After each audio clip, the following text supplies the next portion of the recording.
Hello. Hello, ladies and gents. Hi, how you been? How you doing? How you faring? How you vibing? Alright, I do have to, re-unlock my Fugi for this. Hi, been a hot second. Hope you've been well. Hope you've been swell. Hope you've been dandy. Yeah, he's attorney. Been a hot moment this week. Well, has been. Why do I keep saying that?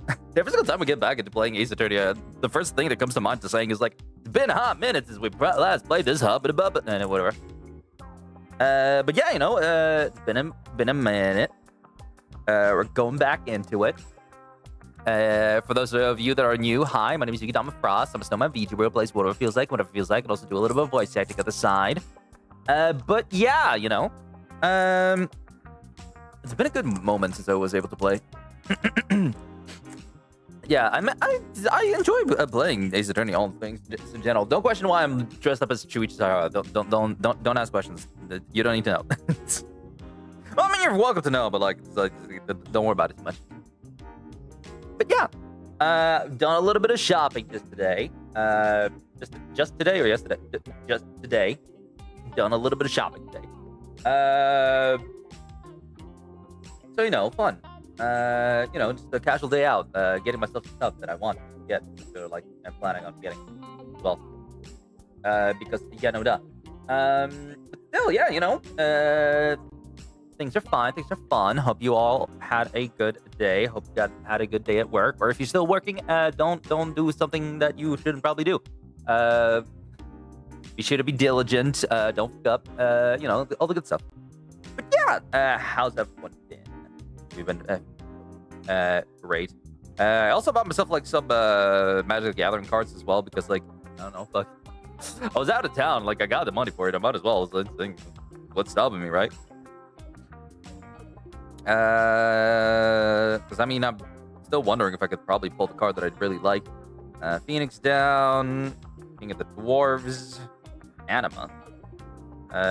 Draw a card, lose a life. Okay. Each opponent sacrifices a creature of their choice that loses 3 life. Good God. Coliseum Behemoth. Phoenix Warden of Fire. Ooh! Wait, this is a transformable. Oh, it's another Joshua. I already have a Joshua, damn. Ooh, a full card. Gold Bez again. Didn't I already have you? Get rid of it. A full art planes! I actually need more planes for my fucking decks. Holy shit. I'm a freaking filthy white player. I got so many of these dang cards everywhere and all over. I can't do shit about it. But alright. Anywho.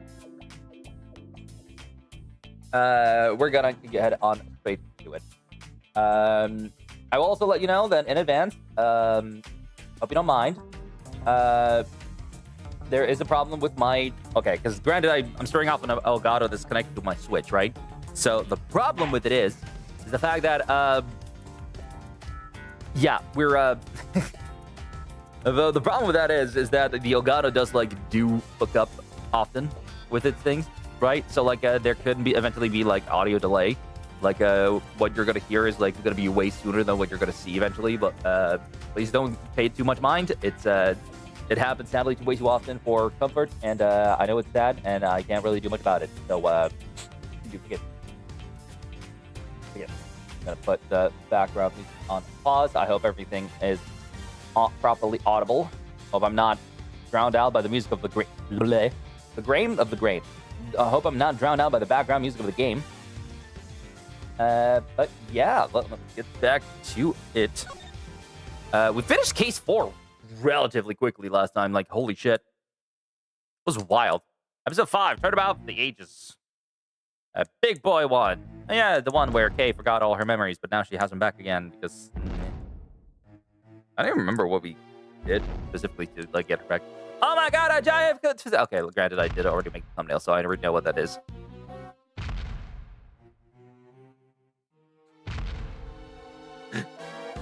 It's a big bitch. Oh. Oh. I could pull a Mario and say it's a very scary, but...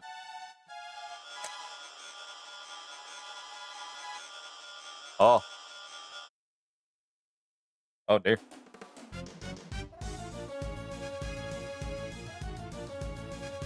Ooh. Grab for Thea Scion Reborn. one that I did. Hello, Moo Man. April 6th, 10:02 a.m. Big building plaza. So it's next for Grandma's address, huh? Wait, you are serious about not being prosecuted tomorrow, ain't you? Yes, I am. No longer prosecuted. It's hard to believe. And yet... Can't stop thinking about what Mr. the Killer said. Me either. Congratulations on another case solved. Yet I can't truly say it's been fully resolved, can you? This isn't over. We still don't know who the mysterious figure in the red raincoat at the Gold Lake was, or who really wrote that letter. We've been dancing to someone else's tune this whole time. But whose? Still can't let her go, huh? Look a dog with a dang mouth, both of y'all are. Well, got me some reporting to do, so I'll catch y'all some other time, I guess. Wow! Haven't you started to chase already?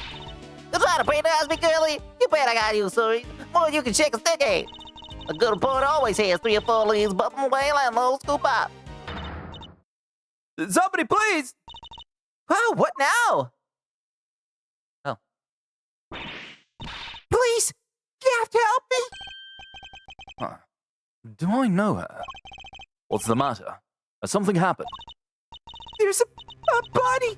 It looks almost like a monster might have... A monster? Wow, boy! Anyone else smells me? Sweet smells? Scoop, scoop. Scoop, scoop. Scoop, scoop. This way, hurry. Oh, lordy. What the fuck is that run? Huh? It's happened now. What indeed? I suppose there's only one way to find out. Only one way to find out. Ooh, a Tonberry. Blissful Startitus, the UFO, Seal Redeemed Paladin, and Cecile the Dark Knight. Oh, it's the one that I have a full art for, but not really anymore because Gristle Greens and Nation of Scholars. Didn't I already have this one? I feel like I had. If I didn't, well, then I got another thing to use in my Benedict deck. Yeah? Huh? These look like... Yep, footprints. This one is Fogo. Footprints? But how big would a creature have to be to lift prints like that? Mr. Edgeworth, look! Oh. Ooh. Hi. Shilong Lan. What's he doing here? Wait, the guy on the floor, that's... No. Is it the real one or is it the imitation? Li Junwang, the president of Zhangfa. Yeah? A lot of ellipses there, Lang. Agent Lang. Mr. Prosecutor, how did you get here so quick? What is going on here? Huh? You don't think that's exactly what I'm trying to figure out myself? Can't blame him for being on edge, I suppose. The leader of his country is dead. Speaking of which... the body's lying inside one of the footprints. What on earth happened to him? Snap, snap. Monster! Monster? What the heck else you want me to say, huh? That was right there in the sponsor prints, please, mister. That big old bad old, stars don't stop right there through it. I am building out, sure enough. Horror... What? And I suppose you mean you are sure? This right here is a scoop to scoop all the other scoops and bury them 10 feet deep. Ain't trouble about that monster. I'll leave with every paper from here to Honolulu. Here to Honolulu, even. Goodness.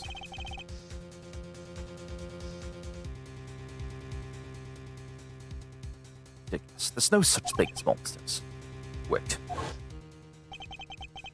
The honor is all mine, Mr. Edgeworth.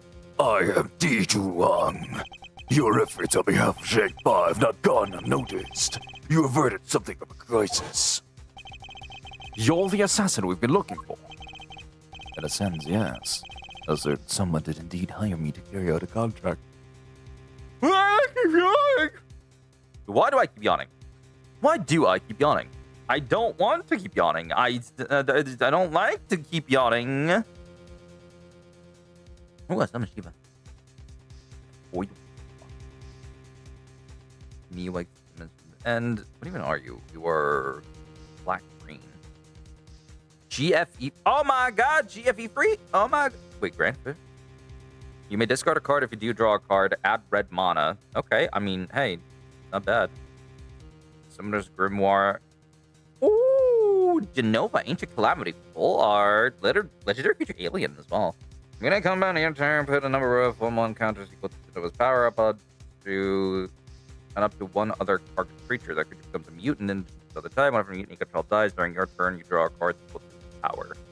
That's kind of fucking wild. I want to actually build a deck around this one. It's glossy as well. Holy shit. Yeah. Sorry, don't mind me. I'm opening packs. Relax. Don't worry about it.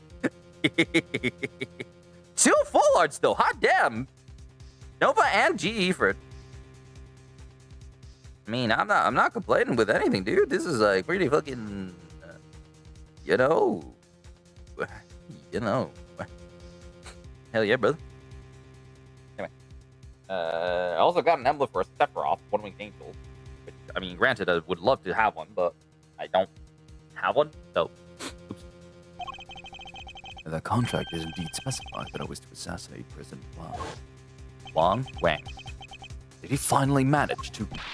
You! Did you discover the body? Yes. That is, What are you doing, Agent Lang? Lang Z says... Begin at the beginning. We're the first person to arrive at the scene. Well, did you really just discover the body? yes. Yes. Hey, go easy on her. Can't you see she's scared? I don't think he's in the mood to go easy on anybody. No one's getting it easy today. Do you have any idea who that is lying dead over there? That's President Wang, the leader of Zhengfa. Please, Agent Lang. You don't seem your usual self. In more ways than one, in fact. When we first met, you had more underlings than I could count. And you were known for your unrivaled arrest rate and your cool head under pressure. Now the underlings are gone, and you've forgotten the fundamentals. Now the underlings are gone, and you've forgotten the fundamentals of police work. What happened? What did you say? Shouldn't you be looking over the scene instead of accusing the first person you run into? Or is it me who's forgotten the fundamentals? I don't need you to tell me how to do my job. I was just about to get started. Good. That seems to have calmed him down a little.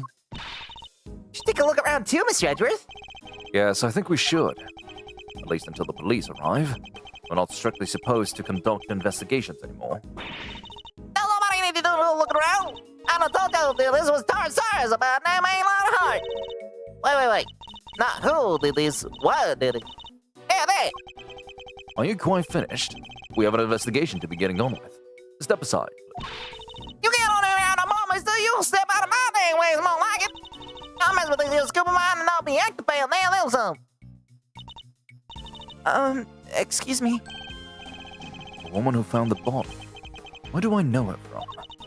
You're emo now? I'm emo now? I mean, I guess? Kinda? Maybe? Sorta? I don't know. You tell me. If I am, hi, Sana.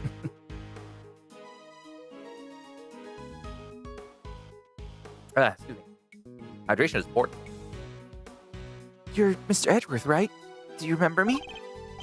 What's that outfit? I'm Shuichi Saihara. Oh, hold on. I need to do voices. Right. Forgot. My name is Shuichi Saihara.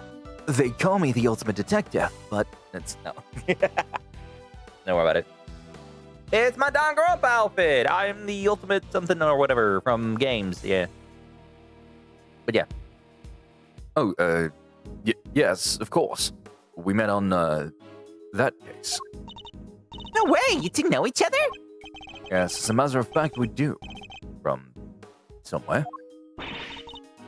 Great to meet you. I'm Kay Faraday, Mr. Edgeworth's assistant. Wow, I never knew you had your own adorable little assistant. I'm Penny Nichols. I work over at Global Studios. I'm in charge of props. It's nice to meet you. I see it. You see it? That's good. Horse. I love the fact as well that, like, from zoomed in, like, shrunken down, the lines of the outfit are, like, kind of spread apart about a little bit more, but, like, when you get to the full screen, it's like, yeah, no, they're a lot more prominently, like, single-lined.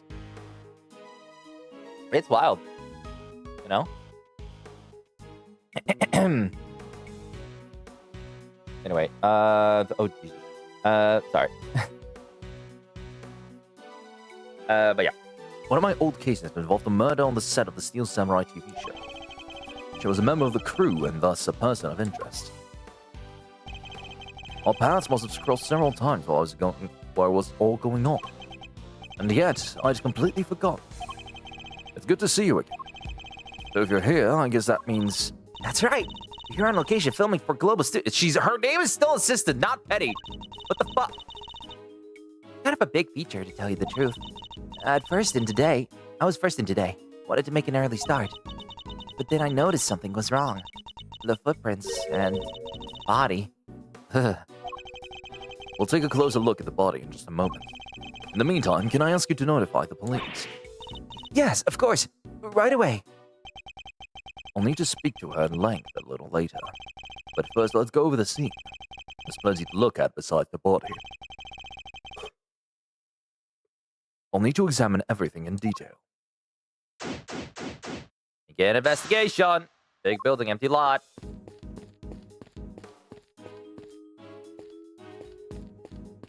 Can I go up here? No. Why did I turn Brooklyn for a second? Seeing as from the trailer here, looks like a monster costume. What? That's a costume?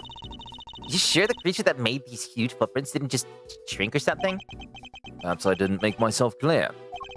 This thing in front of the trailer here, it looks like a monster costume. A costume! Yeah, we can't examine the footprints here, but we can talk to Lotta. Anyway. What's it now? Can't go see how busy Goosey's room like now. Why are you so obsessed with the idea that this was a monster attack? Monsters don't exist. Surely even you know that. Well, you don't know what the heck you're talking about. Tarzan is real, dang it. I know that for a fact. For a fact, huh? And how is that possible exactly? Because I don't see them. What? You saw Tarsaurus? Where? How?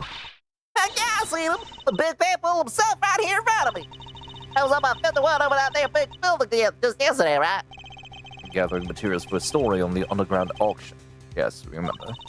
Well, ain't you just Mr. Memory Man? That's right, I done seen him right when I took that photo. The person in the red raincoat. Miss Ringer, right? Yep, y'all see the blind right there next to the little Miss Raincoat? Well, guess who was on the other side of it at that very moment? That's right, Tarsaurus. There's nothing there. Well, I can't really capture anything. It was just a little too far away, that's all. But I see the boy, I do. Tarsaurus' big old eyes stick right up and peeking right in and out of the window. A window-picking monster. I don't got time to storm the prison now. I got steps to step, reporters to report. Quit bugging me, will you? Go, get. That entire story was ridiculous. You didn't believe a word she said, did you, Mr. Edgar? Isn't that obvious? Oh, there's a course. Where does this exit lead? That? Oh, onto the grounds of the big building. Yet another case with direct ties to that same building. The building with the hidden 51st floor used to store the lots for illicit auctions. I guess it wouldn't be much of a surprise if it turned out to be hiding yet more secrets.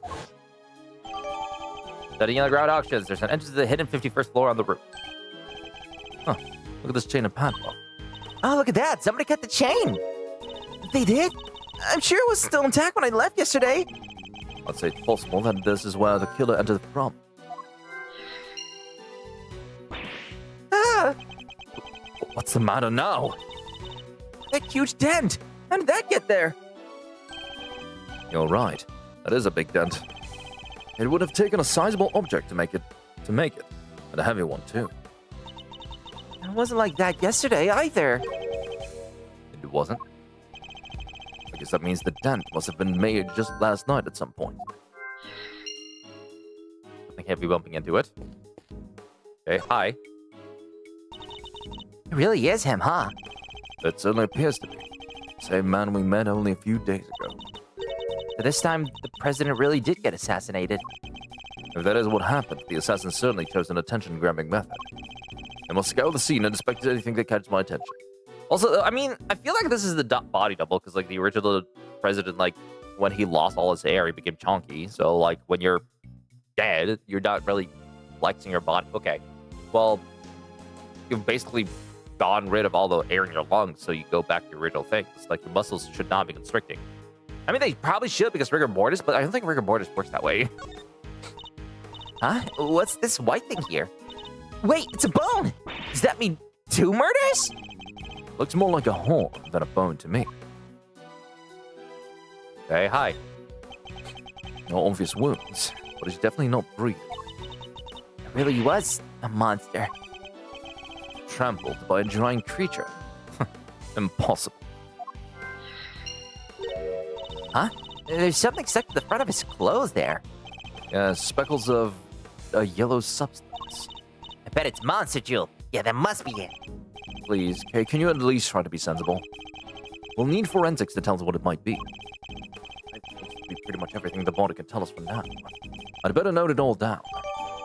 Surrounded by shards of concrete, flecks of something yellow stuck to clothes.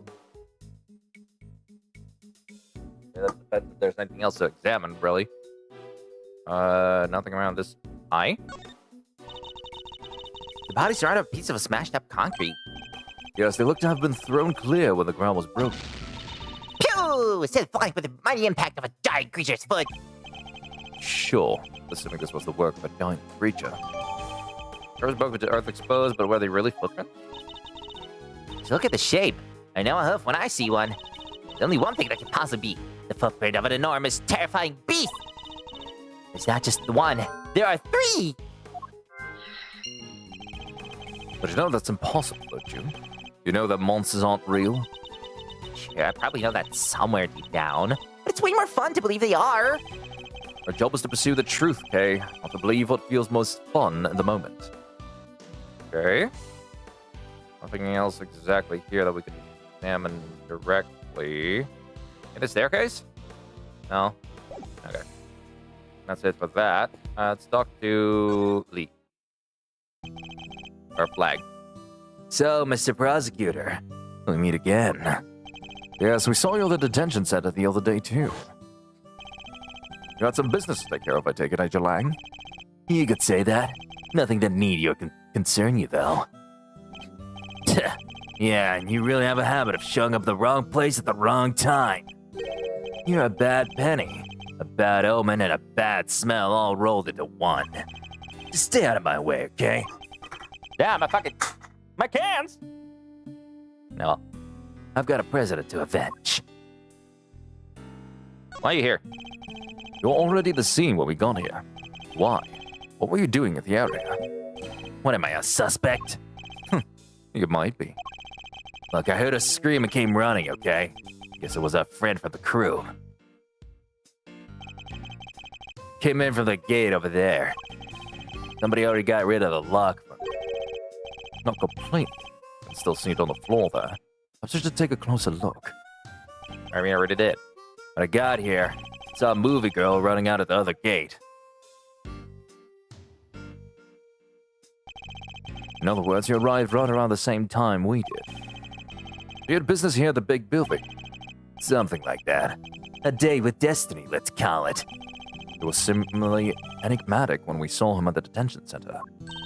Let me guess. You're a huge Creature Feature fan, so you came to see the filming of the Tarzan's movie. Creature Features? What do you think I am? Not the type of person who thinks a creature might have done this, I hope. Alright. I'm sorry about the president. You have my deepest condolences. Thanks. He was a great man. Zhang Fa will be lost without him. You and he were close, correct? It all started when he hired my father. That was a big break. Our family kept him safe. It was our most important duty, and our most sacred. gave my father medal after medal. They had to come up with new ones just for him. In the end, there were no medals left to give. They made us the keepers of his last will and testament. Those medals, that duty, our greatest pride, our family jewels. Never thought we'd be able to see that will so soon. Wow. It's like family and the president were super close. But wait, when that whole thing happened back at the lake, you weren't with the president then, right? Look, a lot happened, okay? This was all 12 years ago or more. My father and the president being friends, our family being the ones who kept him safe. He just changed one day. It was like he became a different person. Now he doesn't trust the police one bit. I wonder what happened 12 years ago. But regardless of what happened, I still respected him. Zhangfa may not be a big country, but he held that place together. Damn it! What was the security detail thinking? I imagine you've already contacted the embassy? Of course I have. And the government. And my family. And we're going crazy right now thinking about what needs to happen with that will. And things will be getting crazy here soon too. Those bodyguards will be all over the place. Not a fan of trouble, I'd leave before they get here. Look, Mr. Prosecutor. These days I'm a one-man outfit. A lone wolf. You won't be letting me lead this investigation. But I've still got fangs. I can still bite back. I'll find whoever did this. And I won't let you or anybody else get in my way. Alright, fair enough. Hello. I'm sorry, I got a little upset before. Finding the body. You were working here alone. That's right. I came before anybody else, so I could get everything ready. But as soon as I walked through the gate, I saw the footprints. Monster prints first thing in the morning. Must have been a real shock. It was. They weren't there when I left yesterday evening, I'm sure of it. So the footprints must have appeared late last night. At first glance, I thought maybe they were part of the set. Then I got closer and I saw that somebody was lying in the middle of one of them.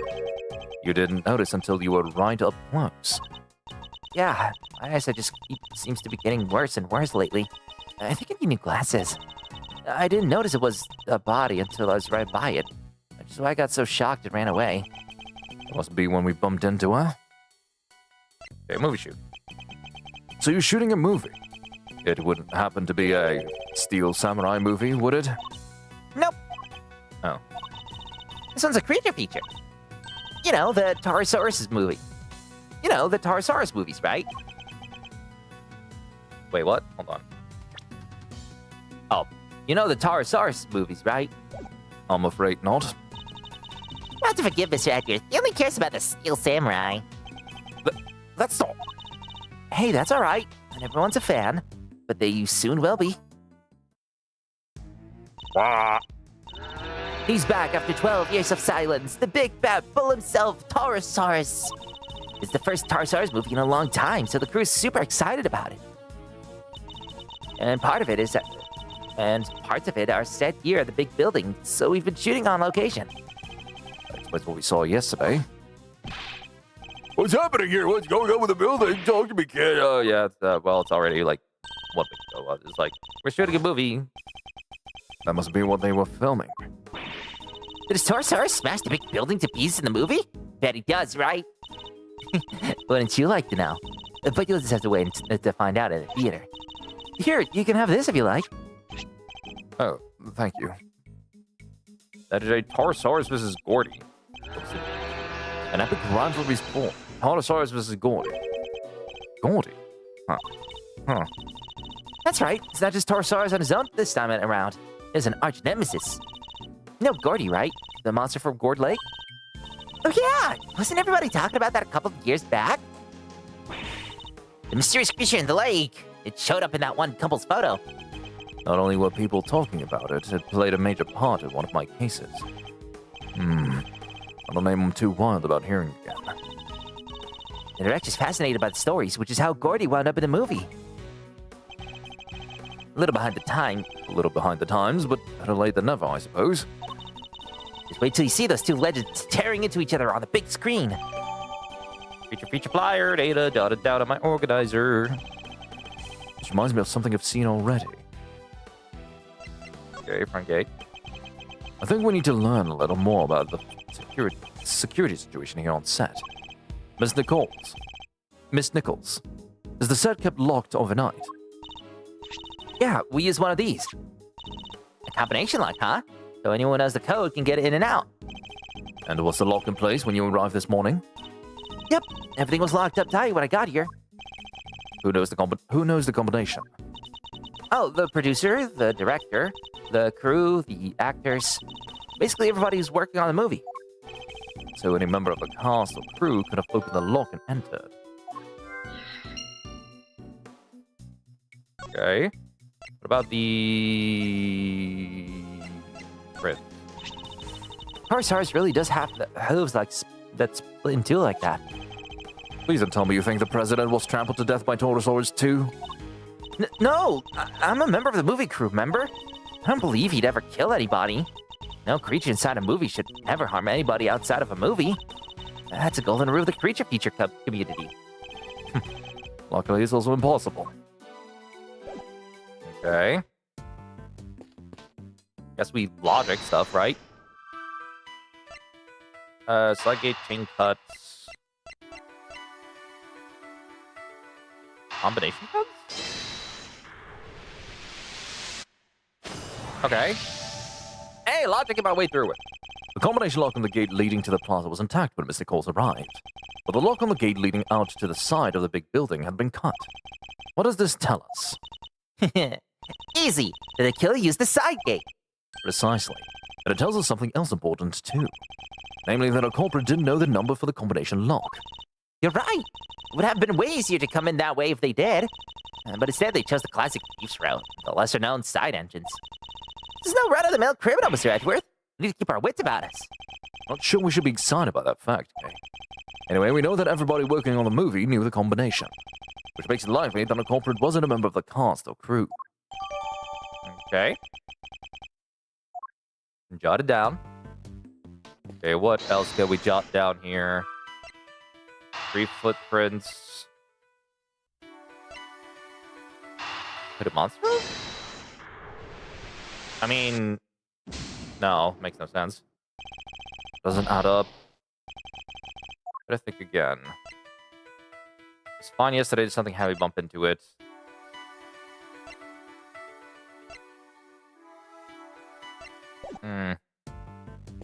Not too sure what exactly I'm supposed to investigate further. Hey, these are plastic sheets you can put down when you have a picnic.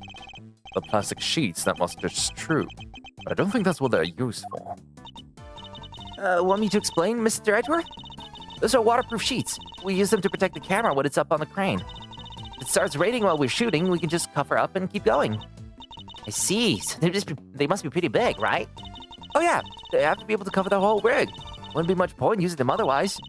The weather was pretty patchy yesterday, so we wound up using them quite a bit. Okay.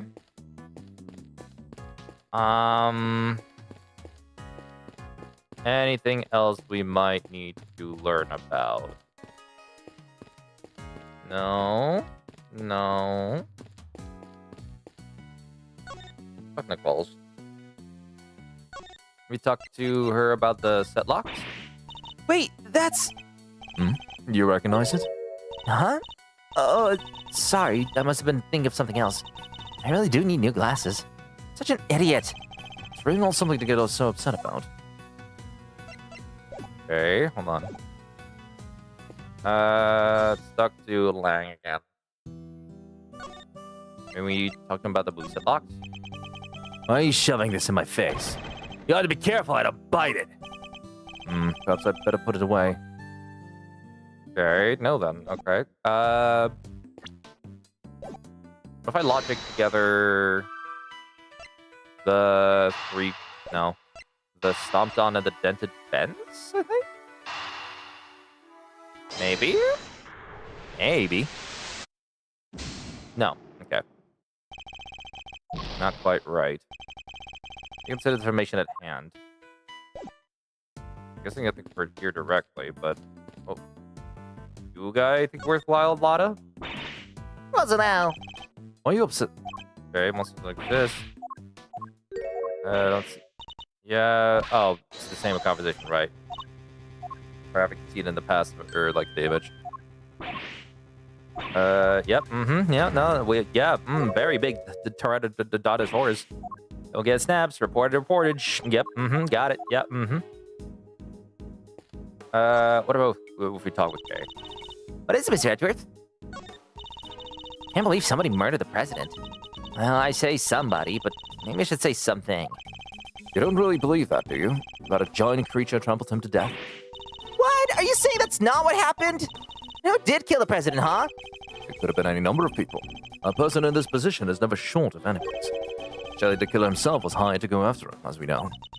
So you're saying maybe somebody like Mr. the Killer killed him? I can't say anything for certain, but it's a possibility we can discount for now. Right, just like the possibility that a monster killed him. That's a monster footprint that he's lying in, Mr. Edgeworth. What else could it be? And there's a horn thing right by the body, too. A horn thing? You could say for sure that's not related to the case. Maybe we should compare it to some of the items of evidence we've found so far. Okay, maybe. Deduce.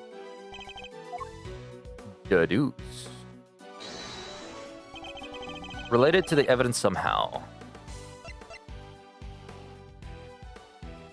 Horse and Gordy? I'm guessing this, right? Like, it makes sense. Eureka! Right? This could be one of Taurus's horns, couldn't it? You're right, it totally could. Maybe it's part of a prop in the movie. It is, it must be from something pretty big, judging by the size. What's it doing on the ground here? Should ask one of the crew. Maybe they'll know.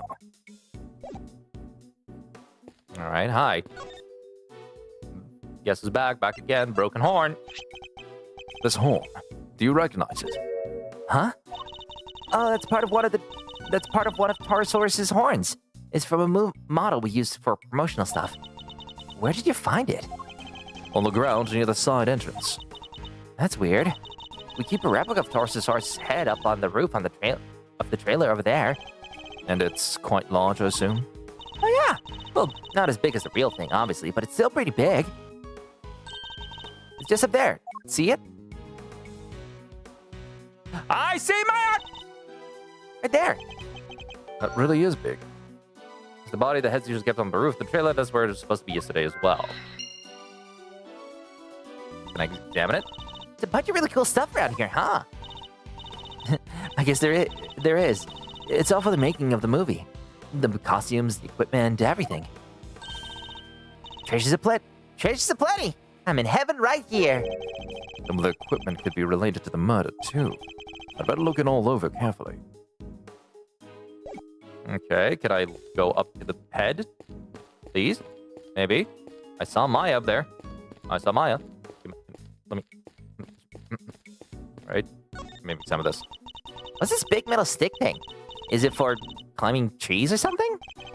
No, it's a camera crane. It's used for filming from an elevated viewpoint. There's no camera currently attached, but it would usually be positioned at the top there. Gotcha. Sounds perfect for casting a place. For casing a place before a burglary.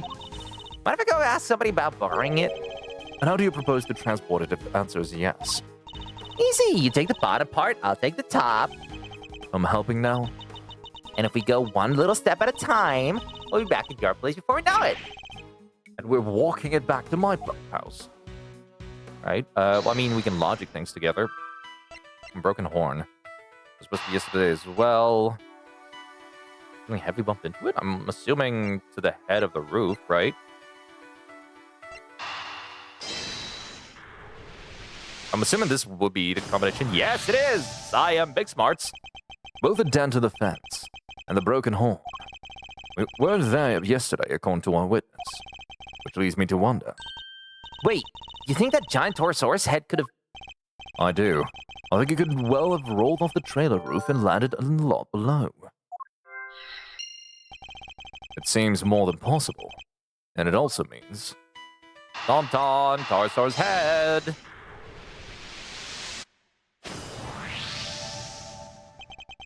There's no sign of a murder weapon anywhere. Oh yeah, there isn't. Now, this is still only a possibility. What if the Torosaurus's head somehow fell from the roof up there? Yeah, that could kill somebody for sure. Miss Nichols, would you mind if we took a look up on the roof of the trailer? You want to go up there? Sure, I don't see why not. Knock yourselves out. Oh, but don't do that literally. The steps can be kind of flippy. All right, I'm done here. I found out what I need to know for now. And what might that be, I wonder? Hmm?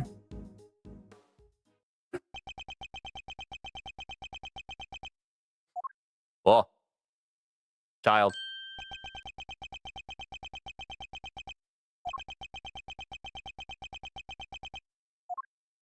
It's a stare off. Move up, man. What'd you say to me? Need to learn some manners, kid.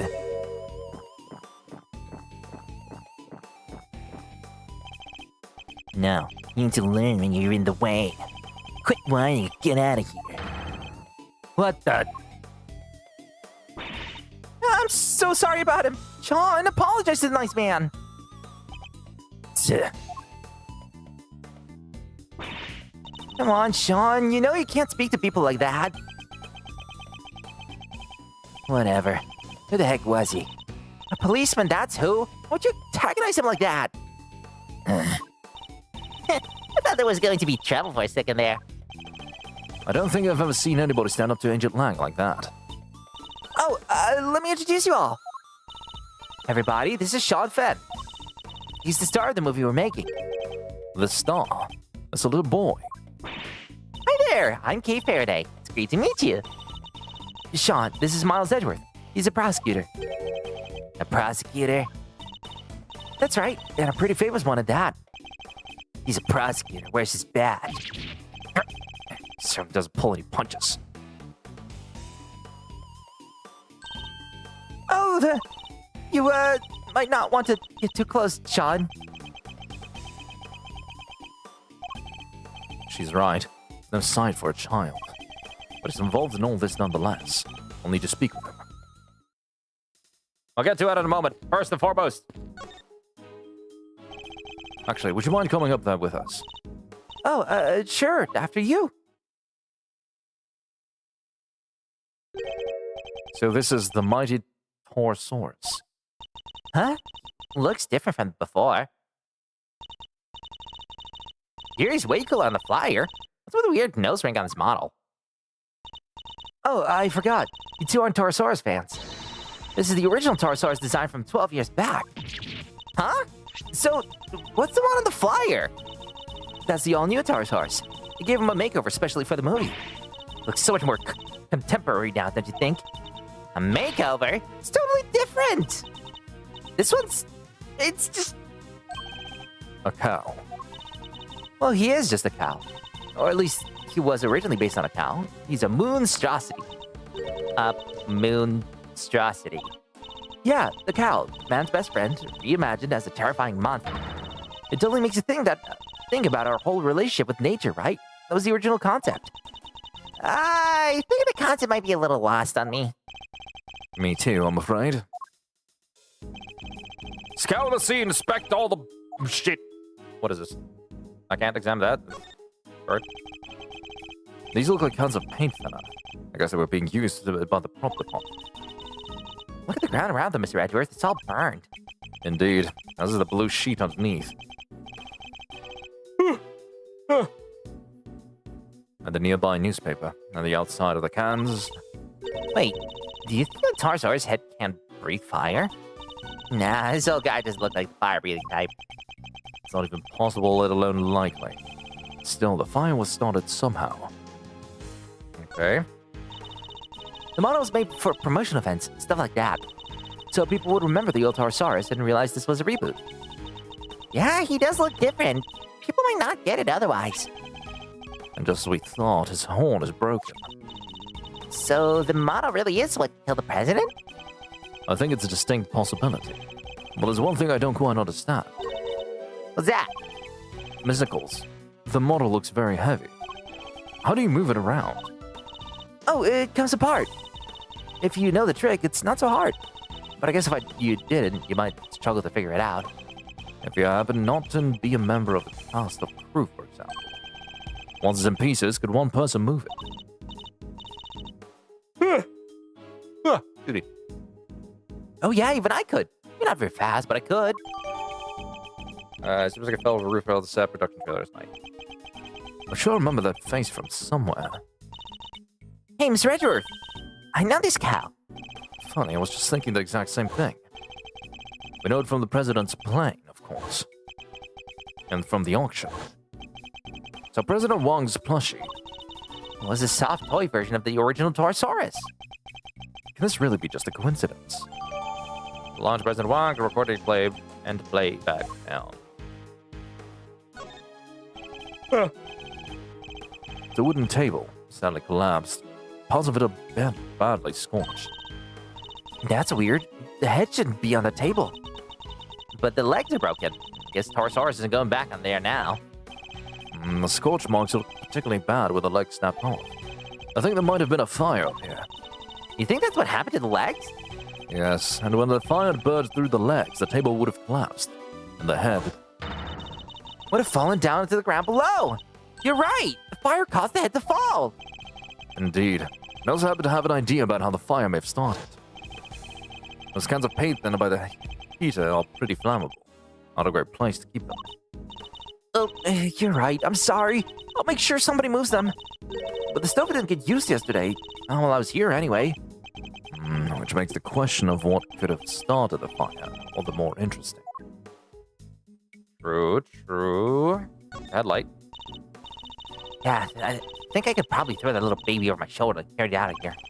You're not thinking of stealing it, are you, okay? No, I was thinking you could just carry it around with me. Then every time you shout, "Objection!" I can light you up with it and make you look super cool. Yeah, I can picture it now. You look amazing. Well, do I get the job? When do I start? Hopefully never. Okay, let's examine the heater then. There's a heater here. Do you think it's to keep the crew warm or something? Sorry, this is gay. The heater, you think it's to keep the crew warm or something? Would imagine so. It's spring now, but the evenings can still be pretty chilly. It really gets in your bones. Ah, come on, Mr. Edgeworth. You can't start talking like an old foggy. You already look like one. You have to talk young and bright and happy. You may not have noticed, Kay, but that's not exactly my style.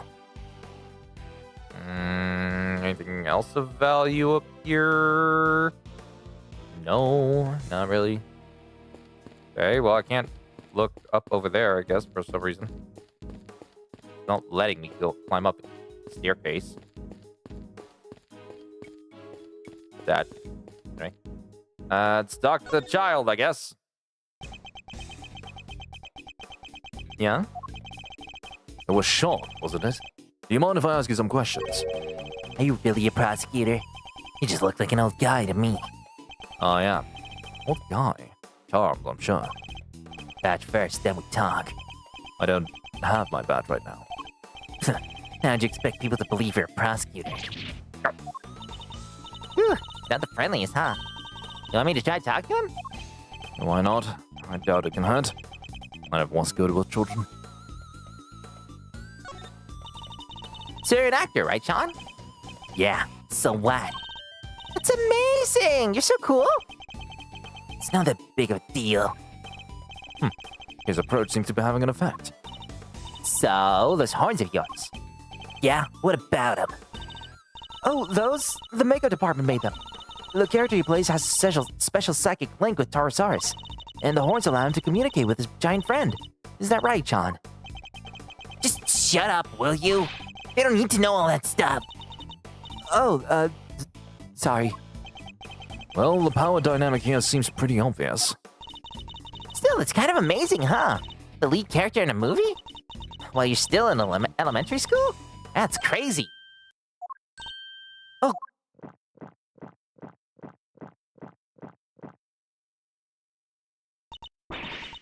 Sean's actually 13. He just looks a little younger. What? But look at him! He's so little and cute! And the backpack! I just thought... Backpack's part of his costume. He's playing a role, remember? Yeah, I guess he is, huh? But he is kind of small, you have to admit.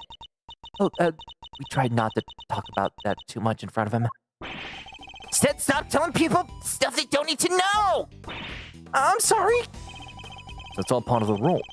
Except for the continent of milk, maybe? The dead guy. That's the president, right? Yeah, you knew him? A little. I met him once. I don't know why I start devolving into a lot of heart for some reason when I'm talking to them. He's meeting with presidents now. That was a real piece of work. Hey, you can't say that. It's not nice. What's so bad about him anyway? Huh? Don't want to talk about it? Fine, I guess. Oh, President Wang was working with us on the movie. Working with you? How exactly? He had a part. Just a cameo, nothing big. So he came to look around the set one time. It would have been when Sean met him. Why put the president in your movie? We heard he was a huge fan of the original Taurosaurus. So the studio offered him a little role. They figured it would be good PR. Last thing I need is amateurs on my set. I told you before, Sean, you can't talk about people like that. And I told you to shut your mouth. Guess he's none too thrilled about the idea of performing alongside non-professionals. Yeah? Oh, here. What's this? Oh, wait, from yesterday? A photograph. Yeah, just got to print it. You can keep it if you want. Wow, such a great picture. You brought it especially for me? That's so kind, thank you. No, I just happen to have a spare. That's all. I hope you don't mind me asking, but can we take a look too? Oh, sure, here. Okay. So it was taken yesterday. No footprints and suddenly no body. No monster footprints and no body were visible at that point. That much is obvious. Complete! Can I get a heal? Yes, I can. Because I'm stupid. All right, I think that just about wraps up our preliminary investigations. So he was killed by... Yes, by a falling Taurosaurus head. At least that seems the most likely explanation for now. It came down right on top of him, huh?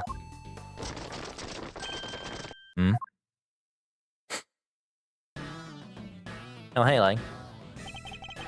Oh, they took their time, but here they are. Police, bodyguards, the whole gang. Ah. Mr. President! It's a little late for that, don't you think? Curses! Who did this? Whoever it is made a big mistake. But I promise you this. They'll pay. I'm on their trail already. What? What do you mean? A president may have been murdered, but that doesn't mean that extraterritoriality applies. Local police have jurisdiction. Luckily, I know the right people to talk to. And I just got myself seconded to the case. Lowly one-man outfit or not, I'll be working this one. It sounds like you already have an idea of where you'd like to focus your inquiries. More than that, I've already caught scent of my prey. Take a look at this. The printer from a security camera on the viewing platform at the top of the big building. Very. That's... It's pointed at the elevator that leads onto the roof, so it records everybody who goes up there. And in this particular case, it recorded the president and his murderer, clear as day. Was that Judge Gavelle doing there? Wait, what? Oh. What was Judge Gavelle doing there? saying he suspects her of the murder. Mr. Edward, I trust my offering to the goddess to you, so that you may use it to call her final judgment onto Excelsius Win. Murder goes against everything she believes in. Security camera footage data. Okay. Agent Lang, perhaps you could explain your thinking on the matter a little further. Oh, dear. Yeah? That's a lot of leaps you got there, Lang. What you got? I had a little rumor while I was over at the big building. It was about you, Edgeworth. You're not a prosecutor anymore, are you? Which means you don't have jurisdiction here. But you want to cross-examine me while I explain my thinking. Why would I agree to that? Curses. Hey, don't be like that. You're the one who was just talking about being a lonely one-man outfit. You know what? Maybe it should be you explaining your thinking to me. It should be you explaining your thinking to me. How come, even though you're not a prosecutor, you're still sticking your nose into this case? Yeah? It's a valid question. Why am I still here? Perhaps I can clarify that with a question of my own, Agent Lang. Why are you so desperate to catch the person who murdered President Wang? Because above all else, you're an investigator, correct? Yeah, that's a lot of silence. I'm desperate to catch a certain somebody myself. A person who orchestrated a murder at the big building yesterday. A person who put Kay's freedom in jeopardy. Put her in grave danger. That person is out there somewhere, right now, lurking in the shadows, laughing. And until I uncover the truth and make that person pay, it doesn't matter if I'm a prosecutor anymore. I'll keep fighting. Find the truth, and don't give up until you do. That's a rule I live by. Yeah? You may have the look of a smart guy, but you're a fool just like the rest of us. A fool? How dare you? That was just what I needed to hear. Fine, you're in. I've lost my minions, and you've lost your fancy title. But it seems neither of us is prepared to give up on this investigation. Now, seeing as we're both so stubborn, how about we go head-to-head and thrash out the details? I'd be honored. But be warned, I'll be going easy on you. I have an assassin to catch. And not even you're going to get in the way of that. Of course. I would expect no less. Let me show you the truth I tore from this case with my bare fangs. All right, Lang, what you got? First one of the case. It should be easy. All right. So this judge friend of yours met the president up on the roof. And then she pushed him, and he landed right here. This all happened the night before last. The people had all been cleared from the viewing platforms. It was just the two of them up there. That pretty much sums it up. No doubt about it. She killed the president. They were there completely alone. No bodyguards. None. I checked. The security detail had no idea he even went up there. Must have gone in secret. It was a conversation they didn't want anybody to hear. But what kind of conversation? How were the two of them even connected? Seems the president spoke to the owner of the building ahead of time. He had him set aside the viewing platform just for the two of them. And it was the president asking. I guess the guy wasn't about to refuse. The last person to see the president alive really could have been... Yep, Gavel. Gavel, did you say her name was? Her. His argument certainly isn't completely without merit. But I notice at least one glaring hole in his reasoning. That's where I'll need to focus my counterattack. Okay. Front of yours met the president up on the roof, correct? Hold on. Let me check my thing. Enters the head 51st floor on the roof. What was it again? Was it so much for agreed to my Hellboy plan? Both good luck getting your revenge for what happened 12 years ago. Oh,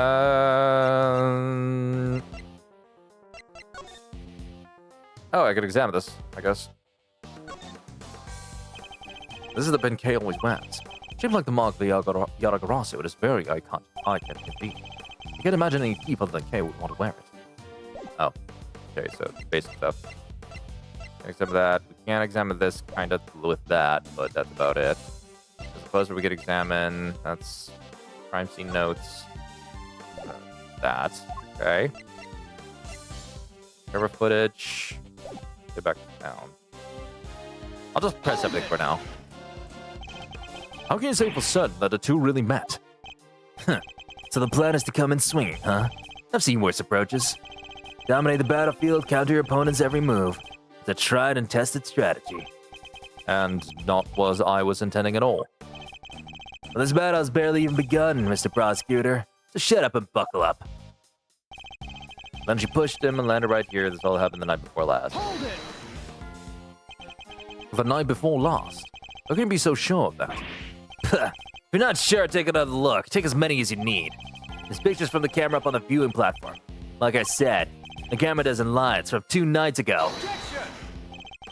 I have a picture of them both entering the rooftop area. But nothing from after that point, I assume. No, there's only one camera and it's pointed at the elevator. You can't see the viewing platform itself. Still, this is when the murder happened. I'm sure of it.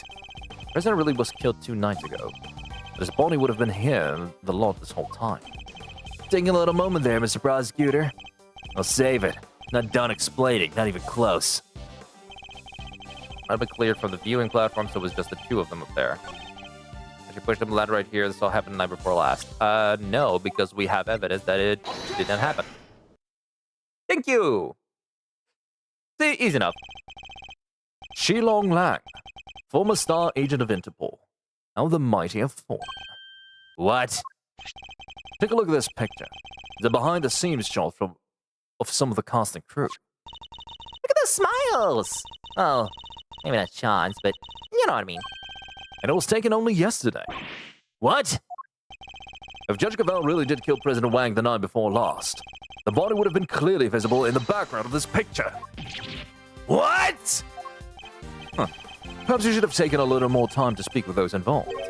After all, thorough witness interviews form the basis of any good investigation, as you should know. Ha! I don't think I've ever seen you so happy, Mr. Edgeworth. We do love backing your opponent into a corner, huh? Fine, you got me. I must say, it's been a while. I almost missed it. Perhaps if you try to stay a little calmer while conducting investigations in the future. Don't push your luck, Edgeworth. Lang Zi says, the righteous anger of a wolf lasts 100 years. It won't be calming down anytime soon. Not until we've caught the president's killer. I want the same thing. We all do. Nevertheless, the body appeared last night. You have to accept that now. And there's one other thing you'll need to accept. The president didn't die from a fall. That's right. He was crushed by the falling head of a giant monster. The incident occurred here on the movie set, not at the top of the big building. Says you. That's just your theory.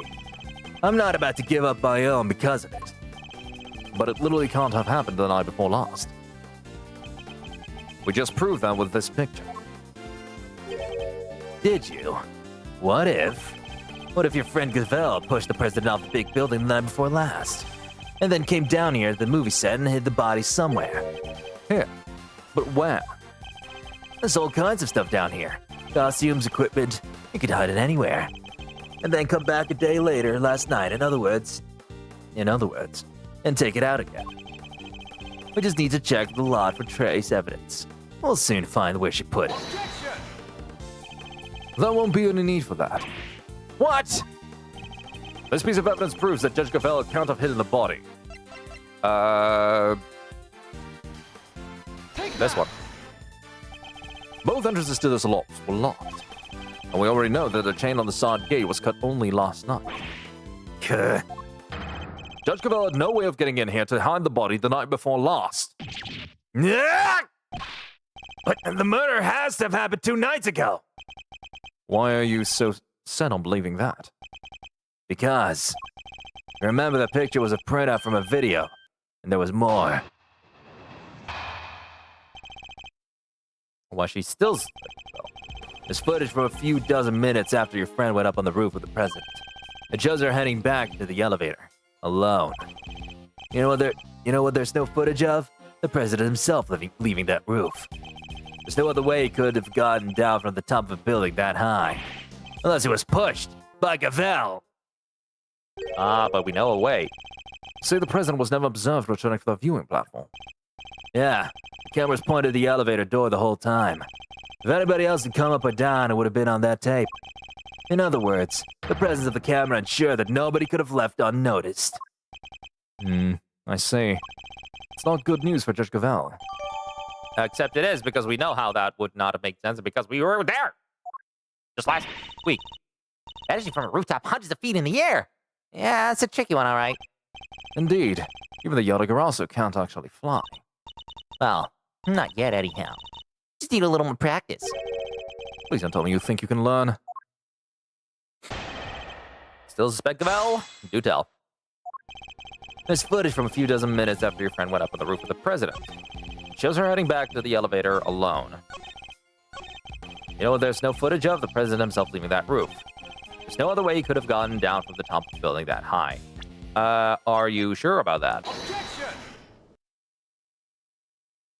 Easy! I don't need to press anything. I'm good. I'm golden. I'm smart. Actually, there was another way.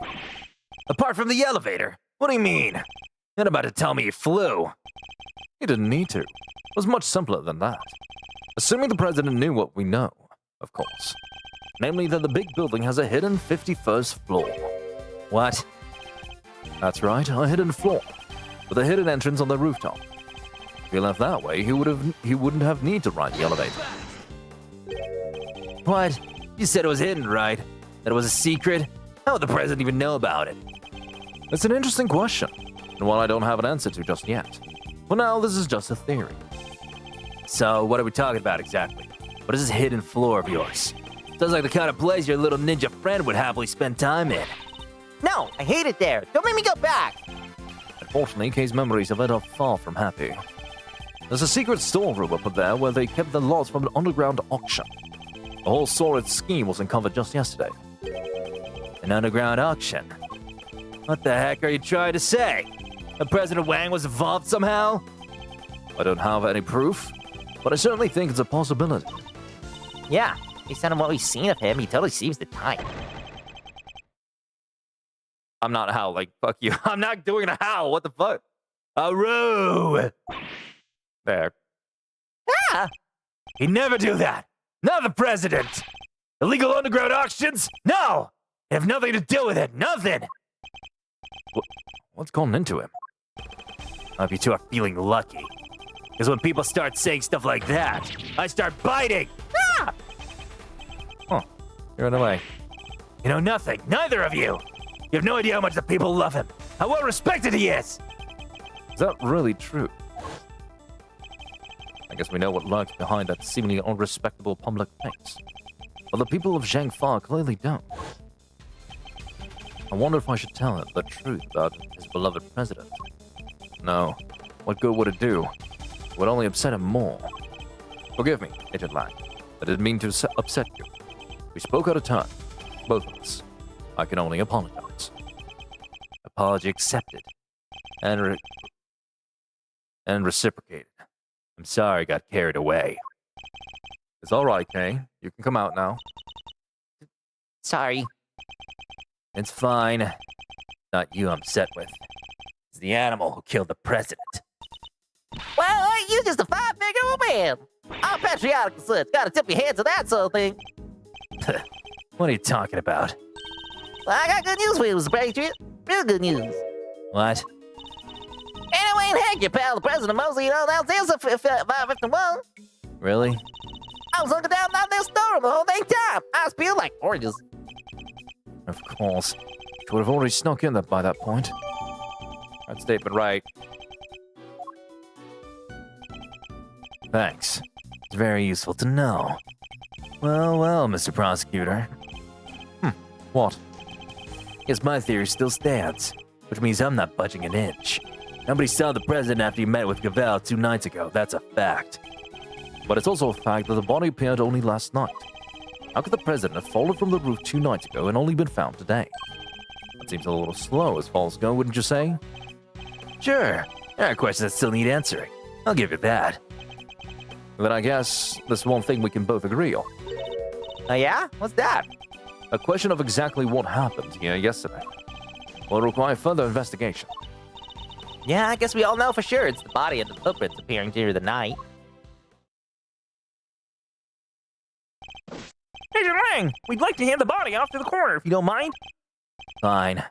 It's all yours. Just take care of him, okay? Lang is a softie. Oh, one last thing. What? We found footprints near the body. I mean, footprints in the footprint, if you will. Little ones in the, big one. Human footprints in the monster print. Interesting. And what kind of prints? Sir, they were child's footprints, about the size of your average elementary school kid. What? Huh? Elementary school kid? No, it could be. What now? Hi. Miss Nichols? Oh, I didn't mean to butt in. Sorry. Was there something you wanted to say? What's she so scared of? There's something I have to tell you. You'll probably think it was pretty awful of me, but I'm sure it's nothing you need to be quite so nervous about. Well, what is it? last night I came here. What? You mean you came back to the set? Why? Well, I just wanted to. I was worried about him, so I came back to check. Check on Sean, I mean. Sean. The boy. Makes sense. Yes, you see, he stayed behind on his own last night to rehearse. Wow, he really takes his job seriously, huh? Well, this movie is his first lead role, and he's trying so hard to make it perfect. So she might have seen what happened last night. Around what time was this? Let's see, it was already after 10, I think. It looked like it might be about to rain, so I got a little worried it came down. And when I got here, well... You saw something, didn't you? Yes. Sean was there on his own, running his lines. And towering above him there was this long, like, really, really long neck. Neck? Yes, with skin like an enormous worm. It was like a dinosaur. Woo-wee! You about me! Gordy! Good old Gordy! You long gave me the sleep last time, y'all slimy old loser, but I got now! What? No, Gordy's involved too? Yeah, I think he might be. That's as surprised as you are. Although, I guess Sean was practicing being a kid who can communicate with monsters. Oh, dang, you're right. Gonna be communicating for real with them little R2 cookies is. Right, but it seemed more like he was kind of looking up and talking right to him. It was like they were friends. It was pretty weird, right? Dang, tools, where you with the most dance on do? I can cheat us all about some power like that. I fear movies and reality might be getting a little mixed up here. And you're absolutely certain that's what you saw? Oh, yes, but only for a moment. I was so shocked, I just heard and ran.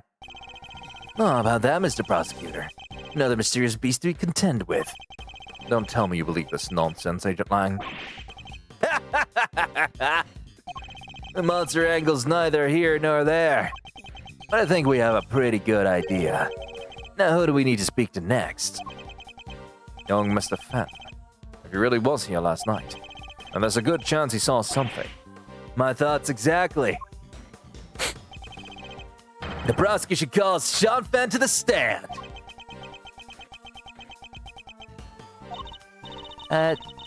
Sean ran off just a moment ago. What? You get after him. Oh no. Big building, plaza. I got Lotta's run. Yeah. Where the heck did he go? Maybe just went home? You're right. You won't be doing any filming today after all. Sure. Maybe he went on the lam. Nah, you're just overthinking these things. Surely. He's a child, Agent Lang. There's no way he'd kill the president. Not on his own. And who said he was on his own, huh? Maybe a monster gave him a hand. Maybe summoned one of his creature feature pals to help him. Yeah, it's very funny. I'm not saying the kid did it. Not for sure, anyway. Not yet. But he's our most important witness right now. We need to find him.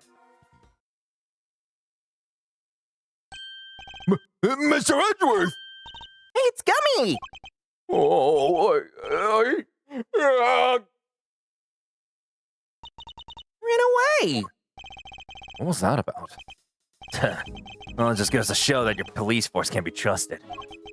Are you saying you intend to continue investigating the president's murder alone? Yeah, so what? Last time we met you, you had about 800 other agents helping you. Sure. But I told you I'm a lone wolf now. You got a problem with that? I don't need lackeys and I don't need friends. All I need are these fangs right here.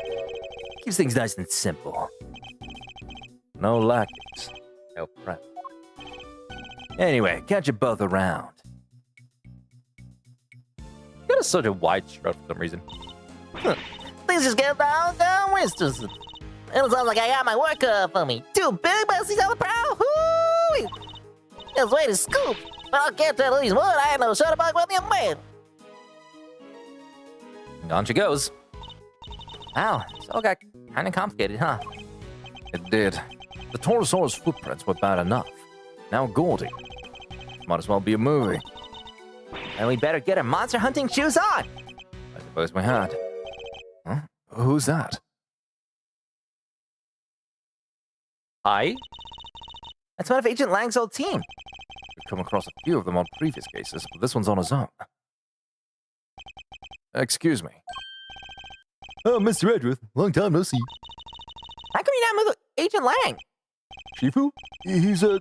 He's not technically my boss anymore. Really? What happened? You remember that case from a month or so back? The Yatagarasu case. How could we forget? You made kind of a big mistake there. Came about as close to aiding and abetting a serious criminal as you can come and still keep your job. Indeed. I guess it was pretty close. Well, being Shifu, he took full responsibility. Laid his bet at our team. Wow, that's harsh. But it explains why he's now a lone wolf, as he puts it. So what are you doing here? Well, to tell you the truth, I was worried about him. I think he's been chasing ghosts. Ghosts from 12 years ago, to be precise. 12 years ago? What does that mean? Sorry, I already said too much. I better be on my way. These ghosts of Agent Langs. They have something to do with a case we're currently investigating. Well, looks like everybody left except us. What do we do now? Good question. Miss Hart went off monster hunting, and I guess Agent Lang is busy trying to track down young Sean. Perhaps we should try investigating another angle. What kind of other angle? Somebody needs to get Judge Gavel's side of the story. Oh yeah, you're right. What did she say again? Give me had better be on our way. I have to preside over the trial of Fifi Lagarde in a bit. I guess the trial would be beginning right about now. Indeed. I think we'd better head down to the courthouse, don't you? All right, let's go. To the courts! To be continued. All right, already. Save your progress, you fucking betcha. Turn about the ages. Yeah, sure.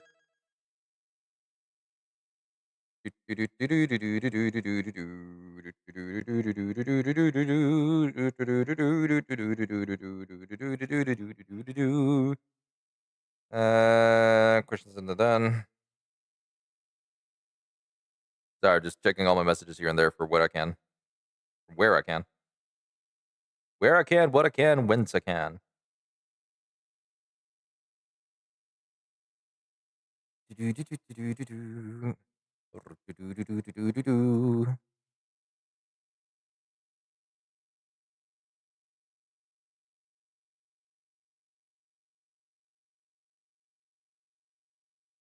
Anyway.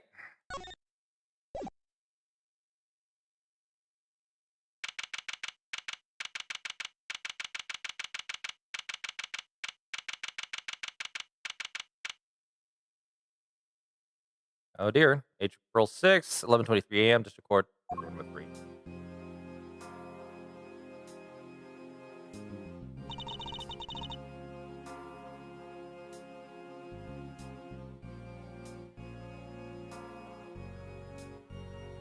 Is the defense ready to proceed? You bet. Bring it on, Big D. The prosecution has been ready for some time. I feel like my Francisco voice is kind of falling out, for some reason. I don't know. Feels like it.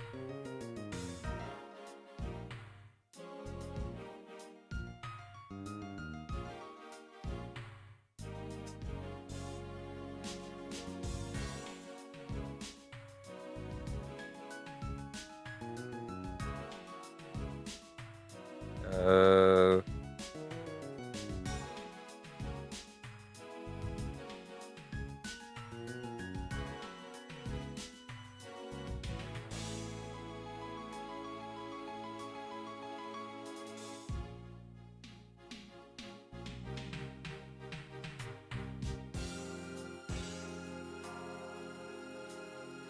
Do-do-do.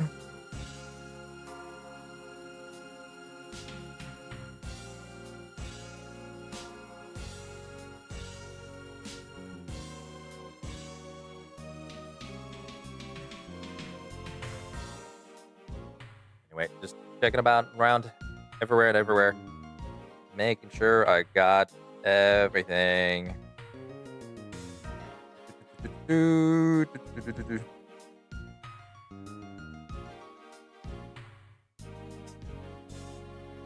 I want to try to make sure that I keep up with everything else.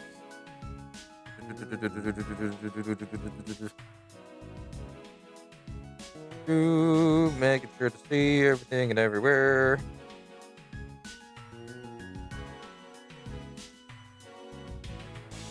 Alright, we're good. We're good. We're good. The original attorney in this case, Rosie Ringer, was murdered, while the original prosecutor, Eustace Winner, has disappeared. So Fender and Francisca have taken over their places. Very well. Let me begin by apologizing for the delayed start to these proceedings. The crime we're here to adjudicate took place in a prison, an institution of the judiciary.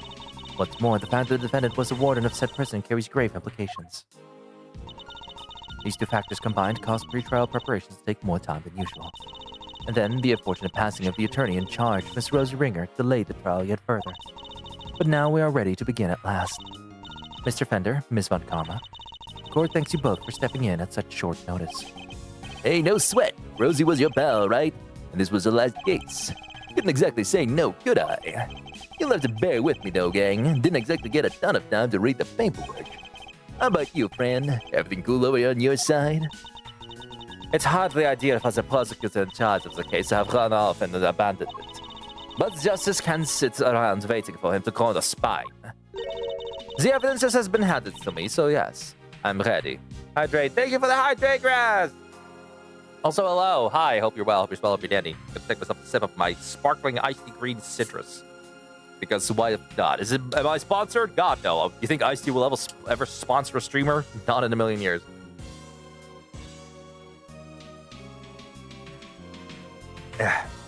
It is good, though. That's a lot of weight. That's a ganger. That's a frog. That's definitely a bunch of YouTubers. Is that Cypress? Do I see a Cypress? Am I seeing a Cypress? Oh, no, it's your paper. Never mind. I thought that's a niche one that I know that I'm surprised that you would know. But no, it's not that one. It's just yours. Would that mean that this is also Yukito? No, Odin. Hello there. Zombie. There's a lot of people. It's just a lot of people that I don't know. Just a lot of them that I do not know nothing about. Why? Because I don't know jack fucking shit. Anyway. The evidence has just been handed to me, so yes, I'm ready. Thank you both. Very well. Bring the accused, Miss Fifi Lagarde, to the stand. She got all her furs back? Or weasels? I invite the prosecution to make its opening statement. All right. The accused was... Oh, right, I forgot. 3 artists and a random Disney furry that I get constantly gifted this up to. Fair. Oh, God, I keep forgetting I have to... I have to do her... Oh, I forgot I gave her the fucking Miss Piggy voice. Let me stop you right there, darling. What is it, Miss Lagarde? Oh, I was just wondering if you could tell me something. It's something being wild. Earth, I'm here. Perhaps the opening statements will clarify that for you. But will they do, really? Fine, carry on if you must. I fully intend to, if you can stay quiet for one moment. The murder in question happened at the prison where Miss Lagarde worked as a warden. The victim, one Bronco Knight, was being held in the detention center. But the prosecution's case will show that Miss Lagarde took him from the holding cells and murdered him. And And she did so with this knife. Huh? Something the matter, Miss Von Karma? How can that... Oh, the evidence! What gives, friend? Everything okay? It's a murder weapon. It's not here! And neither is Body Karma can't use a scissor. What? Say it ain't so. Silence. Silence. Miss Von Karma, explain yourself. I wish I could, Your Honor. A murder weapon? And what exactly are we all doing here? Really, darling, you shouldn't volunteer to prosecute a case if you can't even keep the evidence in. I can only work with what the previous prosecutor gave me. Little boy winner strikes again. Hey, D. What is it, Mr. Fender? Guess we know where this is going, huh? Let's get this one down the road a little further, shall we? The court hereby denies the defense's request. What? Don't be like that. What's the dealio? She's absolutely right, of course. We simply can't have any more delay. Let's get on and show everybody how wonderfully innocent I am, shall we? Objection! Innocent? I'll take you to take this seriously. Oh, but I am, darling. And you don't have any evidence. You just said so yourself. In the courtroom, evidence is everything. Haven't I heard that somewhere before? And without any, you can't charge me with anything. Isn't that right, Verity, darling? It is. What? Without the items in question, the prosecution's case against the defendant cannot proceed. As such, the court hereby declares the accused FIFA Lagarde not guilty. Whoa, hold the phone there, hasty pants. You can't go dropping a verdict just like that. Forgive me, but why is the defense objecting to its client being acquitted? Don't be cute, you know. You know as well as I do that little Miss Warden over there is guilty as all heck. And as for the murder weapon, you were right there where we found it. Mr. Fender, it is incumbent upon this court to see that fair judgment is afforded to all. And as the instrument of the court, I cannot allow my experiences or opinions to interfere with my work. You must think of the Judge Gavel who was present when the murder weapon was found, and the Judge Gavel you see before you in the courtroom today as two entirely different people. Gee, you're killing me here. I have no choice but to pass judgment based on the evidence available. Objection! And we have that evidence, just not here. Give me some time, just a little. I'll find it, I swear to you. The prosecution hereby requests a recess. Oh, yeah, the defense does that too. Come on, Your Honor, don't do us like this. Very well. The court accepts the request. Really, Verity? You won't help anybody bowing to pressure like that, won't you know? There will be a 15-minute recess. I suggest that both the prosecution and the defense use the time well. Understood. Whew, saved by the bell, huh? Very well, we will reconvene in 15 minutes. April 6th, 11:38 a.m., District Court. Third floor lobby. We did totally find that knife, didn't we, Mr. Edgeworth? Yes, of course we did. Huh? What's the matter, detective? It's the metal detector, sir. It's reacting to the alligator. What? How? The metal detector was reacting to something inside here, after all. Your Honor, I'd like to remind you of this piece of evidence. The chisel? Did we just figure out that he's a murder weapon? You might recall that Miss Canis had this chisel in his dog's mouth. Would you believe that the real murder weapon was hidden in much the same way? That's right, the murder weapon is hidden inside the alligator in that pond over there. So did somebody steal it or what? Oh, I don't know which one shouted. Miss Berry, Mr. Saint, are you here to watch the trial? Yeah, we heard it was going to be a real fun show. Do you know where we need to go? It's the trial for the King's Series newly convicted for. It should be starting any minute now. We're late because of practice, but it's somewhere around here, right? Simeon, it's kind of a problem. We lost some evidence, the knife and the chisel. So they called a recess and kicked us all out of the courtroom. No, we can't. They're not going going to arrest you again, are they? Say that! No. Gee, I forgot how easy it was to upset you. Huh? How dare he better speak like that? Is it Francisco? Speaking of easy to upset. Francina, Fredorella, chill, okay? Just chill. Come on, put the whip away. That's it. That's it. That idiot of a so-called prosecutor! I'll find him and I'll make him eat whip for breakfast, lunch, and dinner! Master, you gotta calm her down. Kid's gone cuckoo. I guess I better at least try. We can talk to everyone except her. To model the courthouse. How realistic it is. There's something written here. This incredible model can transform into a robot at the touch of a button. Those wishing to see this transformation in action should inquire at the main reception desk. Courthouse model transforms. Mr. Edgeworth?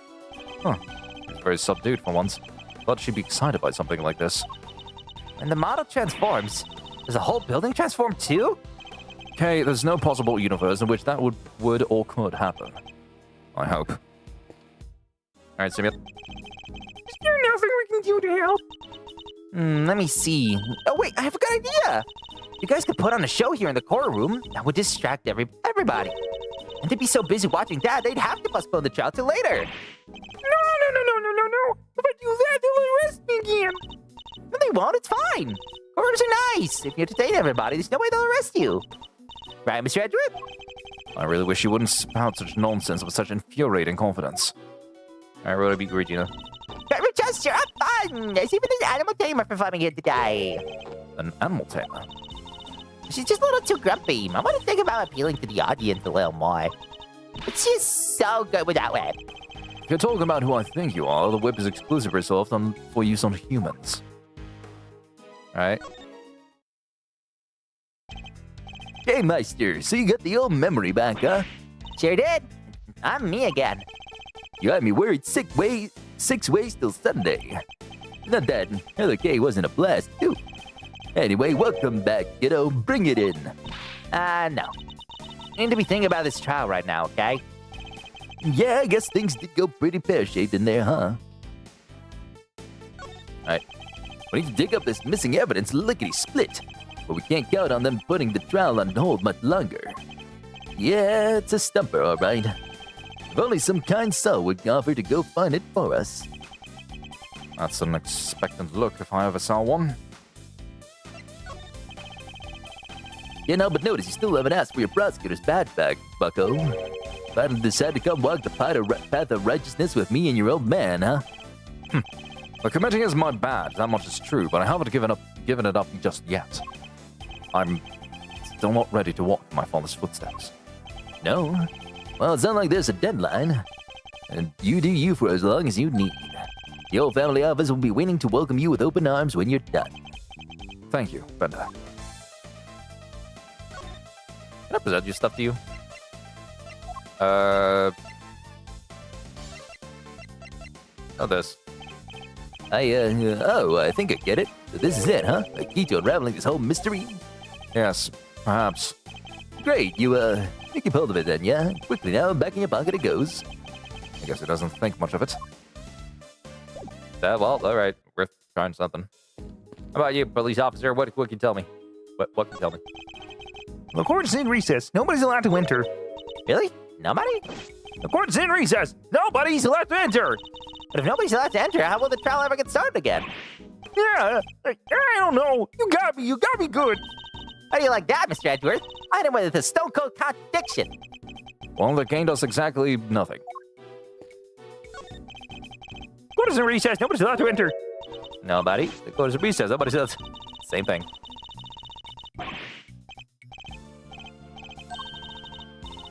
Okay.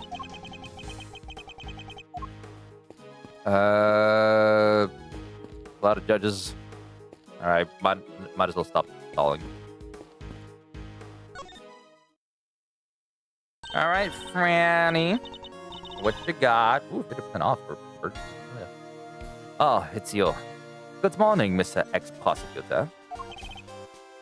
Franziska? You shouldn't be here, you know.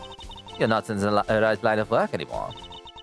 You should be at home planning whatever it is you need to do for the rest of your life. I mean, I guess. Oh, yeah. Good, right. Let's check out the trail. What are you going to do, Franziska? You only have 15 minutes. Don't you think I know that? Wipe that infuriatingly reasonable look off your face. Like a news anchor calling you reading the news or something. And it's utterly exasperating. It's probably better that I don't rise to that. Okay. Nice murder. I never imagined you would be the one prosecuting this case, Franziska. Not that I, but for the case. The murder of a presidential bodyguard. And by the warden of a prison, no less. The murder weapon was properly entered into the evidence of everything. And yet, when you went to present the knife to the court, it wasn't there. That imbecile! Not only did he abandon his case, he made me look like a total fool!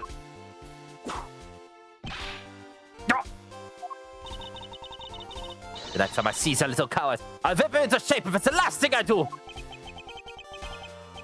Here, go ahead and do that, but quit taking it out on the people around him. Yep. Venus. Yep, Venus. Anyway. Sure.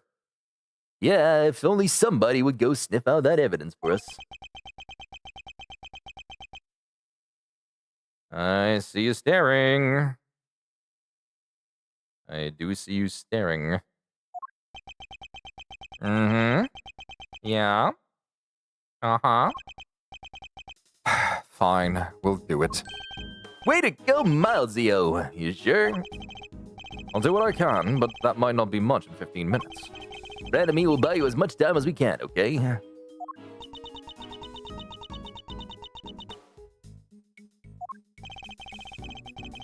G won't be banging that hammer of hers until you've made it back with the goods. I promise. Thank you. I'll be counting on you, Fender. And to you, Franziska, how does that sound? What makes you think I'd accept your help? How about some advice instead? That you seriously consider a new career as a news anchor. Come on, Frank, clock's a ticking here. Time to step up the plate. Step up to the plate. All right. Fine. We will start the trial for as long as we can. But you'd better get your ex-prosecutor behind in gear. You know, I quite like having you run errands for me. Maybe that could be your new career instead. Yeah, right, you fucking penis. I'm glad you're on board. I can help too. I don't want to be arrested again. Sounds fun. Can I play? All right, that will be very helpful for you both. Very well. Well, shall we begin? I think we need to go speak to a certain somebody, don't you? Who will need to speak to in order to find out where the evidence went? To dear old Eustace. That's right, the suspected custodian of the evidence in question. Eustace Winner. Oh, you prosecutor guy? Okay, we're on it. Thank you, Mr. Saint. Alrighty then. I think we better huddle and talk tactics, huh, friend? Just the two. Whoa! Don't keep me waiting, Miles Edgeworth. I'll try not to. We'll be back as soon as we can. Oh, Freddy Pooh, wait up now. Don't keep me here all alone. All right, we need to find Mr. Winner, and fast. Oh dear. Whoa! Judge Gaval. Ah, Mr. Edgeworth. A pleasure, as always. A pleasure? How is it a pleasure? What was that all about just now? Okay, stop this. But Gavel knows that horrible woman is the killer. How the heck would she...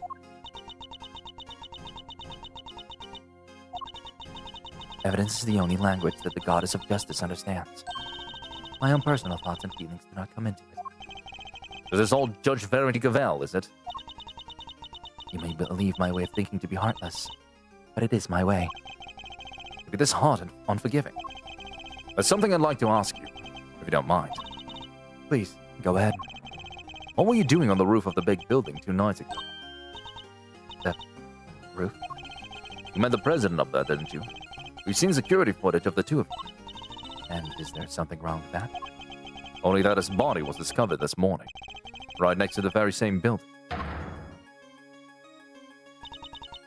What? I think you understand what I'm getting at. You're considered a suspect. What happened between the two of you? Nothing. We simply talked for a few minutes. When we were done, I left. I took the elevator back downstairs alone. That much we know to be true.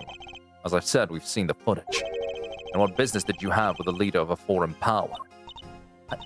I'm not at liberty to say. I see. I'm not at liberty to leave until I have my answers. In which case, there's only one thing for it. She's hiding something, and I have to get it out of her. Mind chess!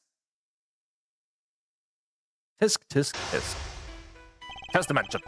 Judge Gavel met with the president of Zhangfa the night before last. Likes to say silent. Often. Oh, Jesus Christ, that's a lot.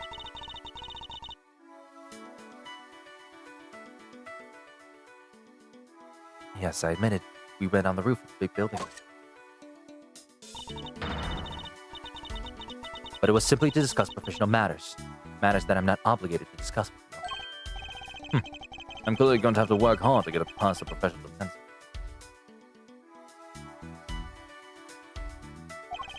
If she puts up too impenetrable facade, I'll probably be better off finding my time.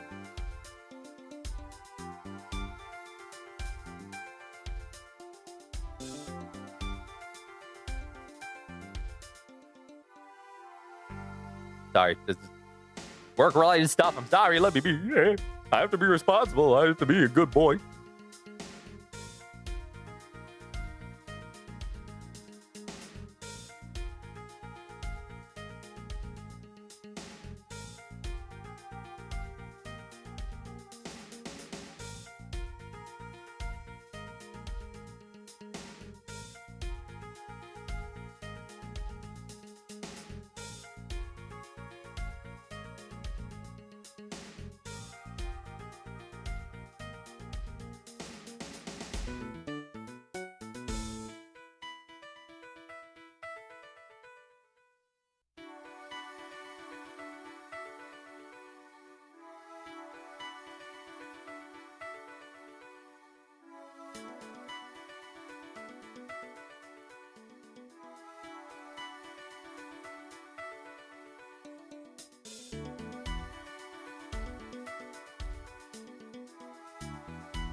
Just making sure. So dumb. Why is that the thing that needs to be addressed?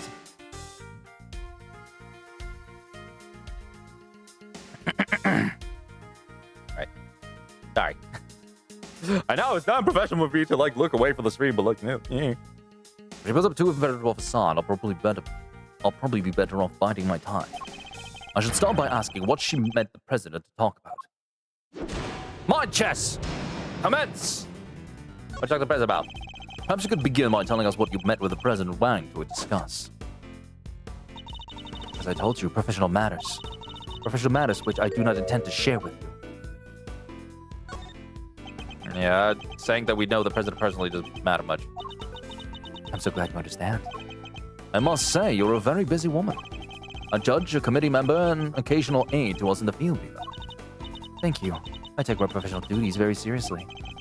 And do those duties include meeting with foreign dignitaries? Yes, of course. From time to time. The law is my life. Nothing I do falls outside the scope of my duties.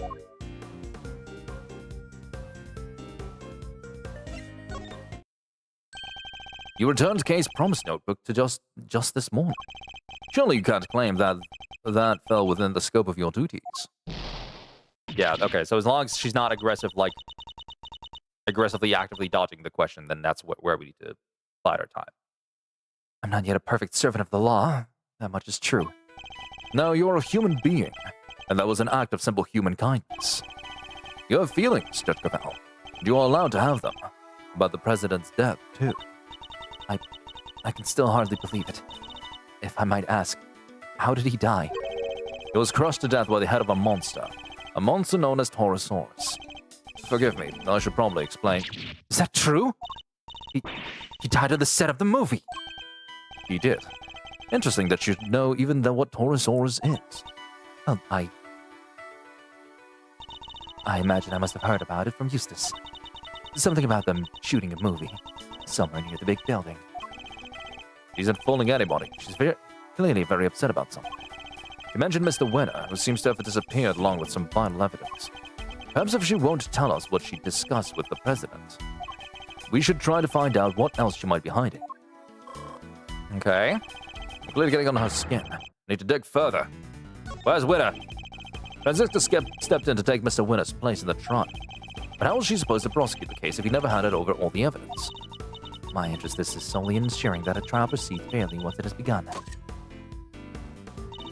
And if once it has, vital evidence cannot be presented, it should surprise no one if the accused are free. I'm waiting. I am a judge, a servant of the law. My personal thoughts and feelings do not come into. So you have no personal feelings when it comes to Mr. Winner's disappearance? Of course I do. I worry about him terribly too. Wait, two? Does that mean there's somebody else you're worried about as well? Huh. I imagine their identity might explain your strangely agitated state. I don't know what you're talking about. I am a servant of the law, and my feelings are immaterial. You're no servant, you're a person. We're all servants of the law, all of us who stand at the corner. But we're not superhuman. You, me, everybody else. We're just people underneath it all. Much as we'd like to bury our feelings and remain impartial, that simply isn't possible. Ah! You're right, of course. I'm in no fit state to offer impartial judgment. Please, Judge Cavell, just tell us the truth. What's going on? I'm... What do I do? What do I do? Never seen her lose her composure like this. Should ask her who this person is she's so worried about. The professional mask is finally beginning to slip. Perhaps now I can get to the human being underneath.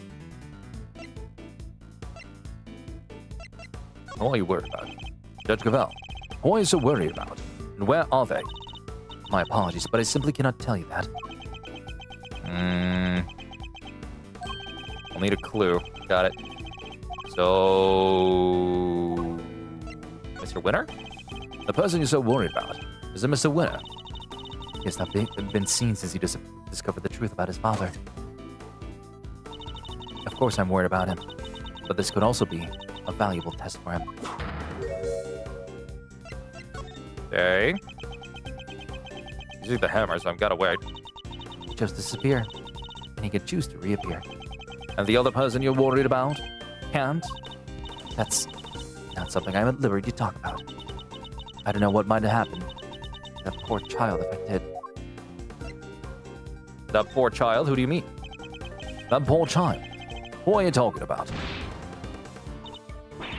Nobody. Please, it was nothing. Ignore it. Judging by the look of her face, I definitely shouldn't. I think that might prove to be a valuable clue. Judge Cavell. What are you so worried about? Where are they? Apologies. Time to deploy my clue. A poor child is missing, aren't they? But this poor child is missing, and you're desperate to find them. What? And since you say child, I suppose we're right in assuming that this person is a minor? I can't answer, and I won't.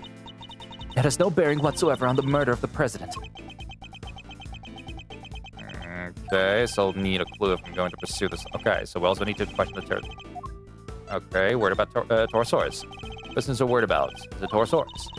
I don't have time for jokes, Mr. Edgeworth. It is not a joke. When I told you how the president was killed, you seemed surprised when I mentioned that he was crushed by Torosaurus. That was simply a shock at having learned how he died. And where a half-built film set on a empty lot. Something wrong with where he died. It sounds as if something about where he died is particularly troubling to you. No, that's not true at all. Just, film sets are places where dreams are made. And instead a great man met his end there. I only hope that the utmost care is taken when the news is shared with the cast and crew. I'm sorry, but I'm afraid the cast and crew already know. We met two of them at the scene, a crew member and a young actor, Sean Fenn. No! Why did this have to happen? Something about the Torosaurus connection really seems to be upsetting her. I think that might prove to be a valuable clue. All right. Poor child's missing. Yeah, it's Sean. On my clue, something from a movie, isn't it? You seem to get very sensitive every time I mention Torosaurus. The poor child you mentioned has something to do with the movie, don't they?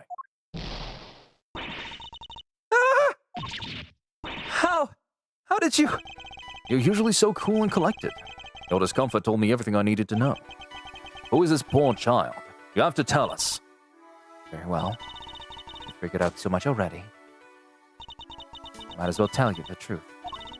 The person I'm so worried about, the person I'm so desperate to find, is Sean Fenn. Sean? But why? That is more than I can allow you to know. Judge Gavelle, you said you would tell us the truth. And if you don't give it up voluntarily, we'll have to force it from you. I'm afraid you're just going to have to accept that. Tell me! I need to get to her to tell me why she's so desperate to find Sean, because it's a mom! Are you a fan? Are you a fan of Sean's, perhaps? Am I? Yes, I am. I am an ardent admirer of the work of Sean Fenn, child actor extraordinaire.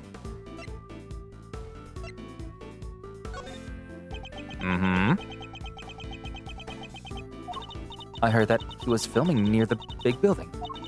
So I made it my business to learn where the set was, and some other important details. I see. I suppose that makes sense.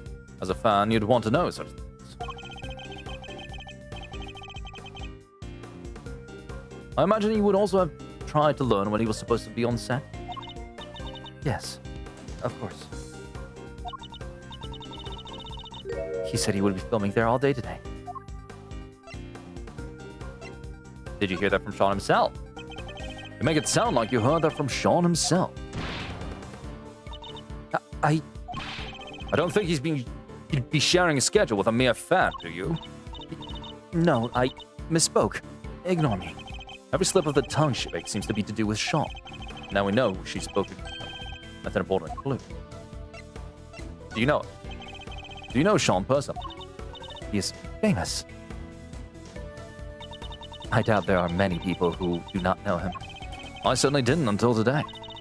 And you clearly need to be better informed. Perhaps I could teach you this. There's almost nothing I don't know about him. Yeah, she's aggressive, so we gotta wait. Forgive me. I allowed myself to get a little carried away. That seems to happen quite a bit when the subject of Sean comes up. Look, I do not know him personally. I simply know a lot about him. On my clue. Must have spoken to him. I can understand you're being worried about Sean, but you seem a little too worried. And you implied before that you had spoken to him. Which must surely mean that you know him personally. How did I give away so much? Well, the two of you are acquainted. This is surely an important clue. You know where he is. We're trying to find Sean, too. You have an idea where he might be? Why would I have any idea about that? The two of us aren't connected in any way at all. Yeah, two of you are very much connected. I have a queen, bitch! I don't know what exactly the connection is between you and Sean, but I know for certain that it exists. You've as good as told us that it does. Please, Judge Cavell, you have to help us try and find him. Help you. It will never be allowed. By whom? The goddess of justice. By the one person who knows where he is. The person who kidnapped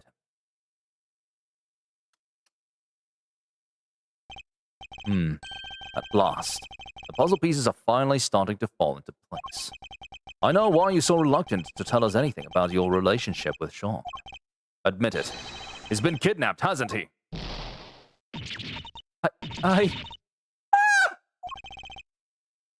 Judge Cavell, I need you to tell me the truth. All of it. Very well. This time, I will tell you everything. Your intuition was correct. Sean has been kidnapped. I knew it. But why does that have anything to do with you?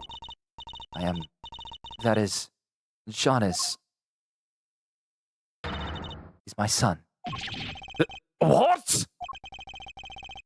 Well, we may not have found what she and President Wang were talking about. We found out something just as important. Sean has been abducted.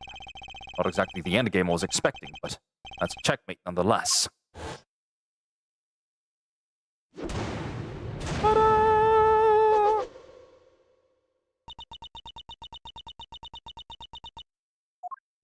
Aw. Poor Cavell. Hold on. What? You're Sean's mom, Judge Cavell? No way, come on, you're too young. Is she though? Is she though? 26 while Sean... She had a child at 13? Adoptive. Must be adopted. It's true. I am Sean's mother. Look. At 13? A magazine clip. An article about Sean. You don't carry these with you? Yes, everywhere I go. I guess you could call it a kind of talisman. That certainly speaks to the bond between them.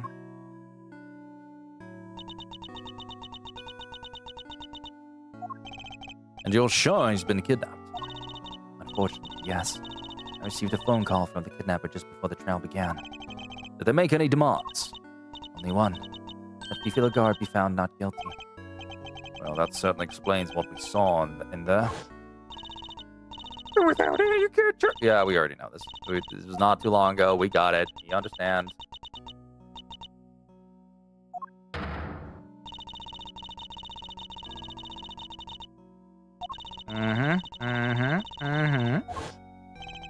That's why you came so close to declaring her innocent. I have failed in my duty to the law. I am a judge. I cannot arbitrate with impaired impartiality and make a mockery of justice.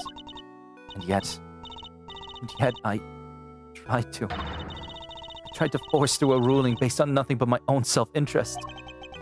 Judge Cavell. The goddess must be furious with me. But I just couldn't do it. I couldn't sacrifice my son on the altar of justice. I couldn't remain impartial when it mattered the most. Of course you couldn't. Are you crazy? No parent could just give up on their child like that. It makes the goddess of justice mad. Then I'm sorry, but she's wrong. If she really thinks that way, then she's the guilty one. Is that right, Mr. Edgeworth? Yes. Saying the god is guilty. That's bold. Kay is right. As I told you, though we all serve the law, we are also only human. None of us could or should be expected to sacrifice a child for the sake of a verdict. Thank you. Both of you. But the trial must continue. There's no escaping that. Your Honor, there you are. It seems it is time.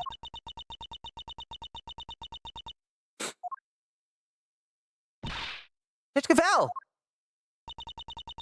My dad was a prosecutor. He was. Yeah, he used to work at a courtroom just like you do. And I was thinking about what he would have done if he was in your position right now. if a prosecutor were forced to insist that a clearly innocent suspect be found guilty. I know what you would have done. Anything, that's what. You would have done anything to get me back. But what I'm trying to say is, you can trust us. What do you mean? To get him back! Snatch him from the jaws of danger! I'm the second Yatagarasu, and if you agree to trust me, I promise I'll get him back for you.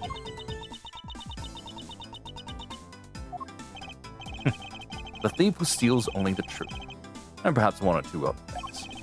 Well, Judge Gavel, what do you say? Will you trust the great thief to steal back that which matters most to you? Mr. Edgeworth, I'd like to help too, if that's all right with you. thank you. I know I'm in no position to ask this of you, but please, see that he comes home safely. Oh, we will! Don't worry, you can count on us! Here, take my cell phone. Kidnapper may call again. You'll get it back, along with your son. I promise. I'll do everything I can to draw out the trial, but I don't imagine I can give you more than about 2 hours at best. 2 hours. And give us until 2 p.m. Please, I'm counting on you. Oh, Verity, baby girl. Here I thought the great thief was on sabbatical. Well, hold on to your hat because she's back in business. All right, let's do this. My first commission. I can't afford to mess it up. In that case, we better start looking right away. Where to begin? Back did he go? He just went home. You're right, they wouldn't be doing any filming today after all. Sure, maybe he went on to the lamb. Let's see if Sean left any clues behind the big building. Hey, what are you doing giving orders? This is a great thief operation. I'm in charge now. Is that so? Then what am I? You're my assistant. First assistant to the great thief Yatagarasu. Talk about an honor. I've been relegated to thief's assistant. All right, get to work. Team Yatagarasu, move out. I don't think we've got time to celebrate. We've got 2 hours at best. 12:10 p.m. Big building. Plaza. All right, here we are. Ready? On 3. Just follow my lead. You'll be fine, okay? What exactly are you talking? Even in the depths of night. Hey, your turn. Keep up, will you? Why are you making me do this? Because the great thief Yatagarasu just arrived at the scene of the crime, dummy. How's anybody supposed to know that if we don't announce our appearance? Maybe a thief, but I most certainly am not. I'll do it on my own. Even in the depths of night, when no other bird dares to take flight, one alone soars to shine, the light of righteousness on the world's blight. And that one is me, for I am the great thief Yatagarasu. I'm very much aware of who you are, thank you. Now, shall we get on with this investigation? It's no fun at all. You don't have time for fun. We have less than 2 hours, in fact. We better get started. All right, well, we have the photo. Let's show it a few people, see if it jogs any memories. Get an investigation. Oh, hey, it's you. And I guess we can head this. Can we head this way? No, I don't think we can. Can head this way. Can head this way. That. Sean, you in there? No sign of him here either. Kind of thought the basket on the back of the truck looked suspicious. He's not wrong. It does. Yeah? Huh? What are you doing, Mr. Edgeworth? Why are you touching the truck? The engine's cold. It means it's been here for a while. No way, you can tell just from that? And if it's been parked here a while, I'm guessing the driver might not be nearby either. We don't really have time to stand around waiting until they get back. Okay. Blue truck. Okay, convenient. That was up the plan for me, but hey. A very good day to you, Prosecutor Edgeworth, sir. Huh? I'm not a prosecutor anymore, but he doesn't need to know that, I guess. Good day to you too, officer. Can I ask why you've been positioned here? Posted here? Me? Oh, I'm just keeping an eye on things. Excellent. And perhaps you can tell me if there are any vehicles that are coming up in or out of here this morning. None except the taxi and that blue truck over there, sir. Only 2 vehicles have come in or out. Could be useful to know. Okay. Hi. Oh, hey there, pal. When the long phaser. I don't know what kind of voice to give. You know what? We'll give him like the buff thing. Oh, hey there, pal. What a long face, huh? Everything you want to maybe line up a little. Did you take on any passengers here this morning? As a witch wear a punch hat, you bet I did.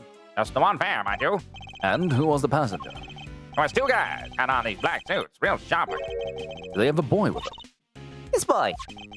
Like I said, it was just the 2 of them. All right, never mind. Thank you for your help. Thought we might be onto something there. No luck. 2 men took a taxi for the brick building. Did have a child with them. Okay. Hello, Austin. Or was it? Oh, hey, Mr. Edgeworth. Long time no see. Wait, This is Will Powers. Why did I say Austin Powers? Well, Austin Powers. It's still Powers. this is Will Powers. He's an action star I met on an old case. He's also the man behind the mask of one and only Steel Samurai. Long time no see indeed. Nice to meet you. I'm Kay Faraday, the Great Thief. Sedgworth has been working as my assistant. Good to meet you, but a thief? Mr. Edgeworth has been assisting a thief? Let's not worry about that for now. We'd like to ask you about what happened this morning, if that's all right. Sure. I don't know if I can be much of help to you, but sure. Excuse me. So he'll be one of Sean's work colleagues. I guess we better just dive right in. I mean, we could just straight up show it. Feels like you're right there behind the scenes, huh? This has been such a great shoot. Everybody's so into it. Crew, cast, everybody. Sure, it's not always been easy, but we kept smiling right through it all. What an atmosphere. And now this. How did this happen? There's not much we can do right now about the fact that shooting has been suspended. But if we can solve the case, maybe there's a chance to move again back on schedule. Another reason to do what we came here to do. Oh, we'll just talk about the incident then. I heard you were investigating this one, Mr. Edgeworth. Well, yes. I'm not the prosecutor in charge, of course. But if you're okay, here's assistant. I guess this is her case? No, that's simply... I can see you're an intelligent man. You're right, of course. I'm in charge of this one. Did the current cut? All right, I'll need you to give me straight answers. First of all, this case. You notice anything perhaps you could give me your impressions. Is that supposed to sound like me? My impressions? I guess my main concern is, no offense to the victim and all, but is it all over for the production? Are we done? I can't help but worry. I know that, but what's cool, guy? What's cool, guy? Hello, yo. What up? How are you? What's up? Yeah, same thing. How are you doing? I think it's probably safe to assume that you are, at least for now. Right? I knew it. What a bummer. We don't have the location for much longer either. Because you were due to finish shooting soon. No, because they're due to start building. The lot won't be empty for long. They were letting us use it while they got ready to make a start. I guess the plan was to shoot the rest on a lot back at the Globus Studios. I've been so worried about everything. What with people spreading all these rumors, too. Rumors? Yeah, this journalist keeps coming around. Y'all been hiding real monsters on that there set of yours. Y'all can't do that. I'm gonna expose y'all. She's always saying stuff like that.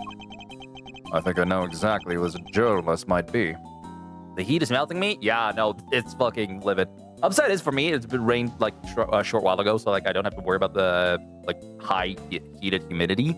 But it is warming back up. Not great. Not great at all. Yeah, the photographer, right? I thought you maybe knew her. You're not, are you? Hiding real monsters, I mean? Are you kidding? If they had real monsters to call on, I'd be out of a job. I'm guessing because you're the monster fan. Oh goddamn. Latest bot? Oh, Matt Zero's latest bot is that from Infinity. We're fine. So you've all been working hard on the movie. Yeah, the first time I've been on a reboot of an old series. This one's been a real challenge for me and everybody else over at Global Studios. If only they put this kind of energy into making a new Steel Samurai show or something. What role are you playing in this one? Me? I'm Taurosaurus himself. No way! So you're the star! Well, not quite. I'm in a costume, see? My face won't ever appear on screen. Really? Oh, that's pretty amazing. I wish I could wear a costume like that. Hey, do you think I could try it on sometime? Instead of just climbing inside of one of the horns. I'd love to say yes, but that's not how it works. Can't really climb inside that part. Oh, I get it. So I'm an outsider, right? That's not the issue at all here, Kay. Let's ask about Sean finally. Can I ask you a couple of questions about Sean? Sean? Oh, sure. Penny told me what happened. Just disappeared, right? Yeah, sounds like him. Does he do that a lot? Yeah, kinda. If we take 5 mid-shoot, you look around sometimes and he's just gone. Do you have any idea where he might be headed off to? Sorry, no. I did see him leaving the set, though. Huh? You did? And where was he headed? He got on the site bus. I was checking some equipment over, and by the time I looked back up, he was gone.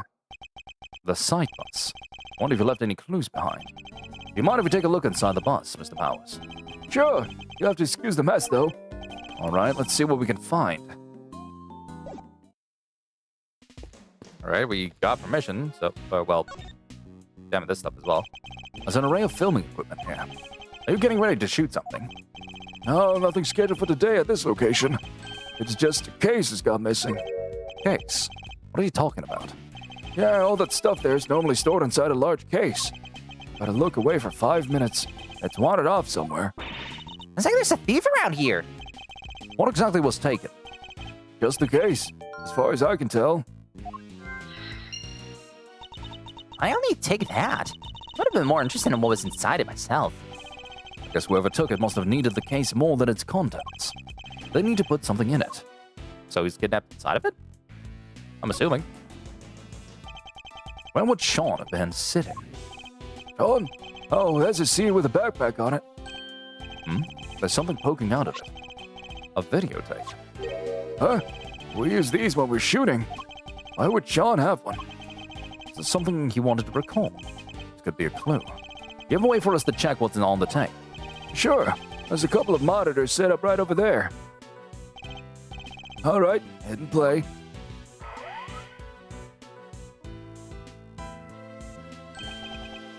It's Sean. Is he rehearsing his lines? John's there on his own running his lines. There's a clearly visible footprint right there, which means this must be from last night. Yeah, he does this sometimes. When he's not happy with a scene, he borrows the equipment and goes over it on his own time. Wow, he's really dedicated, huh? Sure is. He may be young, but he takes his craft seriously. You gotta admire it. Well, that part of it, at least.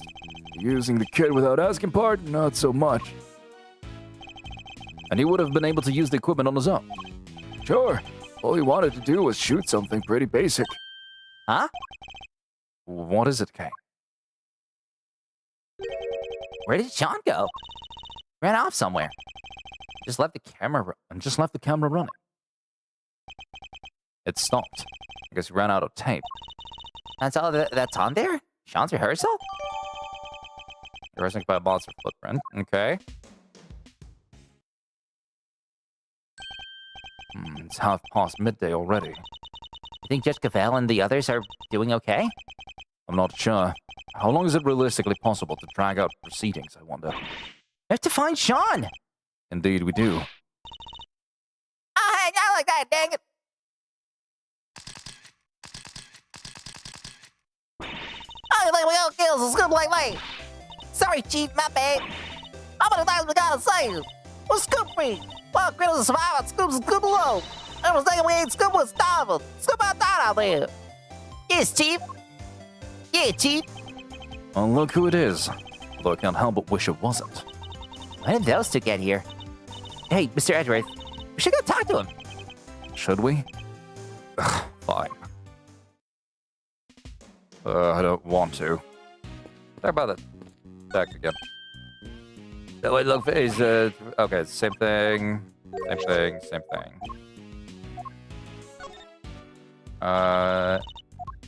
No, nothing. Hold on.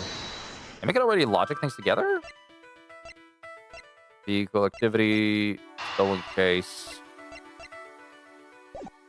Maybe the 2 men.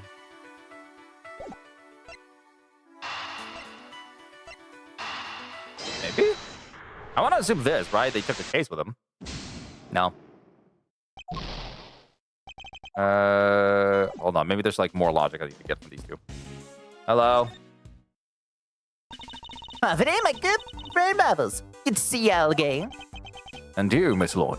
But how come you're here, if you don't mind me asking? Miss Lloyd, the accusation of murder made against you was of course entirely groundless. But the fact remains that you were a willing participant in the state assassination attempt. The police will no doubt wish to speak to you about the matter. You should be aware that you may well be punished for your actions. Well, they kinda dropped the whole case out of nowhere. Packed me up and shipped me home without so much as a slap on the wrist. Guess it was the way of saying, you keep up the good work now. They did seem kinda keen to get me to never ever mention the whole thing ever again, though. Yes, because you weren't part of the official story of the attempt on the president's life. They can't afford to have you getting in the way of that. But Mr. Edgeworth, telling Tabby not to talk is like trying to stop a dam from bursting with a piece of tape. Not exactly the most delicate way of putting it. Well, that's the whole thing, cuz. Every last detail, plus a few of my own. Handed it into the paper hopes not all high at all. But nothing. Not a peep. Somebody putting pressure on them. Or the details you added a little too gratuitous, perhaps. Both seem equally plausible, unfortunately. Alright, what's up? What are you doing here at the big building? Are you reporting on something? Hey, maybe I didn't make this clear enough the first time we met. If you want a reporter to scratch your back, you gotta scratch hers first if you catch my meaning. You mean you want me to give you something you can use for an article? Bingo! Ain't it better to be good? Because if it ain't, this conversation's over. We do need to know about what might have happened to Sean. Perhaps I could show her a piece of evidence and see if she has anything to give me in return. The rehearsal tape, maybe? That his photo? Miss Lloyd, this picture. Say no more, Ruffles. I already know what you're gonna ask. You do? You're looking for him, right? The kid? What? You just can't get out from under the drama, huh? Wherever he goes, the bodies follow. Miles Edgeworth, trouble magnet. Pretty much sums you up, right? Is my reputation really so sordid? And now you don't got yourself wrapped up in a kidnapping, too. Crazy. Huh? How do you know about that? Shh, pipe down, will you? Can't be talking about this stuff too loud. I ain't even told the chief about it. Gotta keep it down low, okay? That ain't a cat I want out of the bag just yet. Seriously, how do you know about it? Surely Judge Gravel hasn't told anybody except us. I bet you just love to know, wouldn't you? Well, you can't. It's a secret. Stop it, You're a fucking monster! What, a child kidnapping has happened, you're keeping it to yourself because you want a freaking tablet. Eat shit. The worst. I don't like her. Hey, quit staring at me like that. I ain't sharing nothing with that thundercloud of a face. No. Fuck off. So you know something, right? Sure do. Truth is, I don't saw it.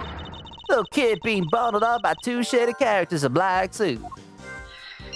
No. What? Do you know where they went? Nope, don't got a clue. It was kind of far away when I spotted them. Lost sight pretty quick. Dang it. Still, at least we know something about our kidnappers now. Yes, 2 men in black. All right, well, great. Lovely. I hate you, but still, we know it. Okay, men in black and 2 men. Connect the dots. Oh, Jack got disconnected on YouTube for a moment there. Whoops. We learned a little something about the kidnappers. Miss Lloyd saw 2 men taking Sean away. And the taxi driver remembers giving 2 similar-looking men a ride. It must be the same people, right? I'd say it's a distinct possibility, yes, but there's one thing that doesn't make sense. The taxi driver said specifically that the 2 men didn't have a child with them. Oh yeah, that is weird. No Sean, but the stolen case.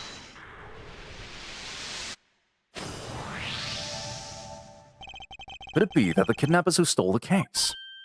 Wait, you mean... Yeah, so what if they put Sean inside it? He's little enough that he'd fit, I guess. So the reason the taxi driver didn't see him. Might be that he was loaded into the trunk as baggage. But why did they need to hide him? I imagine they might not have planned to originally, but they didn't count on there being a police presence here in the plaza. Right, that makes sense. They didn't want that officer on duty to see them going off with Sean. So they took a rather drastic measure. That must be it. All right, let's go see what the taxi driver can tell us. The two men you told us about, do they have any baggage? Boy, did they. A giant case. Wasn't easy getting that thing in the trunk, I tell you. That settles it. They must have been the kidnappers. Where did you take these two men, if you don't mind me asking? Look, I can see this is important. How about I give you a ride then? That's a great idea. Come on, Mr. Edgeworth. All right, thank you. Yeah, my pleasure, folks. Complete! Heal my bar, because I tried to refuse things too early. Anyway, oh, just playing Danganronpa, nice. April 6th, 12:57 p.m. Lol. Ugh, did he have to drive that fast? I feel kind of queasy. Are you okay, Mr. Edgeworth? Make a little green yourself. I'm fine. The driver said he took the men to the garage of this house right here. Means that this must be where they brought the case. No way, look at the name of the mailbox. The name? What? Excelsius Winner? This must be the chairman guy's house. What? Excelsius Winner ordered Sean's kidnapping. Isn't he currently under arrest? Nice, the garage door's unlocked. You spotted that quickly. Although I guess I probably should be surprised. Click a tick. Smells of engine oil in here. I guess Winner Senior must be something of a motorhead. Anybody home? No? Anybody? What are we, Kay? Common house thieves? You take that back. We're great thieves, and don't let me ever hear you say different. Have some self-respect, Mr. Edgeworth. Didn't like that at all. Anyway, it seems nobody's around, which hopefully means we're not at risk of being arrested. Let your guard down yet. We're just getting started here. Now let's find us some treasures. Are we supposed to be looking for Sean? Well, there's a lot of treasures. I think we know what this is. Yes, this... Oh, wait, was that Kay? No, it wasn't. Yes, this has to be it. The equipment case that Mr. Powers told us was stolen. They folded little Sean up, packed him in there, and shipped him all the way here, huh? He's a boy, Kay, not a piece of equipment. But it's possible that he's still here. We better find him. My reputation as a great thief is riding on this. And yours is my assistant. Sure it is. Gloves? Look, a treasure. These are mechanics gloves. They're designed to be worn when fixing vehicles or working with machines. Covered in oil that looks like it must be from a machine, too. And strangely dirt. An awful lot of dirt. I doubt they would have gone like that from a motorcycle maintenance. Ugh, I hate the guy, but I have to admit, I like his gloves a lot. You think we can maybe come up with a good excuse to, borrow them? I was about to take them into evidence, but now I'm not so sure that's a good idea. Yeah, let's talk about it as a curly covered in dust for some reason. Or dirt. I mean, there's more than just dirt. For fuck's sake. Oh, I can't examine it? Fuck off. Dang it. No way! This bike is super cool! It's even a skull over the headlight. I suppose it's designed so that the eyes light up when you turn it on. Really? Wow, I bet it's still nothing compared to when you get that steely glint in your eyes.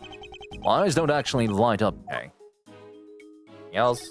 Look at these huge bags of flour, Mr. Edgeworth. If we had some water and a rolling pin, we could make us some delicious fresh noodles. I like them nice and firm, don't you? You have to boil them just the right amount. It's not flour, okay? It's cement. If you mix it with water, it will become very firm indeed. Really? Wow, cement noodles. Those are probably gonna stick in your throat, huh? Just a little, okay? Just a little. Little butt. There's a sledgehammer, a shovel, and a bunch of other heavy-duty tools here. The thing makes Jessica Vell's hammer look puny. If I ever become a judge, I'm getting one like this. I doubt you'd make yourself very popular swinging all of those around a courtroom. Really? Fine, what if I swing the shovel around instead? Then it wouldn't be a courtroom, it would be a circus. Promise me you won't do that. Huh? Somebody in the back there! Sean, is that you? Sure. Sean, sit right there. We're coming. Huh? That's... What? Mr. Winner! What? What's he doing here? Wait, this is Chairman Witter's house, right? Which means... Yes, it's Mr. Winner's home too, presumably. So how did he wind up like this? Untie him, Kate, quickly. Little expert rope work, huh? Leave it to me. All right, like this and this, through there, and you're free. Are you okay, Eustace? It looks like he's been through hell. How did you come to be tied up down there? I don't know! You found me, what did you tell me? Because we don't know, which is why we're asking.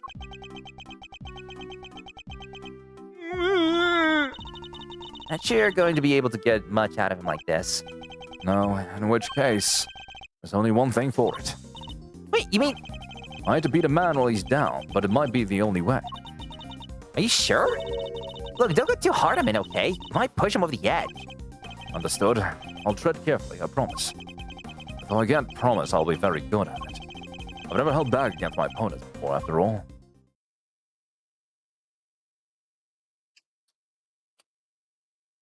Tisk tisk, chest dimension. The last time we saw him, he was running out the corner. How did he wind up here? You don't understand! You don't know what it's like being me! I sure don't, Jesus. Been through a lot. It's gotta be hard to know what might cause him to lose control. In which case, I guess I may just have to quietly listen to what he has to say. Quietly, even.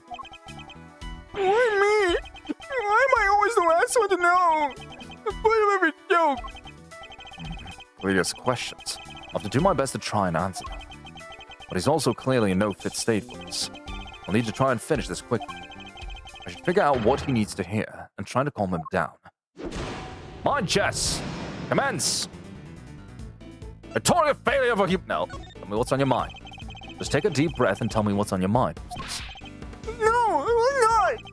If I did, it's not like you'd listen to me.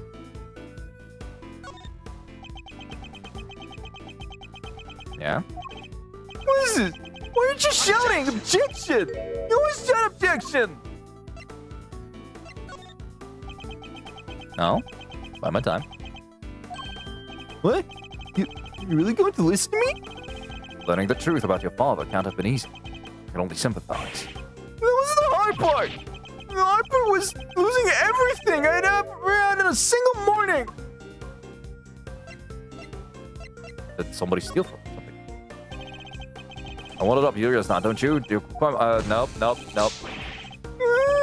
alone, please! Why don't you just go away? You think I'm going to trust you? I don't trust anybody anymore! I'm gonna be sensitive right now. I can't afford to choose my words carelessly. Yeah, nope. He's crying so much it's making him hard to read. He's sad, angry. He cries out the way, so it's impossible to tell. I just have to ignore his tears and concentrate on what he says. Right, just... By my time. Objection! By my time. Yeah? No, we gotta listen. We gotta listen. That's our task. Everything I thought I worked for was all a lie! Dad just made it happen! Tell me, Edward, why am I supposed to believe in now? You have to believe in yourself. You can lose faith in everything but yourself. That you have to believe in. But you don't have to do it alone. Experience, I can't give you. But knowledge, that I'm happy to offer. I had some time to think while I was tied up like that. I realized something. I'm not cut out to be a prosecutor. I'm incompetent. I don't even know the right word. I think the word you're looking for is incompetent. But judging by one's own competence is not notoriously difficult. So I need you to trust me on something. You're getting better at this, Eustace. Day by day, inch by inch. I swear it. Oh, I need to ask you something. Will you help me out? Sure. What do you want to know? Well, first of all, thank you for calming down. Next, I want you to tell me about your kidnapping. I need you to be as detailed as possible, Eustace. Tell me everything you remember seeing and hearing. Do you have any idea who your kidnappers might have been? No, of course I don't. I did have told you already. Okay, need a clue for that. I'm glad they don't take time. Found out the good way. Why would somebody kidnap you only to take you back to your own home? You think I want to know that too? I'm the victim here. What are you asking me for? Am I supposed to know? Wait for time. Wait for time. They locked me up in that box. Locked me up in here. I was scared. So scared. Did you happen to overhear anything your kidnappers might have said? I think what said, if you want to blame somebody, blame the guy who owns this house. Excelsior's winner. The owner of this house. That's your father, isn't it? Is? I guess it is, huh? Oh, I get it. The kidnappers were people who hated my dad. That's not it. At least not based on what else we know of the situation. But there was some kind of link between the kidnappers and Winter Senior. That could be a clue. What do the kidnappers want? You have an idea why somebody might have wanted to kidnap you? What do you mean? Why does anybody kidnap anybody? For ransom, right? Okay, so not a clue for this here just yet. Try another tag. Okay, so the clue is for this one. No, of course, don't try to deploy my clue. Your father was behind your kidnapping. Your captor wanted you easily at hand. And where could be more convenient than one's own home? I hate to break it to you, Eustace, but the kidnapping was ordered by your father.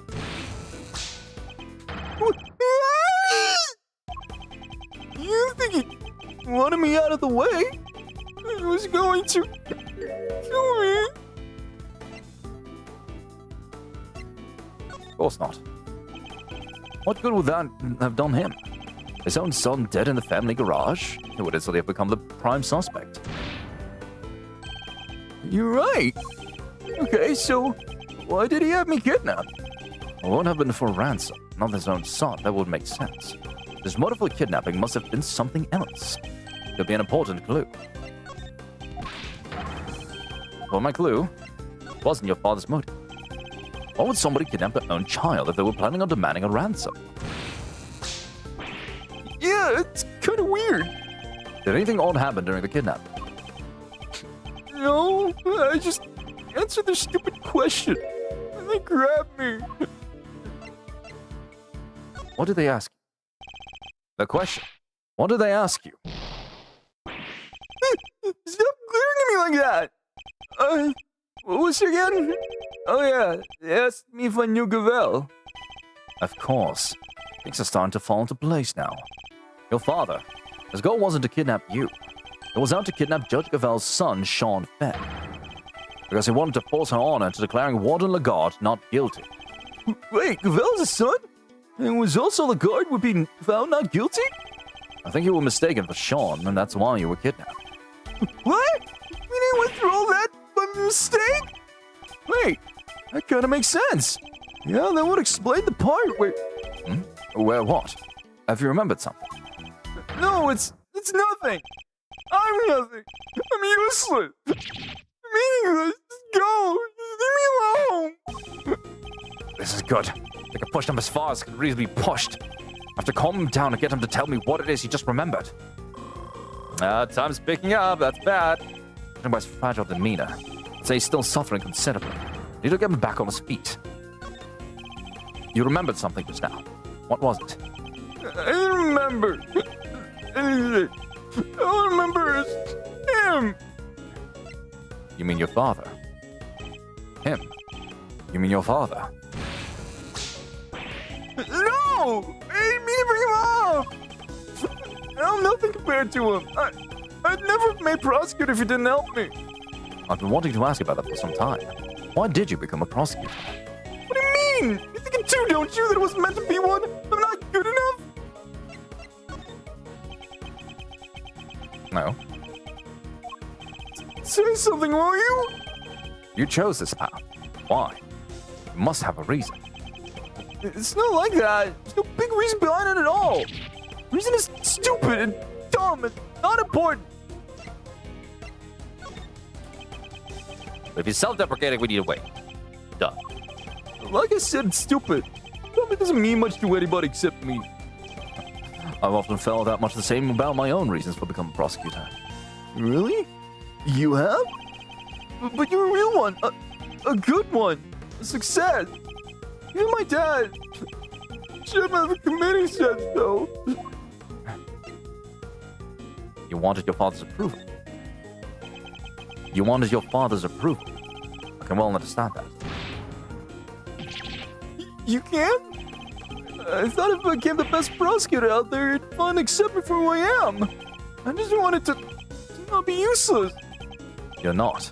Covering for your father in any way, are you? No, I won't cover it for him ever again. I mean, why would I after what he's done? Because you want to be of use to your father. You have a strong desire to be of use to him. Will you approve? Is that fair to say? I mean, why can't I be? Just one. Once in my stupid life. Why can't I make it better? Why can't I clean his name? It's clear as name. It is impossible to clean a name, Eustace, but you can clear one. Huh? I never knew that. In your father's case, though, it's going to be hard. His crimes continue as your kidnapping shows.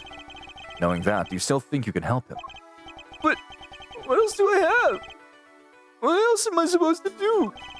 Why don't you be the better man and rise above the father who made a fool of you? Stare him straight in the eyes and stop him from committing any more crimes. Hey, you're right. I'll prove him wrong about me. I'll prove him wrong about everything.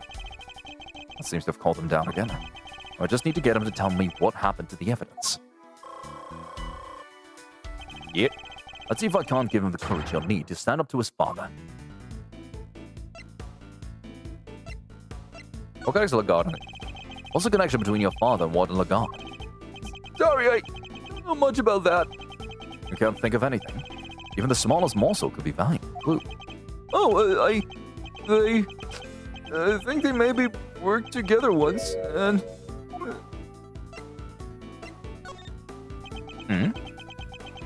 Listening?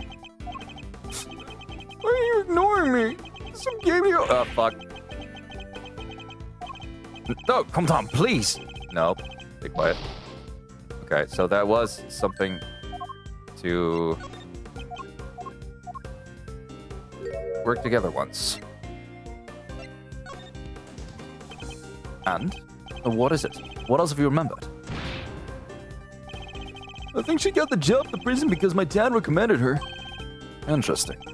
Do you have any particular reason to recommend her?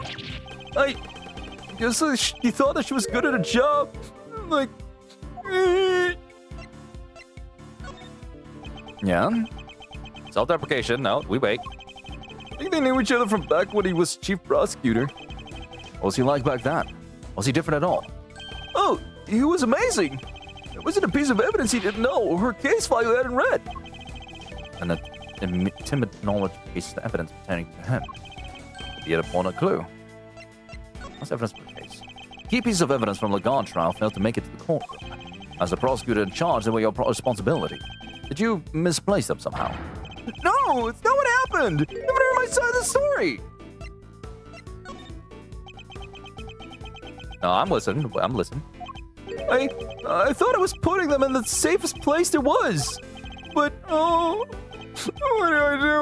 What did I do? Seems to be guarding herself self-doubt again. Guess I better send out a lifeboat and bring him in. I think I know what you thought would be the safest place possible. With your father. Isn't that correct? What? Ah! You told me it would all be safe with him. He said there was nowhere safer. Well, I'm afraid you betrayed your trust. And in the ugliest way possible. So we got rid of it? Why, Dad?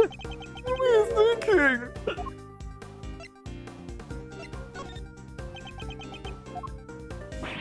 No, I think, yeah, no, I know what I need to point out.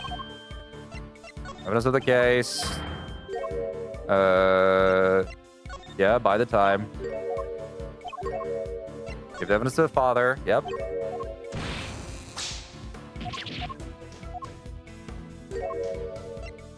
I wanted to mess with the trial. Your father wanted to obscure the truth in order to ensure that Warden Lagarde was declared innocent.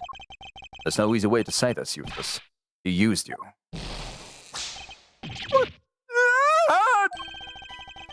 a chance that the evidence is still in Chairman Winner's possession, and we still don't know where Sean is. We need to get back out there and find him.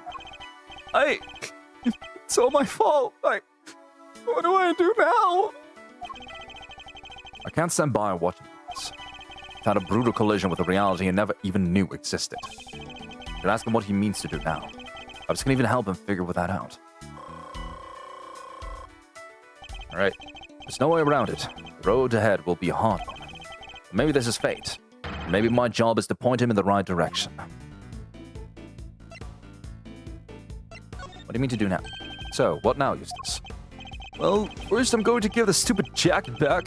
I don't deserve to wear it. My dad always said that clothes make you a man, but I'm no man. It's clothes make the man. It's clothes make the man, Eustace. It is? Thanks, Edgeworth. Learning a lot from you today. That's good to hear. Now about that jacket. Why don't we make you into prosecutor worthy of it? All right, let's do it. Let's make it so nobody ever makes fun of me again.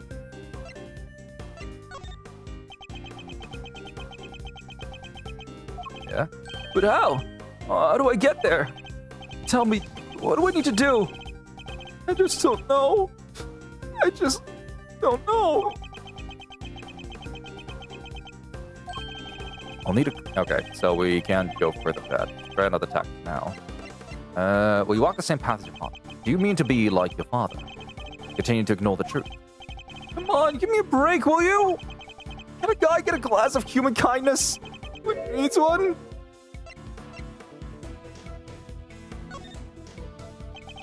Are you talking about the milk of human kindness? I'm afraid that's not quite how the phrase is used. Huh? It's not? Listen, talking with you like this, it's helpful for me too. There was a time when there were the truths I didn't want to face up to either. But a good friend taught me the error of my ways. That's nice. But I don't have anybody like that. I could be that person for you. If you could muster the courage to try and find your feet again, I'd be very happy to help. You would? But only if you really mean to try. I don't want to be like my dad. You want to be better than him, don't you? Yes, Eustace. I see it now. You mean to continue working as a prosecutor, Eustace? I don't even want to think about that yet. After all, I became one because of my dad. I probably shouldn't even think about carrying on, should I? The only person who can answer that question is you. Only you can decide what path you choose to walk. Then, I don't want to stop being a prosecutor. If I give up now, I'll regret it for the rest of my life. I just know it. So he tends to see this through. I'll bear that in mind. He's told me that he wishes to be better than his father. That he wishes to remain a prosecutor. I take that to mean that he wants to be a different kind of prosecutor than his father. That's the first important decision he's ever made for himself. And it tells us where he means to go next. What do you mean to do now? So what now, Eustace? Clothes make the man. Right? Good to hear. My time. If only he'd remembered his own words from a few minutes ago. The decision he made should serve as a good guide to what he should do next. He'll be a different kind of prosecutor. You want to remain a prosecutor, but walk a different path from your father, correct? It won't be easy. But the path you have chosen is that of the true prosecutor. Now that you have chosen it, when the time comes, you'll know exactly what to do. You're lucky. I myself still haven't quite decided what to do with my life. But you have. That's a choice you made all on your own. Now all you have to do is believe in yourself, and in the path you've chosen.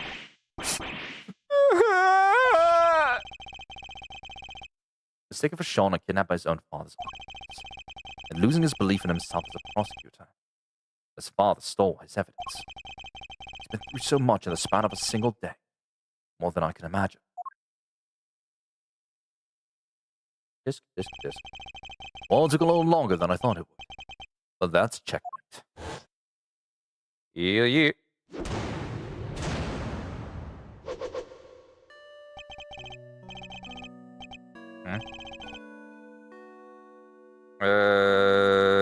The address of the while ordering will be able to grant a refund with this reason.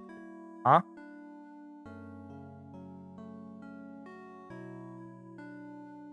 Hold on, I gotta put stream on hold for a little bit. Give me a second. Wait up. Hold on. Give me a sec. Give me a bit. I'm gonna pause the stream because I also have to go to the bathroom, but like still. Give me a bit. We'll get back to it immediately. Don't worry about that.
Okay, I'm back.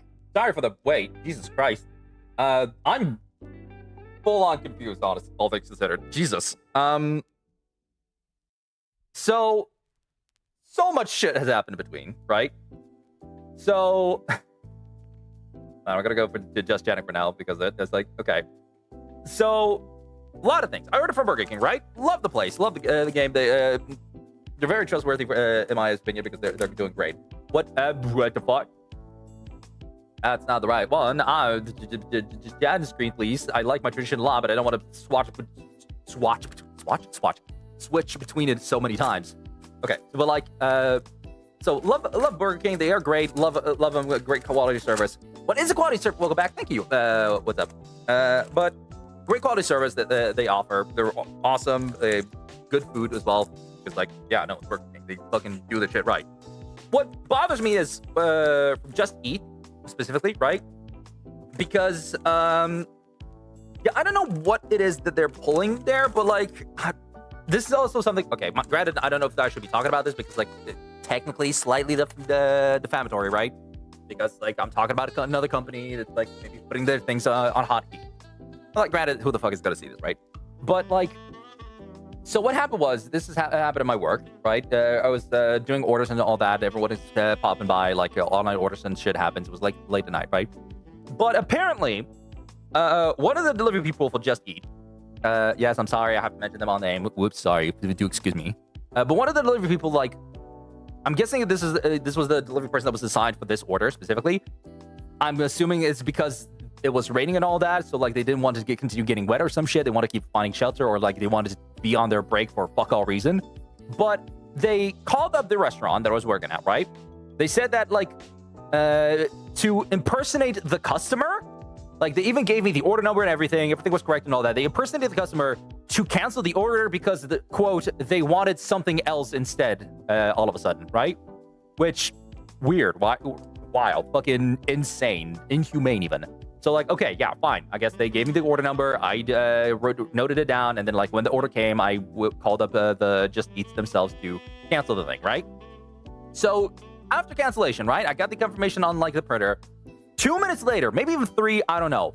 I get the call from the actual customer, who is not only speaking in the actual normal language that who is not only just talking Dutch, because the first guy, keyword guy, was talking in English. Now I'm getting a phone call from a lady who's speaking Dutch, is asking why her order was canceled for some reason, right? So like I answered her, well, someone gave us someone called us up. They gave us the correct order number, and like I could basically only assume to like cancel it because, well, of the reasons this and that. So she said, okay, we're fine. Then I'll have to order again. Weird. Yeah. So basically, I could pretty much puzzle together that it was the delivery person themselves calling us up because they did not want to freaking deliver the order. Right? Weird. Fucked up. It's crazy. I don't know. I don't get it. It's what the fuck? So now that had happened, had us cleared up. But then now, with my order here itself, right? I get a mail on my phone saying that, hey, sorry, your order's been canceled and you're not getting a refund because we tried to get at the door. We tried to ring the doorbell and ring your phone number, but no one had picked up, no one answered, and no yada yada. So we're just gonna cancel it, and we're not giving you a refund because it goes against the funds of the partner, right? So like, what the fuck? That makes no sense.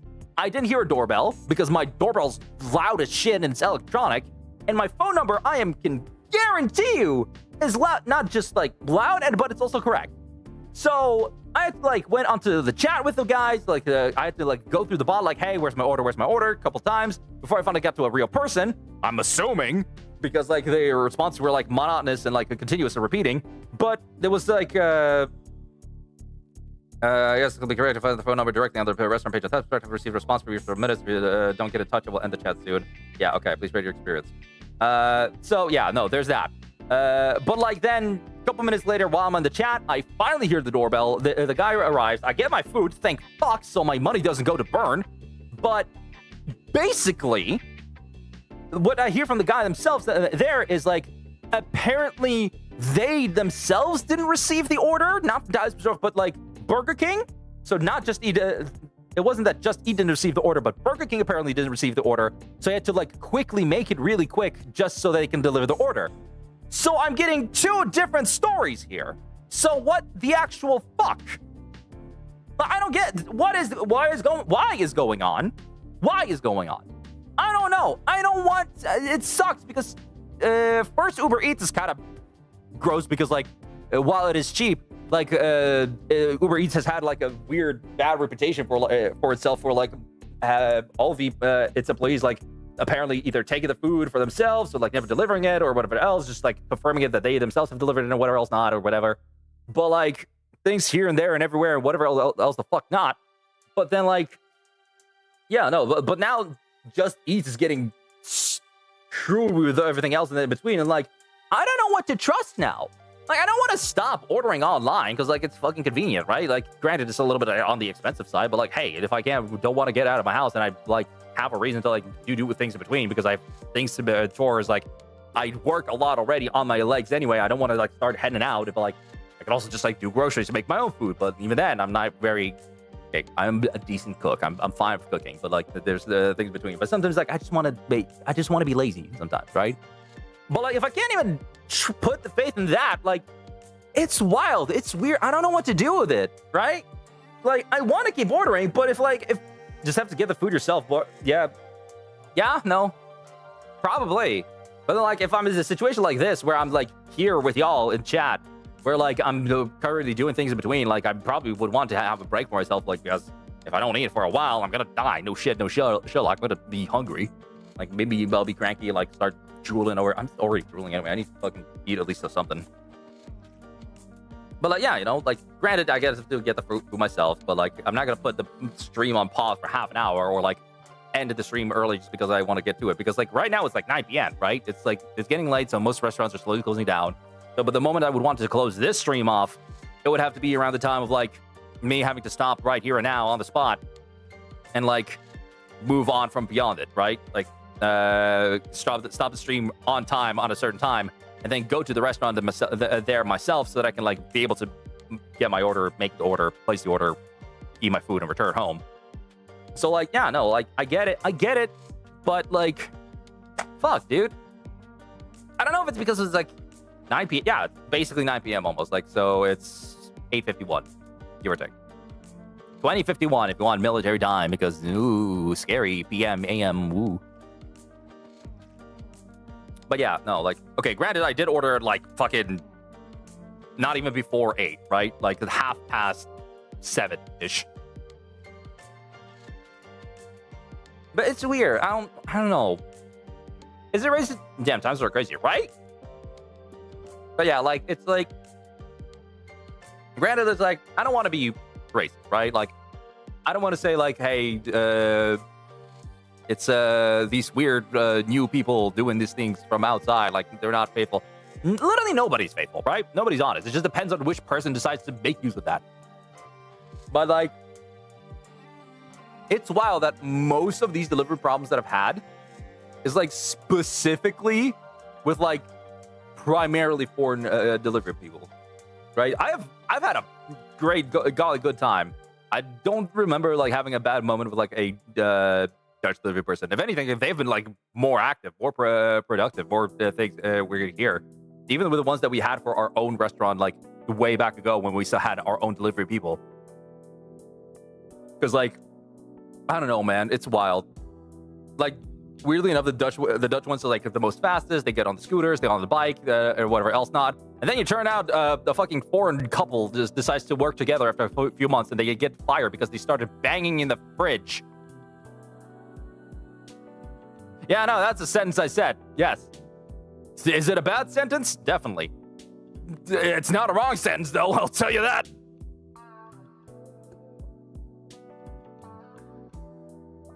I don't know, man. Well then indeed. Is it racist? Maybe. Probably. Everybody's a little bit racist sometimes. But by that point, at certain moments, I'm guessing like, okay, what the fuck? Like, I don't know, man. And granted, not everyone is like that, right? Like I said, everyone is a little bit weird on that end, this end, whatever, other end. But like, at a certain point, like, I can't help but get doubtful, right? Human nature, at a certain point, like, when you get into pattern recognition, even if it's, like, false, like, maybe it shouldn't be there. Like, if you bet oftentimes on black, you'll eventually get black, and it won't be always red. But if at a certain point, like, if you get, like, 15 or 16 red on a roulette table, by a certain point, you gotta say, okay, maybe I should stop voting on red, or stop betting on black, and maybe put a chip down on red. And if by that point it turns into black, then by that point I could just basically agree, okay, fuck it, roulette's not for me, I should move on. Like, I don't know, man. It's superstition, definitely. Is it weird? More than 1,000 light years, yes. I'm sorry, I just needed to get that out of my chest, because, like, it's fucked up that it happened, man. I don't know. Let's get back to what I'm doing. Because this is wild. All right. Back to video games. We're back to sad boys. Back to sad boys. Sad boys being sad. We need to make sad boy not sad anymore. Anyway. No!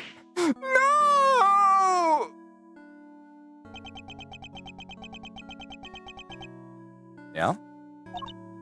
Wow, I don't think I've ever seen him move so fast. Sorry that happened, bro. Right? Like, at least I got my food. My money is not going to waste. I'm happy. I'm satisfied with it. But, like, dude. He's particularly speedy when it comes to running away from things, it seems.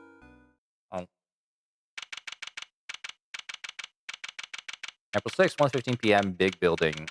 Plaza. We don't have much time left. I think we better check in with Fender. We want an update on what we discovered. We need to know what's going on over at the courthouse. But Eustace ran off, right? Is he supposed to be the prosecutor in charge? We're just updating Fender. Nothing else will change. Francisco will continue for the prosecution. Okay. Is that really all right, though? Going to have to. Like you said, Eustace ran off. Yep. Back to court.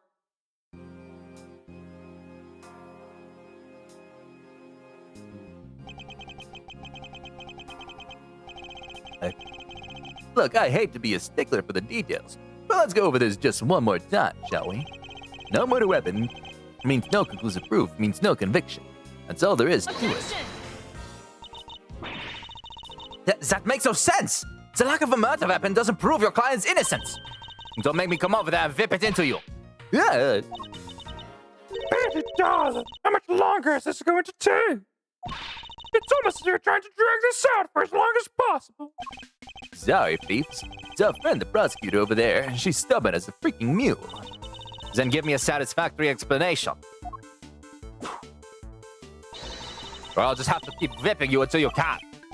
Seriously, I've already taken more licks than I've had of my birthdays. Come on, Miles, what's taking so long? I'm happy to buy you some time and all, but I'm taking a beating here. Oh, sorry, G, this one's important. Mind if I take it? Fine.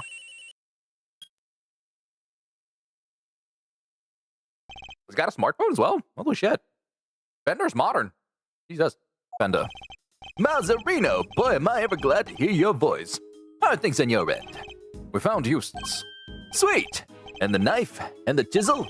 Unfortunately, he entrusted both to his father's care, which means that Chairman Winner is the only person who knows where they are. Chairman Winner? Why would he? We're not quite sure of the specifics just yet. But we do know that Chairman Winner and Warden Lagarde have some sort of connection they'd rather others didn't know about. Gotcha. Alright, guess the next move will be to get Excelsior's Winner on the stand. Best to hear the deeds from the proverbial horse's mouth, right? I'll keep looking for the missing evidence. And Sean. Well, shake a leg, will you, big guy? Can't keep this one from going to the judges much longer. We're a gnat's whisker from a verdict here. Understood. Wonder how long Judge Gavel's nerve can hold. Can't be easy for her.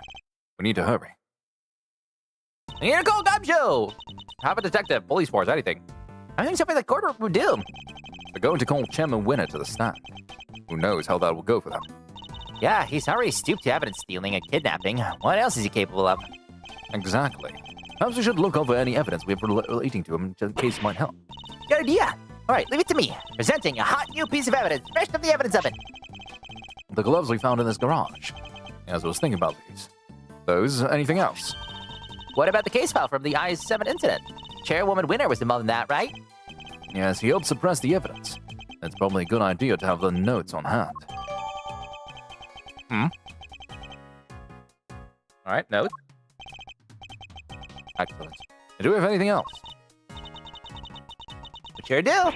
Last but far from least, there's this. Your Yardagarasu pin? Okay. I asked for evidence related to Chairman Winner. Can you please try and take this seriously? Says the guy who spends his life presenting people with evidence that has nothing to do with anything. No, that's different. There's a difference. God, Wait, that's Eustace? Huh? Hey, what are you doing here?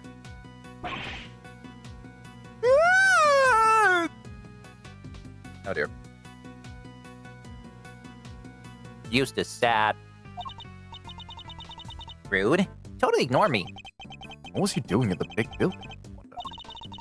Let's go inside and see if we can figure out what he was up to. Yes, good idea. Huh? The hatch is wide open. Maybe Eustace opened it. Did Eustace really come down here? Miss Hedgeworth, look!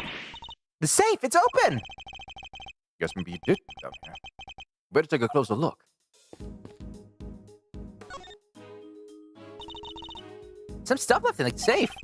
Then we better take a look, don't you? The owner will just have to forgive our prying. Is it a document of some kind? Let's see. Yeah, a document. And there's a photo attached to it, too. There's a picture. It's of... Oh, that's Mr. Knight, right? Bronco Knight. Or Horace Knightley, if you want. Name's Bronco Knight. I'm the president's personal bodyguard. Why is there a picture of him in there? What is this paperwork about? I'm not quite sure. Let's take a closer look. You're right, darling. There's some sort of connection between Knight and Canis. As you know, we've been trying to find out who Canis placed the correspondence checks games with. Well, now we know. I'll be pulling Knight into my office for a thorough grilling tomorrow. And I'll make that worm admit he's Canis' lackey. This is the last thing I do. So you do your bit too, and retrieve the package we laid to rest 12 years ago. I'm sure it's still right in front of the planter where we left it. It seems we saw to be some sort of report on Knight. Yeah, and it must be from around the time he was killed. We know that Knight was killed while being interrogated in the prison warden's office. I think we can safely assume that this document was written by Fifi Lagarde, don't you? I'd say so. But who was it written for? Oh, I guess whoever owns the safe? And I'd say that's likely to be the auctioneer, Excelsior's winner himself. Or that they really did know each other. Indeed. Not only that, it proves another connection. Huh? Lagarde and Winner were trying to flush out Mr. Canis' henchman. You mean Body Harm Canis, right? Yes, that's a guy with a soft spot for dogs.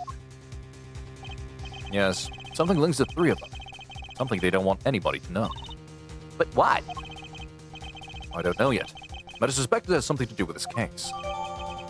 Okay. Data down. Wait, there's something else in here we've seen before. Something on his finger. The ring with a looking emblem on it. Well, well, Mr. Knight. Your chess set and your ring are here too. All your possessions in one place. So basically, the safe was full of evidence from the murder at the prison? It would seem so. Means the missing knife and chisel might be here too. Knife, chisel. No dice. Nothing else here apart from Mr. Knight's stuff. Really? Curses. Knight may be dead.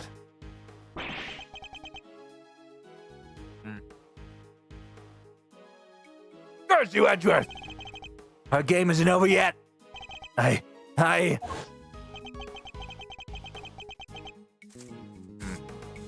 We left unfinished business behind. I think we need to find out what it was. The ring found in the safe in the storeroom.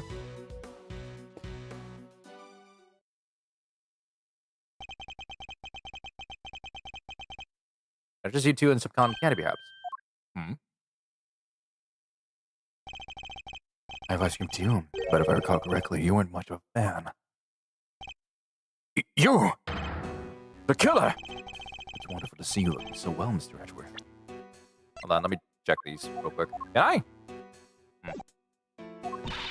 What are you doing here? Just as I said, I'm selling cotton candy. I really got interested in some. Parting clouds, it's called. Very apt. Sweeter than death itself. And so delicious you'll feel you're parting the clouds en route to heaven. You're the last person on Earth I'd expect candy from.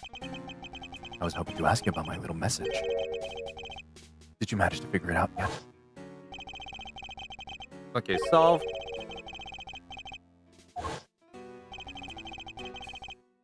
Have you been watching us the whole time? Watching you? Oh, I prefer to think I've been watching over you. The stand here really is the most marvelous little vantage point. How are the two things any different? What does he want with us? The president's murder. Was that you? Oh no. My contract elapsed a while ago. He was rather famous among his assassins, you know. The man no one could kill. Notoriously stubborn, despite multiple attempts over the years. And it wasn't just his brawn that kept him safe. He used bodyguards, body doubles, you name it. Certainly wasn't his brawn that kept him safe. Sadly this time, those bodyguards were nowhere to be found. After Mr. Rook died to save him, too. As I said, it wasn't me. I do not kill without a good reason. Which is something else I have to be grateful to Mr. Rook for. Thanks to him, I avoided killing someone entirely unworthy of my attention. Thanks to? What does that mean? The person who hired me deliberately misled me as to the identity of my target. A betrayal of trust for which I will soon forgive them. But that is why I'm currently doing all I can do. Currently doing all I can to track them down. And do you know what I think? I think you and I are looking for the same person. Is he talking about whoever it was that killed the president? And who is the person? You don't mind me asking. Oh, come now. I can't tell you that. It's against the rules. Revealing the identity of a client is out of the question. I'd hardly stay in business long if people couldn't trust me now, would I? But that doesn't mean there's anything to stop me from catching up with them in my free time. And what are you going to do when you find them?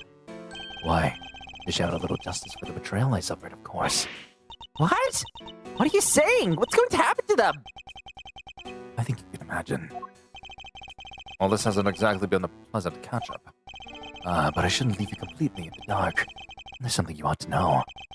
Our mutual friend, Bodyguard Canis, he escaped 3 days ago. What?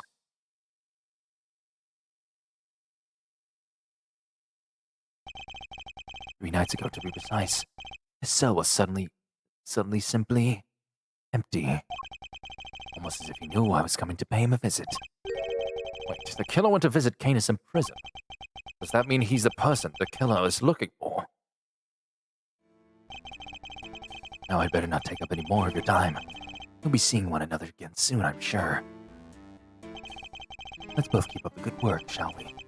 We'll run our target to ground if in the end.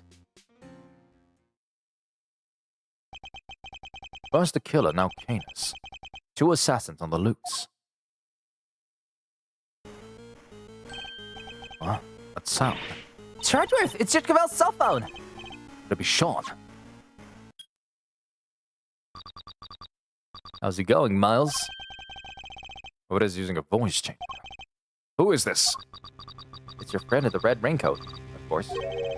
Red raincoat. You're the one who abducted Kay. Bingo. We'll figure it out, Mr. Genius Prosecutor. Can't hear, Mr. Edgeworth. Sorry. What's the speakerphone button? I was as surprised as anybody when she lost her memory like that. Talk about a curveball. Hey, I'm standing right here, you know. But never mind all that. I called to talk about something else. Yeah, there's something I need to tell you. Truth is, I was the one who made Big Bad Chairman Winner kill Little Miss Rosie Ringer. What? Must be the person the killer was talking about. I also called to say thank you. I neither want or need your thanks.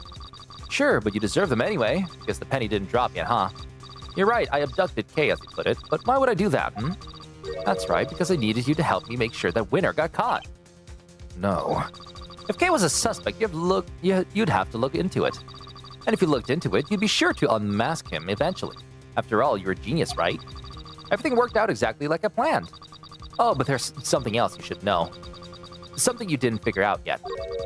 It wasn't Winner who kidnapped Judge Gavel's boy. You. How do you know about that? You and the good judge are more similar than you know. I think you might even be becoming friends. After all, she visited you at the detention center, right? Seems pretty pally to me. How could they possibly know about that? She didn't even use her real name when she visited. She pretended to be Detective Gumshoe. Anyway, you want to know how I knew about the kidnapping? That one's nice and simple, at least. Because sweet, innocent little Sean is here with me right now. What? No! Ooh, sounds like that one was a real surprise. If only I could see your faces. Well, okay, what do you say? Why did you come and steal him back, just like you said you would?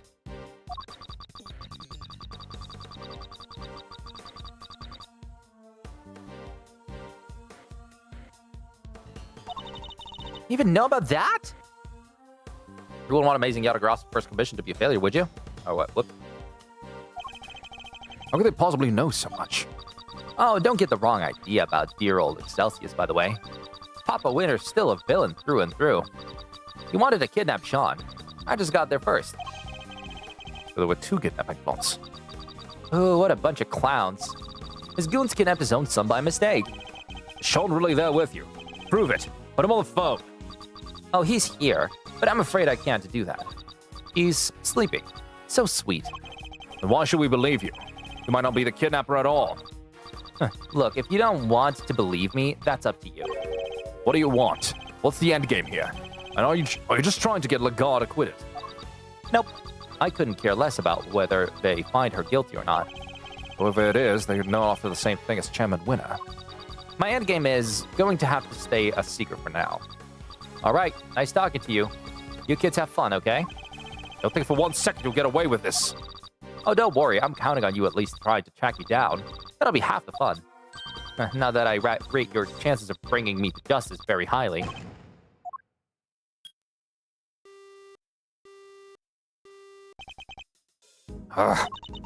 Who was that? I wish I knew. They didn't give us enough to figure that out. The Liberty, I imagine. What? So we really have nothing to go on? Not fair. They sure knew a whole lot about us. Indeed they did. You're right. It was uncanny how much they seemed to know. How is it possible that they were party to so much that happened in private? Right? You knew everything about the whole kidnapping situation, too. We need to figure out how, where they were getting their information from.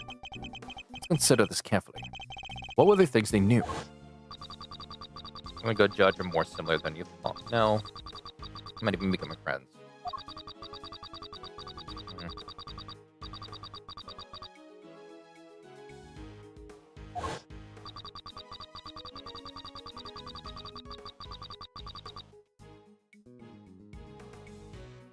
One amazing Yatagroff's failure.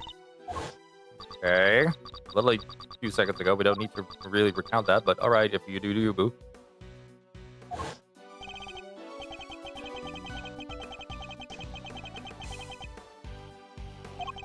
Go. Yep, what? No, that was the main stuff. That's it. Based on the specifics I mentioned, there's only one possible answer. I've got it, Kay. I know how they knew. Huh? Really?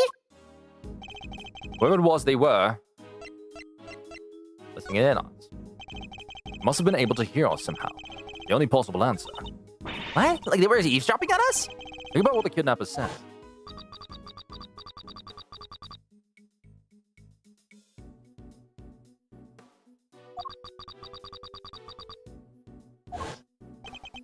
If only I could see your faces. That means they couldn't, but they weren't filming or following us. Okay, so what? So what? They hit a bug somewhere? Let me take a look at the stuff in my bag. Where could they have concealed it? We need to go back to what they said again. If they somehow knew about something they shouldn't have. Judge Gavel's impromptu visit and our conversation in the business room. Back at the prison, the only thing we kept with us is her badge. Am I present at that point? The bug must have been hidden here. Yadagarasa pin. Okay, can I take a closer look at your badge? Yadagarasa pin? No, it's mine. What? Seriously, Mr. Edgeworth, sure, you're a great thief's assistant now. That doesn't mean you get to wear the pin right away. You have to earn it. I don't want to wear it. I want to check it for bugs. Huh? This whole thing? Let's take a look, shall we? I don't think it's anywhere on here, but I'm guessing it's this part. Like the centerpiece. Something I've been wondering for a while now, but has this been something you inherited, or? Nope, it wasn't one, so I made it myself. I suppose that makes sense. It's quite flashy. Can't imagine any other thief wanting to wear it. What? You don't have to be so mean, you know. I mean, I don't particularly specifically see anything on the edges of it or anything of the sort.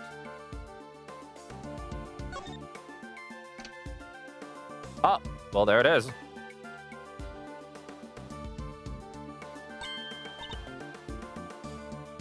Huh? Whoa! So it's right.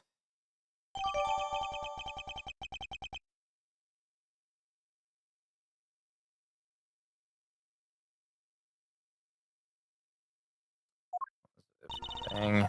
How did you know? Whoever we're dealing with, they came into close contact with you recently. They knocked me unconscious. Precisely. We even think the bug must be in one of your possessions. They also overheard my conversation with Judge Gavel when she visited. Something that would have been impossible if I didn't have the bug in my person at the time. I get it. So you thought back over what they let you keep hold of when they locked you up. Yes, all the case evidence I was carrying has been confiscated. Meaning the only thing it could possibly have been was your pen. So they were listening to us this whole time? And they heard everything we said? I suspect so. Everything to do with this case and more. Wait, they're probably listening to what we're saying right now. It may well be, yes. Hey, jerkface! Okay. You stupid coward! Why don't you come out and show yourself? Huh? What was that sound? Ow, ow, ow, ow, ow, ouch! Dang it! Huh? Oh, look! It's Debbie! I sure know how to surprise a girl. You gotta shout out loud without a word of warning. Let me jump halfway out of my skin. Sorry. It's got you so ornery anyhow. Get a load of this. Seriously, make your blood boil. And well, huh? I'm all ears. I wonder if we might be better off keeping it up to ourselves, okay? Assuming we don't want to be all over the front page of tomorrow's paper, that is. Oh, thanks. You really walked right into that. Oh, come on. Y'all no fun, huh? I was counting on you and open up and spilling the beans all over this here plaza. Better switch off the bug before I forget. So, did y'all find out they're a kidnapper, kitty? Oh, speaking of which, the charge is all being taken away. Was it the boy in this photograph? Huh? Nah, that ain't him. The kid I saw looked dumber than mud. Dumber than mud. Yeah, but he did have on some fancy school uniform. I'm surprised for guessing who she means. So Mr. Lloyd managed to confuse matters once again. I think we'd better take another look around. Fair. Back to square one. Hopefully we'll turn up some new information soon.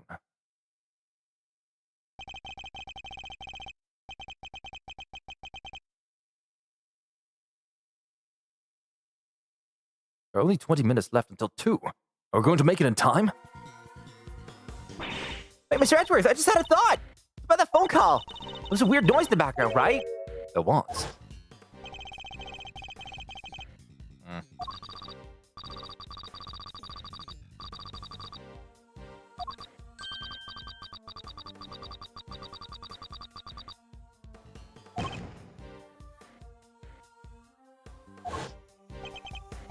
Wait, she's right. We heard a loud bang right at the end.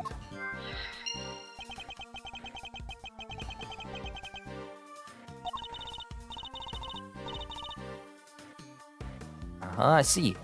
Loud bang, you say? I see. that provide a hint as to kidnapper's location. I'm so sorry. Will you stop eavesdropping? Boy, you never get any cuddlier, do you, Ruffles? I guess I'll need to speak with Miss Lloyd, too. Much as I don't want to. Begin investigation! Or this man right here. Uh, Stop, Gummy! Why are you running away from us?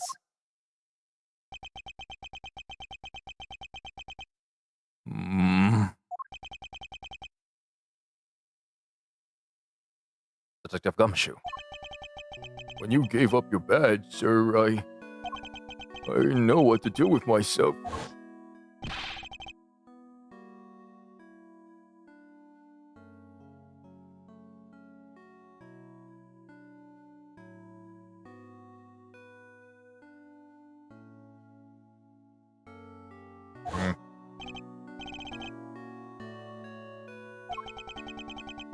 You were gonna, Fuck it.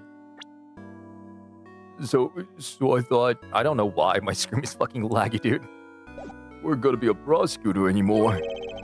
Maybe I shouldn't be a detective either. Well, I was wrong. Even if you're not around, I'll always be a detective. My job will always be to investigate crimes. Us detectives don't just investigate when prosecutors ask us to. We have to be able to look into stuff ourselves too. Is that what you were doing just now? And back then, too.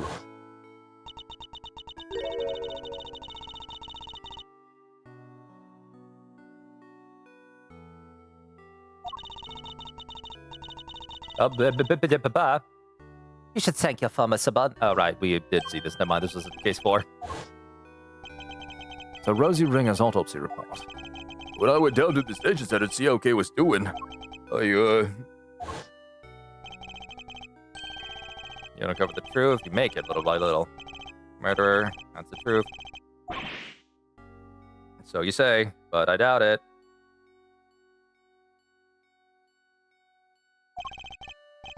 Yes, my boy, that's what I like to see. Sure do. Sure do. you overheard that? Yeah, so I went back and looked over the evidence. I got a little something I thought might help. No way, Gummy, you're the best! I'd be in prison right now if it wasn't for you. My pleasure, kid. Good to see you got your memory back, by the way. Thanks. So anyway, like I said, I'm investigating stuff for myself these days, and that's that. Wait, Gummy! Don't run off again. We get it. You can look into stuff for yourself now. That's great. And it helped me right when I needed it most.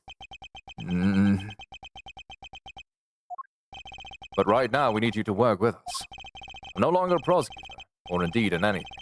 But we're investigating the case regardless. And I'll ask you this not as a prosecutor, but as a friend. Detective Gumshoe, will you help us?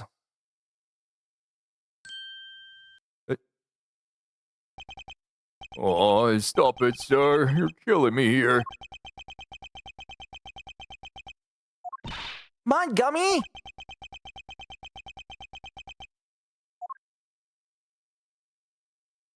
Gumshoe! All right, I'll do it. Just stop bowing and being nice to me, okay? It's weird. Gummy! Thank you, Detective. So what do you need? Can you tell us what you've discovered in the course of your investigations, Detective? Yes, sir. Sure I can. All right, I've got 3 big things to tell you. Here goes. Number 1, got some results for you from when forensic looked at case closed. They found traces of what looked to be a powerful sedative. Round was 3 Z's. Guess that's what she was struck with at Gold Lake. Before she was taken to the roof of the big building. Sure seems that way. Now for number 2. Got hold of all the footage from the security camera from the big building elevator. Camera that captured President Wang and Judge Gabel that night. The elevator is usually the only way of getting up to the roof, onto the roof, correct? And therefore, anyone using it should have been caught on camera. That's right. So winding the tape back to 2 nights ago, should have been able to see Kay being carried up there while she was out cold. And? Did you spot me, Gummy? I watched it all and fast forward, everything from 2 days ago till the end. Yes? And? Nothing. No sign of Kay anywhere. Thought it was too good to be true. How did the kidnapper get her up there? I think we'll need to look into that in a little more detail. And the last item on your list? Yes, sir. This is the big one. The third thing I have to tell you is, it's great to be working with you again. I'll help you catch this purpose. It's the last thing I do. And that about wraps it up. I'll put you through a lot, Detective. That doesn't mean I can start going easy on you. That's the big one, as you put it. Doesn't even have anything to do with the case. Would have preferred something of practical use. Ugh, no mercy, huh? Guess I shouldn't have expected any less. Thanks, Mr. Redgrave. Over the search. That boy's been kidnapped. We need your help to find him. Kidnapped? Yes, his name is Sean Fenn. Oh, wait. Kid with the horns? You know him. I saw him earlier today. You mean this morning? Yeah, he got off that bus over there and then he walked up toward the garbage disposal area. Where's that? Just over there. Until all the offices in big building put their trash before it gets taken away. Where it went after that, I couldn't tell you. I had to leave right around then. I think we better take a closer look at this garbage disposal area. Present you with a bug. Maybe you can do something with that. Good one, Mr. Edgeworth. I think. You weren't showing me that for a reason, were you? Wouldn't know the first thing about it. And yet, that doesn't seem to bother you at all. Report on tonight. Manfred, Gregory Edward, Artie Frost, Samson Tangaroa. Delicia Scone, Judy Bound, Carmelo Gusto. Sons, Tangaroa's mansion up to the day before the incident, from the day of the incident on where their whereabouts are unknown.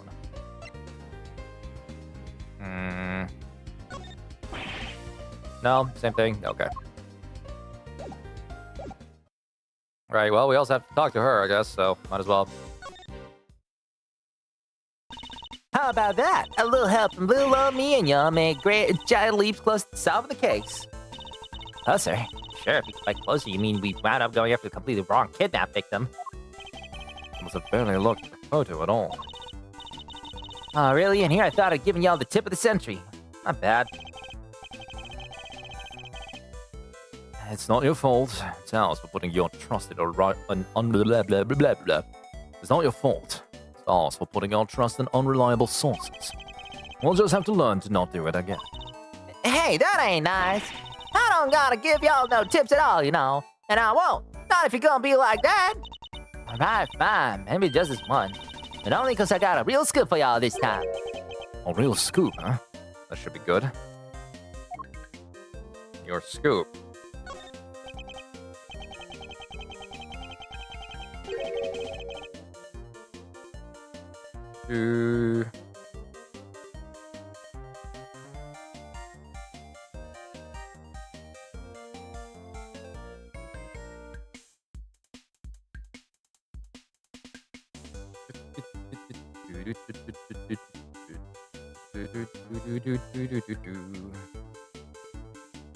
Alright.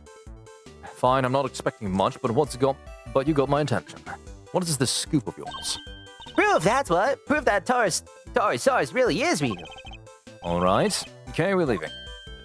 Wait. I ain't lying, I swear. Sure, it's hard to believe, but it's true. We don't have time for this. We also don't have much else to go on, I suppose. Proof? What kind of proof? Did you capture something on your tape recorder, Pat? You're good, Ruffles. Dropping the gosh damn tack. I captured the sound of that big old beastie breathing fire is what I captured. I was hoping for something a little better than that. Hey, don't make that face, dang it. I ain't lying. Listen for yourself and tell me it ain't true. Alright, ready? Fire breathing time, dag nabbit.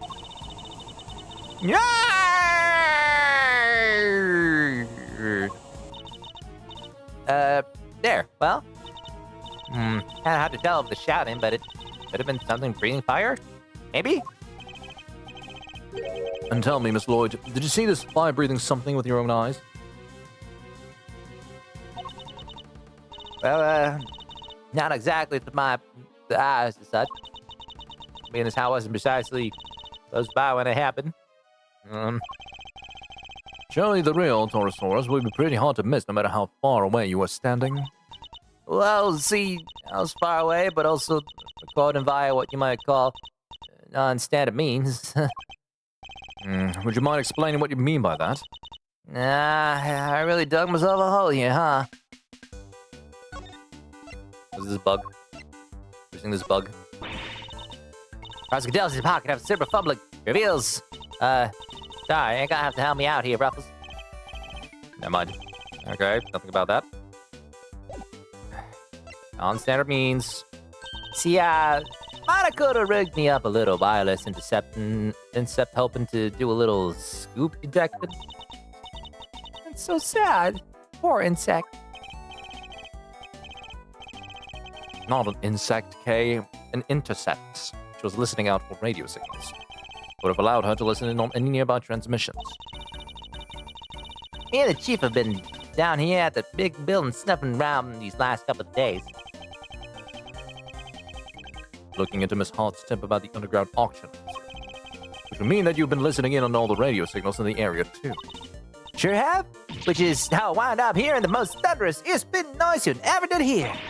The pound of feet, the electricity in the air. This was it. Horror-saurus at last. You made up everything except the roaring sound, didn't you?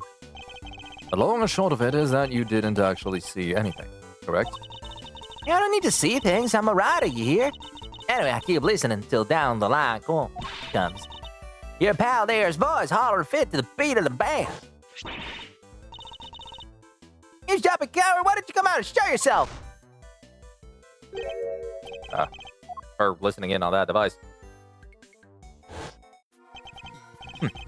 Apologies for that. I'm sure Kay didn't mean to bow you over with another outburst. I assume it was shocking as it was because you didn't hear directly. It came through your headphones while you were listening to the signal from the bug, didn't you? What? You're saying she planted it? Hey, come on now. I ain't no bugging, just a little lighthearted acceptance, all. Would you mind if we borrow the tape of what you recorded, Miss Lloyd? You know what, you dag well, please.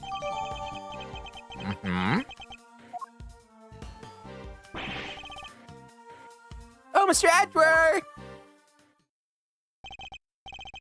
Mr. Saint, Miss Berry. How's the search going? Can you find him? Not yet. Where's Sean? On. Oh, nothing. Just a slip of the tongue.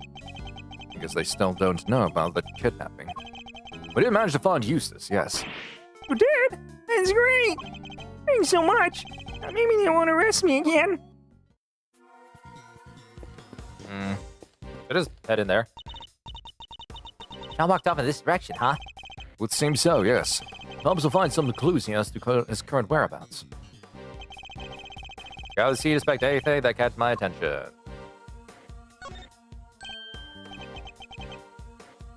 This milk carton. The same brand Sean drinks. Something happened to him, yeah. Sit. The trash collected at 11 a.m. Guess that's why the enclosure is empty. There was a ton of stuff here earlier. Big stuff, too. Today must be the day they take the big stuff away. Yeah, sure looked that way. I'll bet the big squisher machine squished it all up good anyhow. They don't do that with the large items. They just take them away as they are. They do, huh?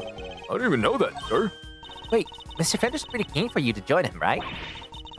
I'll bet he said you some kind of pamphlet on how to throw your stuff away for when you move office. You're spookily insightful sometimes, Kay. But only sometimes. Based on what we've seen and what Detective Gumshoe told us, I think there's a strong possibility that Sean was abducted from the garbage disposal area. And it's kind of out of the way, prying eyes, huh? Why would Sean even come here in the first place? I imagine he must have had something to dispose of. But the truck's already come and gone. You'll never know what that something was now.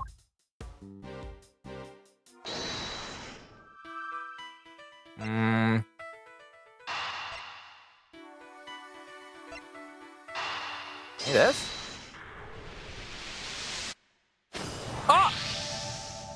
I'm smart. Only 2 vehicles came through here this morning. The taxi and a blue truck. And Eustace was taken away in the taxi. Right, well, it would seem that Sean was likely abducted from the garbage disposal area. And if the garbage was collected at 11 a.m., Oh, I get it. Now we know what kind of truck it was. Indeed. Must have been the garbage truck. But the police officer who told us about it didn't describe it as such. He only mentioned the fact that it was blue. Some cop he was. How did he not even notice it was one of the cool trash squishing machines? Because it wasn't. Today isn't a regular garbage. It's the day to collect larger items. For which they wouldn't use a specialized garbage truck, just a regular truck like any other. But it was a garbage truck nonetheless. And where do garbage trucks go? To the dump, right? Wait a second. So you're saying the kidnapper disguised himself as a trash collector? Then the truck would probably have been fake too, right? So maybe it didn't go to the dump. No. I'm reason sure the garbage truck was real. Yeah? How do you figure that? Another look at the garbage disposal area should tell us. Must have been real. Lily. The poster? Or the fact that there's nothing there? Wait. Prove that the garbage truck was real. You don't agree?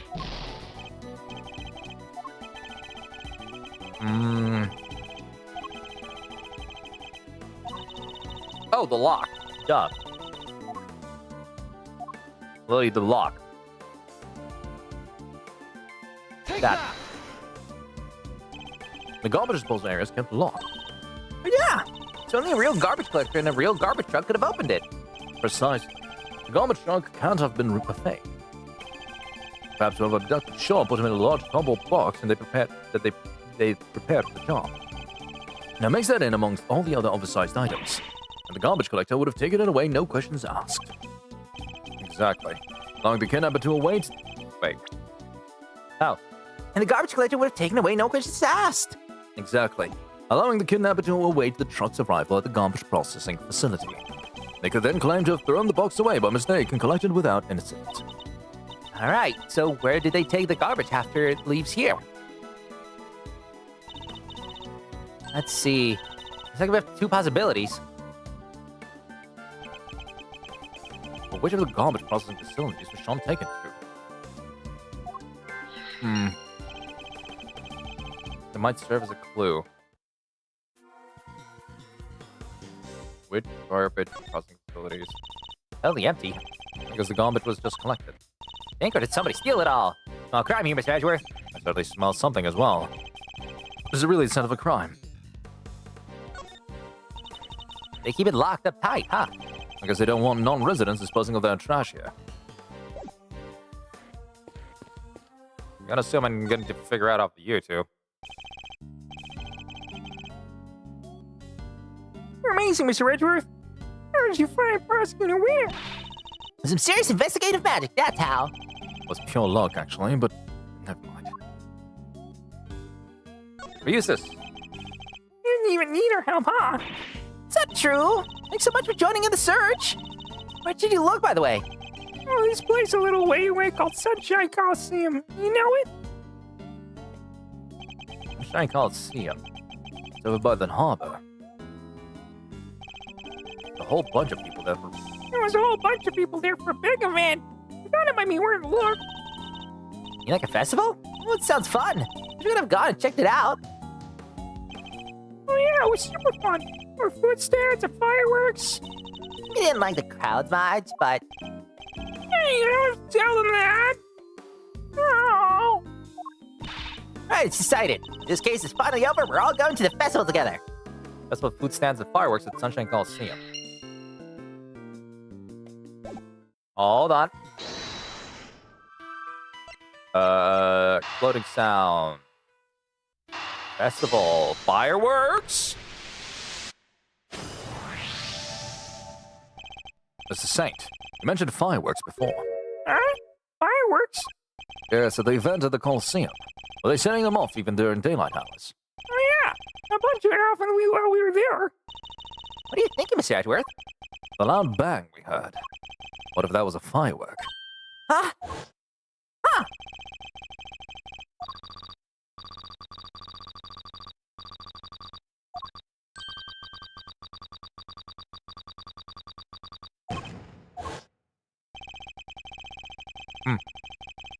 For the bang to be clearly audible over the telephone, it must have been pretty loud. Which means fireworks. Which means the Coliseum. kidnapper was near there, right? But how near? If the fireworks were that loud, you could probably hear them from pretty far away. The area we need to search would be too broad to even consider doing it ourselves. The police would have it in hand. Garbage facilities near the Coliseum. Yeah. So based on the loud bang we heard on the phone call, we know that the kidnapper was somewhere in the vicinity of Sunshine Coliseum. And one of the garbage facilities is right there, too.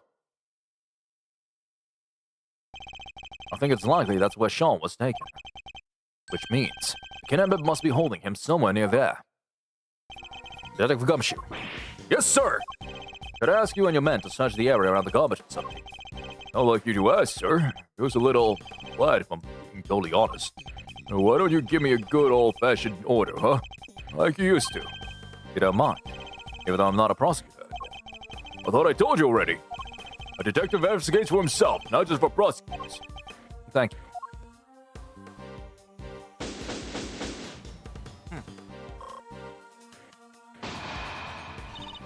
Easy, easy. Mr. We're almost out of time. All right. We need to hurry. I doubt that Cavell and the others can hold out much longer. I'm counting on you, Detective. Ah. Sorry, Borger. I'm counting on you, Detective Gumshoe. I won't let you down, sir. It won't be an official search, but I'll put my best guys on it. You can count on that. Going to, Gummy. I promise to snatch Sean from the jaws of danger, and that's just what I'm going to do. I'll head back to the courthouse. Who knows? I may be able to track proceedings out just a little longer. All right, with me, everybody. Even in the depths of night. It's already striking 2. There's a moment to lose. Yes, sir. Printing finished, but now the other bird dares to take flight. April 6th, 2:16 p.m. District Court, courtroom number 3.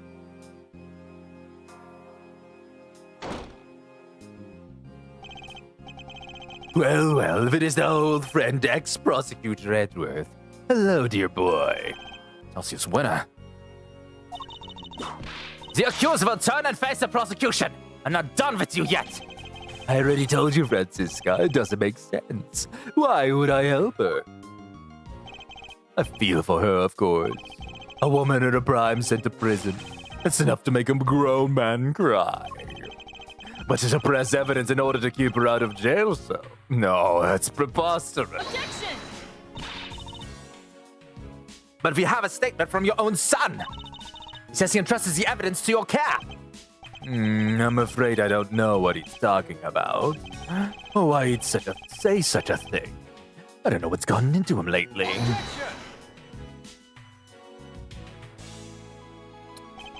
What if I could prove that you and Walter Lagarde are much more closely associated than you claim? I'm sorry. Prove? I think we've been over this, dear boy. You're an ex-prosecutor, remember? Are you even allowed in this part of the courtroom anymore? How's that was? I'm the one prosecuting this case. What are you thinking, barging in like this? I'm sorry, Francisca. What is important? May I speak on behalf of the prosecution just briefly? What are you doing? Judge Cavell, I come before the court with important new evidence. I ask that you allow me to present it. Oh, have you lost your mind, dear boy? There's no way this can be allowed. Well, the defense hopes you let him, G. Just saying. What's the thinking over on the prosecution side there, Frandango? Fine. The prosecution has no objection. Your objection are neither here nor there. This isn't a democracy, it's a courtroom. And this is flagrant contempt. Is that right, Verity? Oh, so long as Sean's still missing. She'll feel she has no choice but to go along with whatever Winner wants. Only there's some way of telling her he might be found at any moment. Judge Cavell, I would ask only this, that you trust in me and in my assistant. Just this once. Speaking of which, where is Care Faraday? She's clearly searching for the most important piece of evidence of all. Objection. Nonsense! There's no more evidence to be found! You're just stalling for time! Objection. The most important piece of evidence of all, eh? Hey, gee. I don't know what this evidence is, but maybe we should trust the mouse, little pal. What do you say? I mean, I say little pal, but she's way more than that. She's the one and only great thief, Yana Garasi. Seems to kind of sense what I'm getting at least. Judge Gavel, the evidence I'm talking about. We're almost certain we know where it is. It's only moments away from snatching it from the jaws of danger. Very well. This is highly irregular, but I will allow it. You have my thanks. Have you all gone completely mad? You have said you had important new evidence. Evidence of what, exactly? Just what I said. That Water Lagarde and Chairman Winner are far better acquainted than he claims. Allow me to present it to you. Here's the link between Excelsior's Winner and FIFA Lagarde. The report of 9. This document is a report regarding the interrogation of a certain someone. Oh yeah? Who might that be? The late Mr. Bronco Knight. And the interrogation was to be carried out by none other than Water Lagarde. Wait, is that the interrogation where... Yes, when Knight was killed. This document shows Water Lagarde planning the interrogation in which Mr. Knight was murdered. This is indeed important evidence. Objection! Miles Hedger, you refer to this document in question as a report. Would you care to elaborate? To whom was this report addressed? A very good question, Ms. Von Karma. And the answer is the most important new revelation of all. We recovered this document from a safe in the storeroom on the 51st floor of the big building. That's the storeroom where the lots for the underground auctions were kept. It is. An auction, if you recall, that was presided over by one Excelsior's Winner. And that is to whom the report in question was addressed. Do you still mean to insist that you and Water Lagarde barely knew one another? I'll refrain from commenting on that matter. For the moment, if you don't mind. What? I don't believe it's been conclusively proven that I was the auctioneer yet, has it? Have you forgotten the events of this morning already? I think I proved that fact more than adequately. I'll admit defeat in that particular arena, yes. But that was not the courtroom. Can you prove the same thing here, my boy? That I was the ringleader, did you call it? If you can't, then, well, you certainly can't prove that the report was addressed to me. You want to wriggle your way out of this one. So unfair. Tell him, Verity, please. I'm not being slippery at all. I'm being entirely reasonable, wouldn't you say? Unlike you when you permitted Mr. Edgeworth this bizarre interlude. That was most unlike you. It's saddening. Truly it is. To see you failing in your sacred duty to the law. Almost saddening enough to make me want to take drastic measures.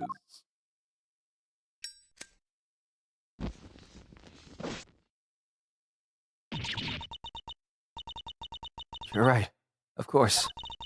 Until the fact has been adequately proven in the courtroom, it cannot truly be considered fact. I'm afraid I have no choice but to ask that Mr. Edgeworth's theory be struck from the record. It's no good.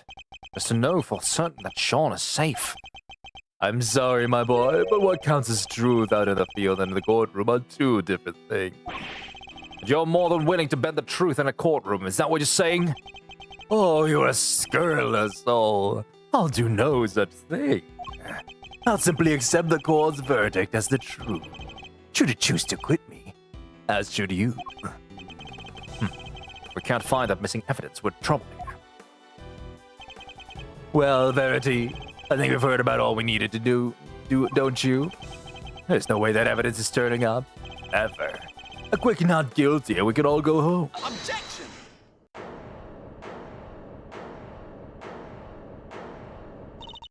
Who said that? You know whose objection that is. Dad. Eustace. What are you doing? What are you doing here? Mr. Winner, what is the meaning of this? And where have you been? You can't just abandon your duties like that. I'm sorry. You're unfit to be a prosecutor. You're a complete and utter disgrace.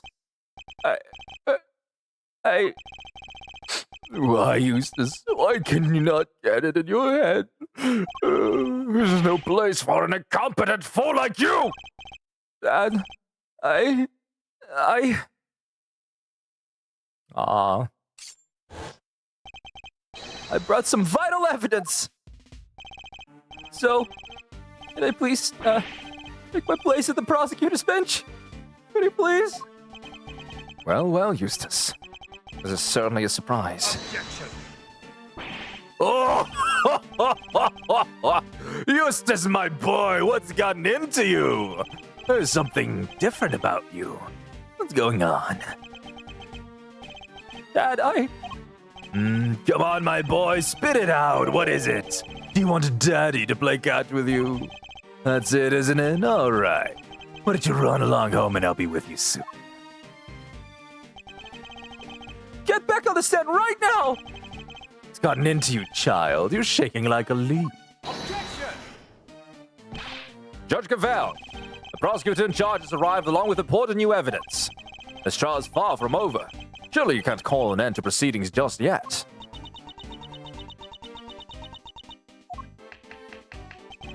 No objections from Team Defense. Only wish we could have our original team captain say that herself, though. The prosecution has no objections either. You think this farce is going to continue? There's no chance of that. Not at all. Isn't that right, Verity? Still thinks he was successful in his bid to kidnap Sean. But we know different. Sadly, as long as the boy remains missing, nothing changes. Judge Cavell's hands are still tied. He needs a hug, damn it. Sound. That's a cell phone. Huh? Mine is also. Whoa, I'm getting a call too. Mr. Edgeworth! Mr. Fender! We found Sean! We found Sean! We found Sean! Detective, you did it! Most important piece of evidence of all, huh? That's some stellar work, your great thiefness. Thanks. I just thought you should know right away. See y'all soon.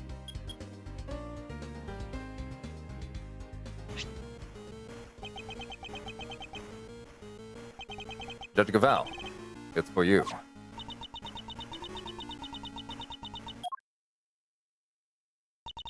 Hello? Yes. Yes, I understand. I'm so glad you're safe. Be sure to thank everybody properly. You'll do that for me, won't you? All right. Be careful. I'll see you back home. Ah.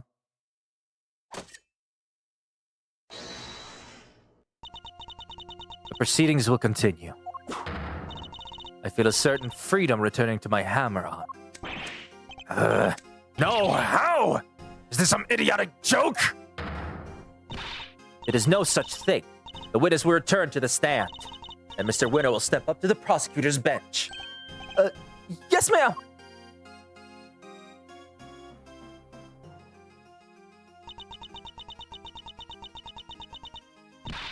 Eustace Winter. Yeah? I leave matters in your hands. Huh? Facing down your own father. This won't be easy. I'll be looking on with interest. Don't disappoint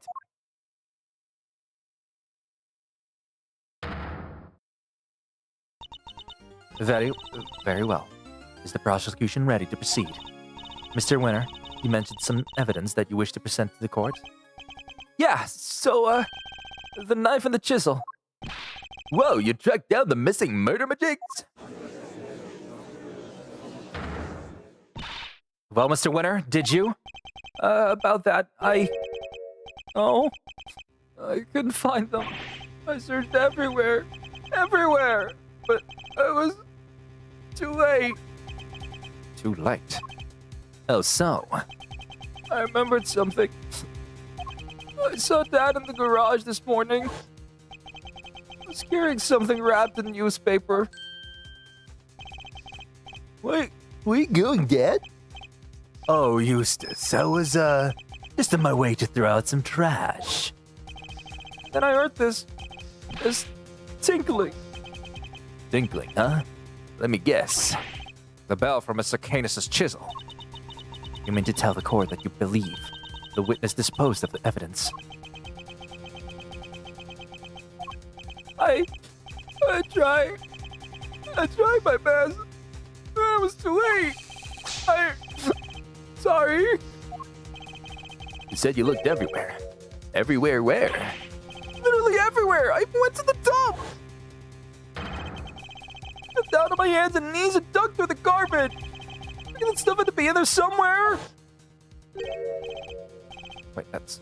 Hey, what are you... You totally ignore me. So that's what he was doing. It even went so far as to search the dump. But all I found was this. And this is a little pungent for one thing. Yeah, and you're a little on the right side yourself, kiddo. I can smell you from here. What do you expect? And the knife? It's probably somewhere in among all the trash. It was too much to go through on my own. Very well. The court will accept the item you have presented into evidence. Oh! You really have outdone yourself, Eustace. You never fail to disappoint, dear boy. You dug through rotting garbage with your bare hands, and that's all you have to show for it.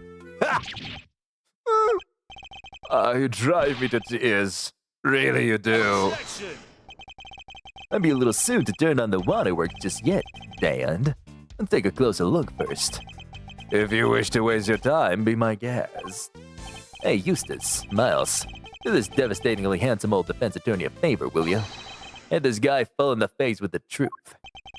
It seems Fender's on board. Good. Let's see if we can't find an opening. Mr. Winner, could you show me the piece of evidence you found? Sure. Okay, might as well unravel it. Open it up, shall we? Only home there's something of value inside. Could this be the bell that was on Mr. Canis' chisel? Perhaps there's some trace evidence that can be proved in one way or another. It's no good. Look at it. It's spotless. Well, Mr. Winner? Do tell. Was there anything interesting inside your little scrap of paper? Of course there wasn't. Why would there be? Why was it even accepted into evidence? It's literally a piece of trash. Sorry, gentlemen, but the truth hurts. I have it in here as well. No? Okay. We used his efforts for nothing? It's true the bell may not be of much use to us as evidence. Nonetheless. Come on, Edgeworth! You can't give up yet! As calm and collected as ever, I see. Miles, unlike my poor idiot son there. Are we to assume that the prosecution has nothing more to say on the matter? Very well. Objection! Not so fast, Cavell. We're not done yet. There's one thing we still haven't looked at properly. Really, my boy? You want us to believe this more? Desperation's never a good look, you know. It seems Eustace isn't quite ready to give up just yet. And for once, I think we're both thinking the same thing.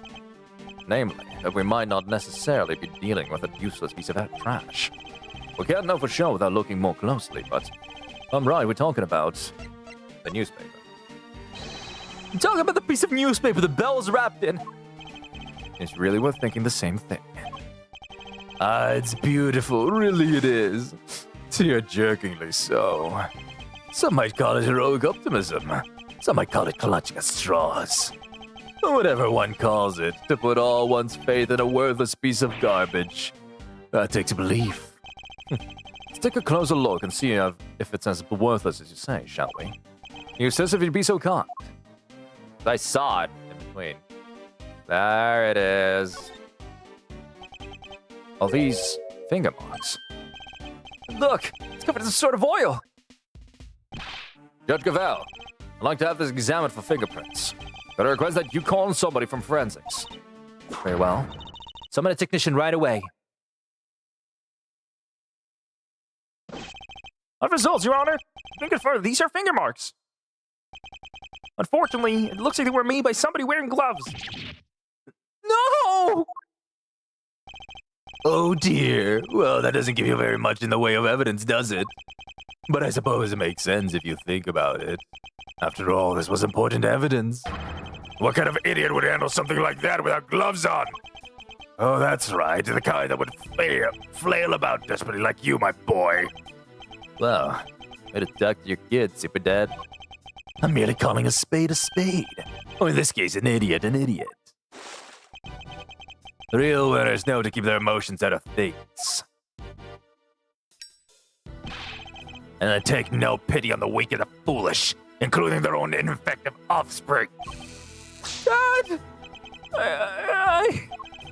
You spent the last who knows how long proclaiming yourself to be a prize-winning prosecutor. But thanks to my little pep talk this morning, you finally know exactly how those prizes were won. It was all thanks to me. Thanks to the power I wield. You've never stood on your own 2 feet. You've always been coddled. First by me, then by Verity. Dad! Oh, dry your garbage-smelling tears. Garbage-smelling? Oh, that's a stench that doesn't suit you. Even if it does make me turn up my nose in disgust. Objection! No, you're wrong. I am, my boy. Wrong about what? I'm not the one that smells. You are. What did you say? Yeah, you smell. You don't even realize it. You couldn't hide it even if you wanted to. Edgeworth, take a sniff right there where the finger marks are. You want me to smell it? Is that oil? Yep, and I know where it came from. Wait, I know it from somewhere too. Must have engine oil in here. I guess Windows Senior must be something. Right? That odor tells us something. Something important. Tells us exactly who threw this piece of evidence away. But I guess my dad's right. Guess I'll never be a real winner. I'll never be able to keep my emotions out of things. And I'll never, ever be able to stand to him, no matter what he's done. Eustace. Be strong, Eustace. Remember what you told me. You said you were going to be different from your father. A different kind of prosecutor. You are a prosecutor. We both are. That's why we're standing here in this courtroom. A prosecutor's highest responsibility is to the truth. To see that it comes to light, no matter what.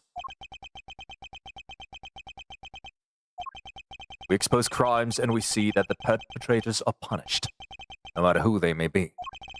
If you truly mean to continue on as a prosecutor, you know what you have to do. I made you a promise. I said that if you could summon the courage to find your feet again, I'd help you. This isn't something you should have to do alone. I'm here. I'm right beside you. Thanks, Edgeworth. You're right. This finger marks tie my dad to this crime. We just need to show everybody how. Gloves. Take that! The smell you pointed out to me, Eustace. It's the smell of engine oil, isn't it? Motorcycle oil, you. Yep. And we both smelled it before in the same place. Yes, in Chairman Winner's garage. What's more, these finger marks feature some distinctive patterns, don't they? The outlines of the letters D, E, A, T, and H. The same letters that appear on the fingers of these gloves. Objection! Oh, gloves that can be bought in any store. How does that prove anything, dear boy? How indeed? That's not the only thing that connects your gloves to the piece of newspaper we found. Let's look again at the scrap of paper the bells wrapped in. and compare it to the gloves we found in Chairman Winner's garage. It's a feature that undeniably connects the two. The dirt! Take that! This what? Oh, no. It does. Are you sure, dear boy? I can't say I see the connection myself. Well, luckily, you don't need to see it. Edgeworth? I can't see it either. Did I pick the wrong part? D-E-A-T-H. Oh, the A. The A?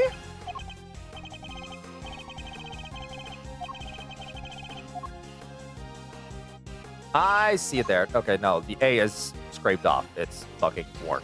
Take that! Not bad. I didn't see that part immediately, but Look at the letter A on the finger. Half of it is missing, exactly as it is on the print of the newspaper. What? I would also like to draw the court's attention to the dirt the gloves are covered in. I think it might be worth having its composition compared to that of the dirt on the newspaper. A match would make for even stronger evidence that the print was made by Chairman Winner's gloves. officer, the dirt on those two pieces of evidence compared right away. Ah! Curse you, Edgeworth! And you, Eustace! Who do you think you are? You're nothing but mere prosecutors! Sorry, Dad. I think it's time you admitted defeat. You suppressed vital evidence, and we just proved that in the court of law. And you did it to try and protect the defendants. What? Do you think you're going to be able to make that stick? You think they'll send me to prison? Me? You think you'll be the one to finally take me down? You're a fool, Giles, a fool! Objection! Just give it up, Dad. Admit what you did. You think you'll stand a chance without me around? You won't last 5 minutes! You know what? I think I might be okay. All I ever wanted was to become a prosecutor. Make you proud. But after your men kidnapped me, I was lying there in the dark all on my own. I got to thinking how powerless I was in all of this because of you. I almost gave up. I almost lost sight of the truth. But then Edgeworth appeared out of nowhere and showed me a way forward. I don't need your approval anymore. And I don't need you. After all, I found that evidence on my own, didn't I? My men kidnapped you. What are you talking about? Objection! I guess the courtroom is as good a place as any to tell you the truth, Dad. Be careful what you say to me, boy.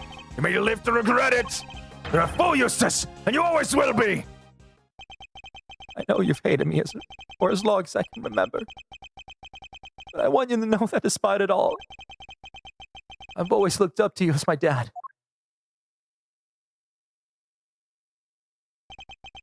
Thanks for everything, Celsius. And goodbye. You. When did you? You need me, dang it! You can possibly survive on your own! Eustace!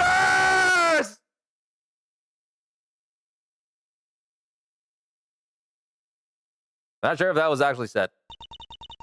Because it did cut off into the Eustace part quite early on. Yeah, it can't survive without me. Court hereby accepts that vital evidence in this case.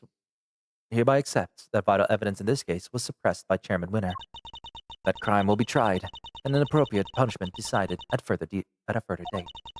But for now, we must turn to the matter of the knife and the chisel, which still have not been found. However, I believe a full search of the garbage facility may well remedy that. What? You're going to dig through all that trash for the knife, darling? Don't worry, Warden Lagarde.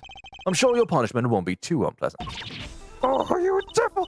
Punish more! Impossible! Excelsius, you blithering buffoon! What did you do? What did you do? Oh, you're strong and bluster, but I think never going to get you enough this! You were the one I waited to after they arrested me! Because you made me believe I could trust you! And now I need to get up the child to try and flip me! It didn't work! Idiot!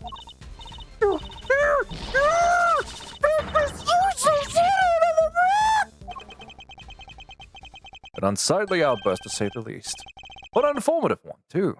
Wouldn't you agree, Eustace? Yeah, she really let some juicy info slip there, right? She did, right? Yes, she did. You really need to work on your confidence. Very well. It seems we may be able to bring these proceedings to an end at last. What?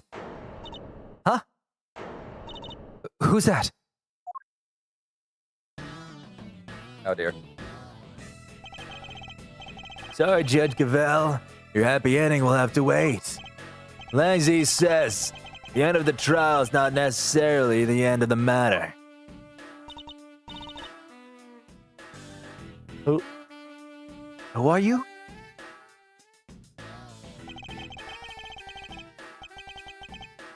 Just a lowly lone wolf investigator by the name of Shi Long Lan. You have some sort of objection to these proceedings, I take it. Not really. Your suspect over there is guilty for sure. Guiltier than you know. Like the line from 12 years ago? Yep. Good to see that you're finally about to pay for your crimes. Even if it did take a while for you to get what was coming to you. Agent Lang, explain yourself. Are you familiar with the SS5 and I certainly am. Happened 12 years back. Wait, 12 years? Look, Yep. No, we saw this in this episode even. So, like, I don't need thinking we need to see much more of it. Just changed one day, so he became a different person. Does trust the police one bit. I'm guessing because beefy.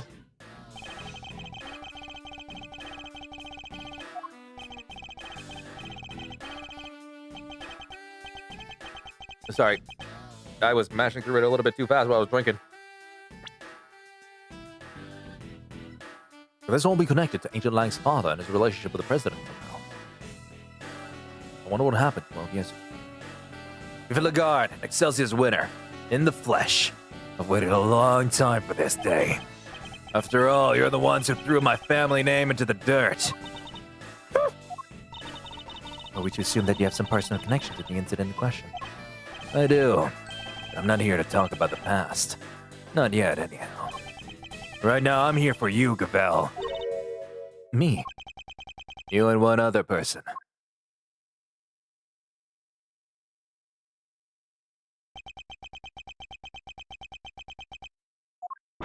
Sean! You're both under arrest. On suspicion of having conspired to murder Di Junwang, president of Zhengfa. Where's your evidence, Agent Lang? All in good time, Mr. Prosecutor. Evidence started our investigation yet.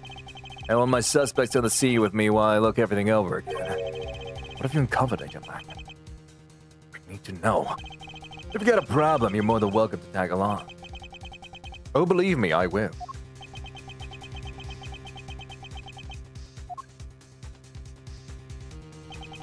The end of the trial is not necessarily the end of the matter. You certainly haven't come anywhere close to solving the mystery of the president's murder, or uncovering the truth behind these so-called monster sightings. Yeah, gotta get you to me down.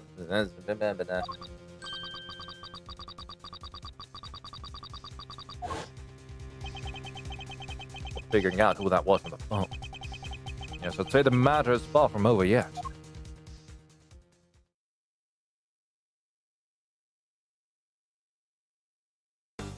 All right.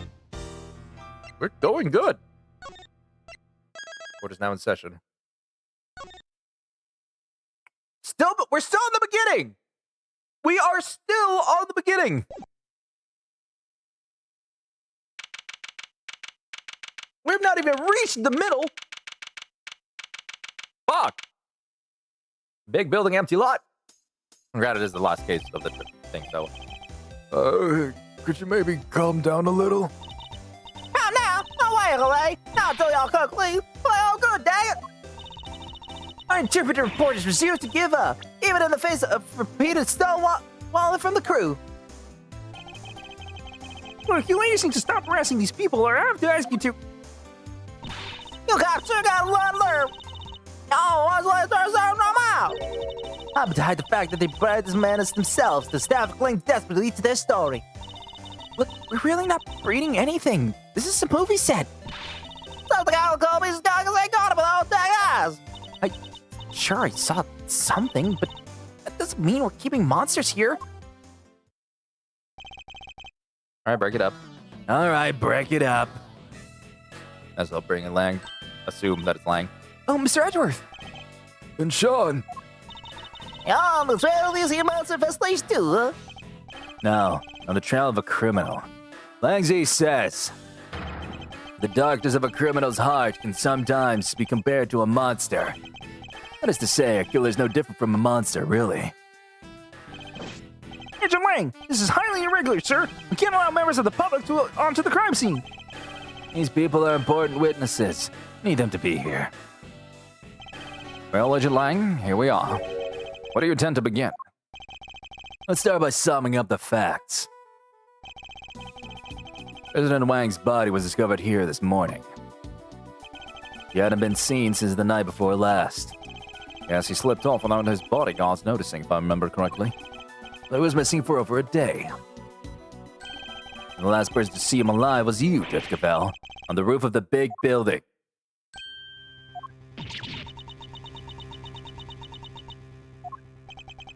Why did the two of you arrange to meet? I'm sorry, but I can't say. Not even to defend yourself from an accusation of murder. Why? Why can't you just tell us? Please, Judge Cavell, we're trying to help you. Ha! She can't say because she'll only incriminate herself more. I know he had something to do with the president's murder, and I'm going to prove it.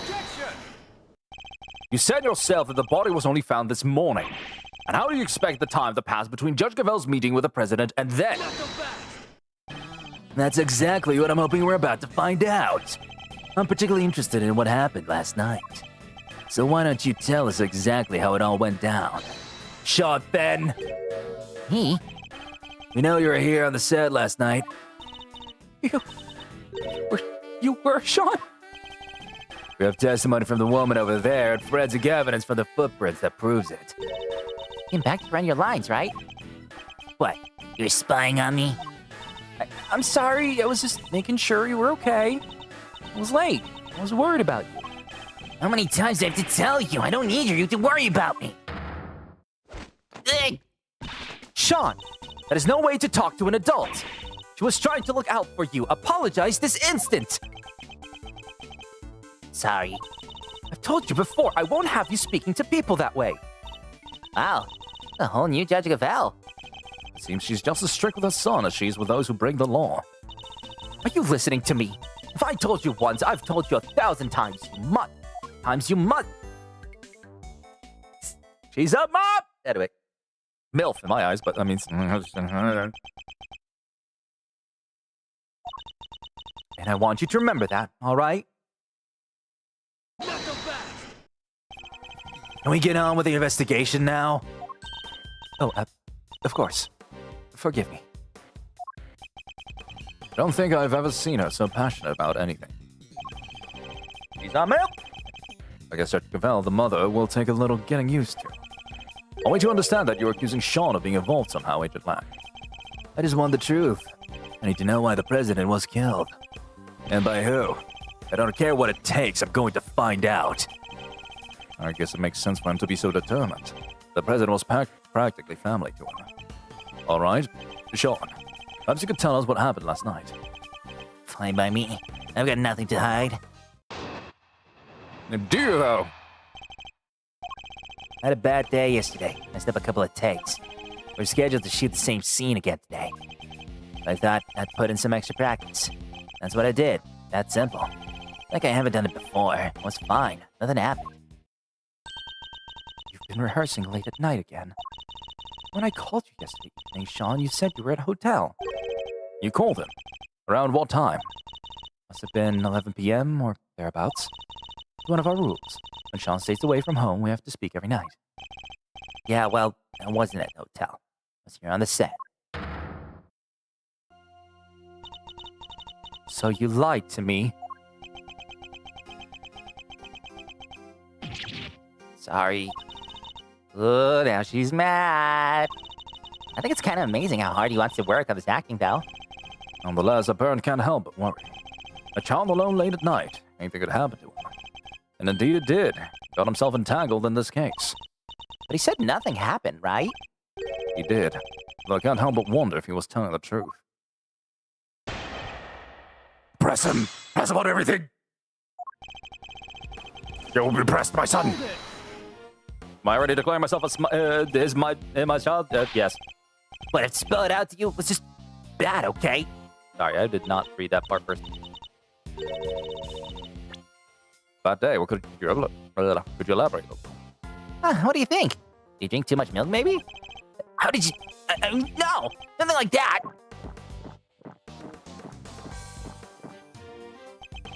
It might be more accurate to say that his stomach had a bad day. That milk was supposed to be good for your digestion. Shut up! We're not talking about that. The point is, I mixed up those takes. Scheduled to shoot the same scene again. Hold it. So you wanted to rehearse your lines in preparation for the reshoots. Yeah, caused enough trouble for everybody messing things up the first time around. I wasn't about to do that again. I'm a pro. One can only admire his dedication, the sense of responsibility to his co-workers. John takes his work so seriously. He's a real inspiration to everybody. Even the takes he said he messed up, wasn't like there was actually a problem. He just wanted to make them as good as they could be. No one says that even a tiny bit better is... Shut up! Why do you always have to say stuff people don't need to hear? Oh, sorry, John. Could maybe work on his people skills a little more. Anyway, as I was saying... Gotta put some extra practice, and that's what I did. That simple. Hold it. John, about what you just said. How many times have I made you promise? You're going to rehearse on your own, you have to tell me. I know. Well, that little outburst rather stole my thunder. Let me ask again. About what you just said. I think it's pretty cool, though, Sean. What? More interruptions? All the hours of practice to make you the best you can be. Little by little by little. I'm the same. I went from small-time thief to average thief, and before I knew it, greatest became back it. Now that I finally made it, I'm not about to stop doing my best, and neither should you. May I continue? Now, Sean, do you often rehearse alone? Fine. Got my question out without being interrupted. Not like I haven't done it before. It's fine. Nothing happened. Hold it. Are you sure about that? What do you mean? Of course I'm sure. It was just a regular evening. Nothing out of the ordinary. Huh? Regular evening? How can you just say that? Somebody was... Okay, he's just a child. You mustn't be too hard on him. Nothing happened. Really. Nothing to do with the case, anyway. At least that's what it sounds like he wants us to believe. But wait, don't we have some evidence related to what happened last night? We do. We also don't have time to be humoring the lives of a child. Let's use what we have to point out that contradiction is testimony. That day, messed up the takes. Simple, nothing happened. Guessing here.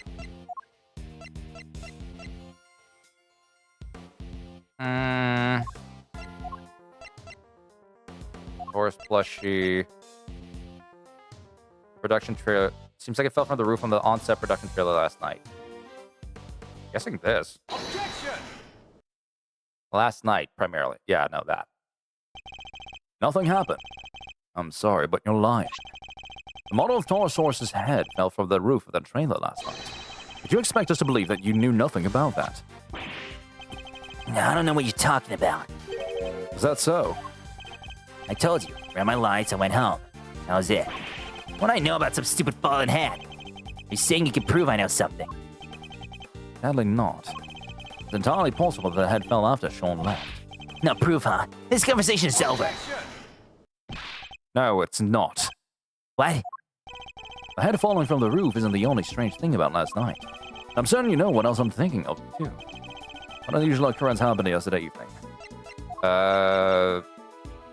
No. Was the bup?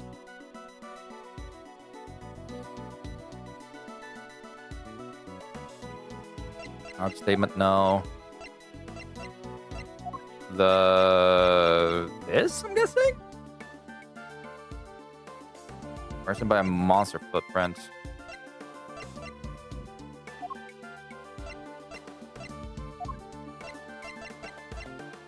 I'm gonna assume this, then, right?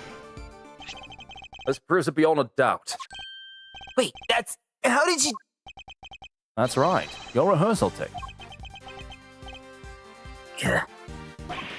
What? You have video footage from last night? We do. And if you want, you'll see that it was no ordinary evening.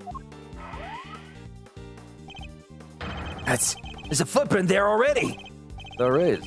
And I'm not sure that's an everyday sight, even on film set. Sean, why would you keep this from me? No reason. Liar. That stuff might work on your mommy, kid, but it's not going to work on me. Why did you hide the tape? Sean, you have to tell us. You? Look, I just didn't want anybody to see me rehearsing, okay? I don't like it.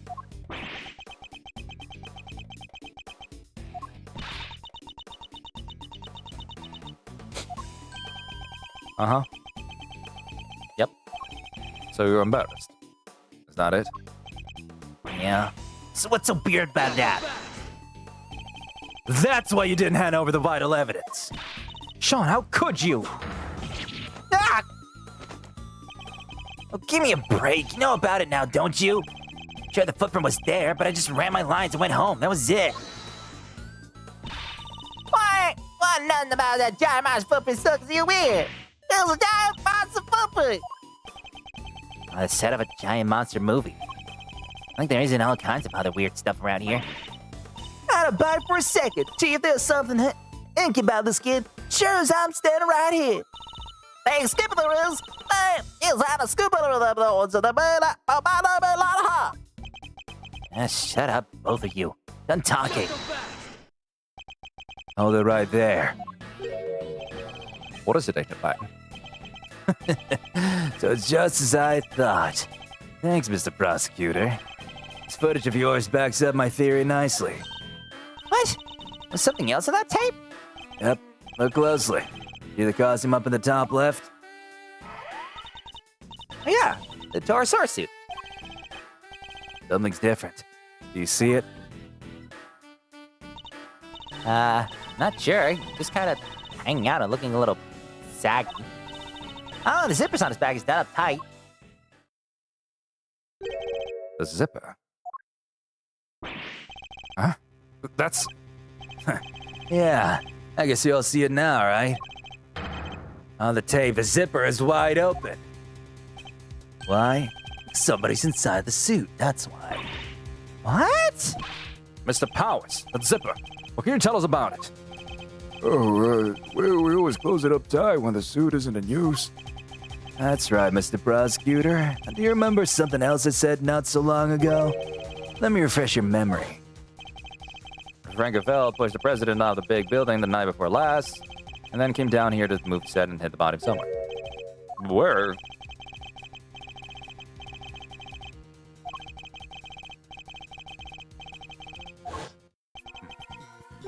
You're saying the body could have been hidden in the Taurosaurus suit?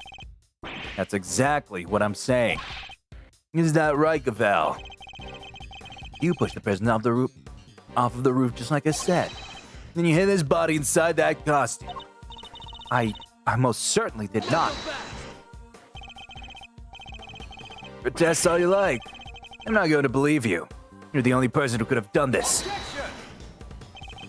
I thought we already proved that would have been impossible. The movie set was locked at the time. There's no way Judge Gavel would have been able to get in here. What if she had an accomplice? What? Got a little theory for you. I think you're going to like it. Mother and child murderers. You're wild for this. What if Sean was waiting down here when Gavel pushed the president off the roof? When the two of them were working together, the problem with the lock goes away. Then they were to hide the body together too. By dragging it over to the Taurosaurus suit and stuffing it inside. You think the murder was really that carefully planned? It was the assassination of a world leader. It could only have been carefully planned. To suggest that Sean could have been involved in this it's unthinkable. You're my prime suspect. What makes you think I'm going to listen to a word you say? But what about motive? What reason would either of them have to kill President Wang? Who knows? But we'll find out soon enough. She was the last one to meet with him, and she won't tell us why. Pretty darn suspicious, even you have to agree with that. Judge Cavell, I don't suppose I can convince you to share any more details. My apologies. That is the one thing I cannot do. However, rest assured, that if I change, you'll be the first to know. So please, you have to believe me. Yeah, murderers have a habit of saying that. What about you, kid? Any weak excuses to offer? So now's the time to get them off your chest. I have nothing to say to you. I'm innocent. Both as tight-lipped as each other, huh? But let me guess, you're still going to try and stick up for them. It's true. Judge Cavell's actions certainly make her seem suspicious. But nothing she has told us amounts to a motive for murder, or even the suggestion of one. No, and like I said, I'm leaving motive aside for now. For the moment, I'm focusing on means and opportunity. And for my money, these two had to be working together for the little plot to succeed. Well, prepare to be broke, bitch. Way down here will give Elbow as the president of the group. Hold it! Okay. You're seriously suggesting that a child could have been an accomplice in this murder? Look at him, he's still in elementary school. No way a kid that young would be involved in something like this. I think I mentioned that he's in junior high, right? Like Z says, pity no wolf, be he cub or grizzled elder. It doesn't matter how young he is. If he's guilty, he's guilty. He'll be treated as such. Wow, wolf cops have it hard, huh? I'm surprised at you, Mr. Prosecutor. You're saying he deserves mercy just because of his age? Of course not. I'm saying there's no way he did this, and I'm going to prove it to you. I'll look forward to it. Be warned, I'm only just getting warmed up. The two of them were working together, the problem of the law goes away. Hold it! Goes away how exactly? I thought you might try this, but you and I both know exactly how. Let me make it nice and simple for you. First, she pushes the president off the roof. Pushes. Okay. Then the kid opens the combination lock, because he knows the code. Yep. Kid opens code, knows lock, gotcha. Okay, the other way around. And that's it. It's that simple. No more lock to worry about. And no more objections about her not being able to get in because she didn't know the code. I would explain away the problem of the lock, it's true. Thank you for your clear and incisive explanation, Agent Lang. Please continue. I will. And hopefully this next part will shut you up for good. And they were to hide the body together, too. Hold it! But if the two of them were working together, why would they need to hide the body for a full day? Well, look at the situation right in front of you. Thanks to that little ruse, we're still puzzling over what they were up to even now. But if you'll let me speak, I can clear up this whole mess once and for all. Ready? Good. So like I was saying, they worked together to hide the body. By dragging it over to the Taurosaurus suit and stuffing it inside. Hold it! And the video footage doesn't show the inside of the suit. You can't say for certain that there was a body in there at the time, can you? Maybe not. Now we can take a look right now. Let's open up and see what's inside. I put money on us finding proof that it was in there. Do you mind if we examine the suit, Mr. Powers? Oh, not at all. Might be a little ripe, though. Gets pretty sweaty in there. Oh, it's filthy. Yeah, that's weird. I was cleaning out pretty good. If you don't, it can get kind of moldy. In other words, what we're looking at is proof that somebody other than you used the costume. The dirt in there must have come from the body. Guess the president was lying right in the middle of that footprint. Probably would have gotten pretty dirty. Exactly. Well, everybody happy? Instead of the suit is covered with dirt, it must be from when the body was hit there. But there's nothing showing on the body itself. Which is the front of the suit, so like if they were pressed forward, then like... Oh, but there would also be something else, the yellow flakes. Or flecks. Objection! Right? So our assumption is that the inside of the suit is dirty, because the dirt came from the body. Would it be safe to say that's the case? Why? The problem? The part of the suit directly in front of the opening is particularly dirty. Yeah, it really is. But look at the victim. The area of his body that would have been in contact with that part of the suit isn't dirty at all. The victim had been crammed in there, as you suggest. His chest would surely be covered in dirt. Fine. So what's your explanation? How did all that dirt get inside there? Because in the videotape there, maybe it'll be somebody in the suit at the time. Who was it if it wasn't the president? Come on, Kate, think. Where was it? Something thematic, eh? I've seen dirt like that somewhere else, I'm sure of it. Just can't think twice to think where. Dirt with weird little gray bits in it. Gray bits. He's right, there is something mixed in there. Was stuck to something else we looked at. Lots of it. Stuck to something we looked at. An item of evidence. Probably worth checking. What has found of us, some guys stuck to it? Yes, it does. The glove! As Kay pointed out, the dirt in the suit contains small flecks of something gray. And? We discovered similar flecks stuck to an item belonging to somebody we recently had dealings with. The item in question being these gloves. Alright, dirt looks similar. But so what? You're saying the stuff is. What exactly are these gray flecks of yours? I believe the gray flecks are concrete. Surely they're flecks of concrete. Oh, like all the little bucket of bits around the footprints, you mean? Exactly. And who did the gloves on which we found similar dirt and gray flecks belong to? Chairman Winter! Found them in this garage. That's right. We visited the garage at his home earlier today. We found a pair of mechanic's gloves covered in dust. And if I recall correctly, a sledgehammer and a shovel, too. Why would a pair of mechanic's gloves be covered in dirt? I'll tell you why, because somebody wore them while they used a hammer and shovel. They smashed through the concrete into the dirt below, staining the gloves with both substances. Wait, so you're saying? Yes, and we finally know what these footprints really are. It seems highly likely that we're dug by Chairman Winter. Highly likely?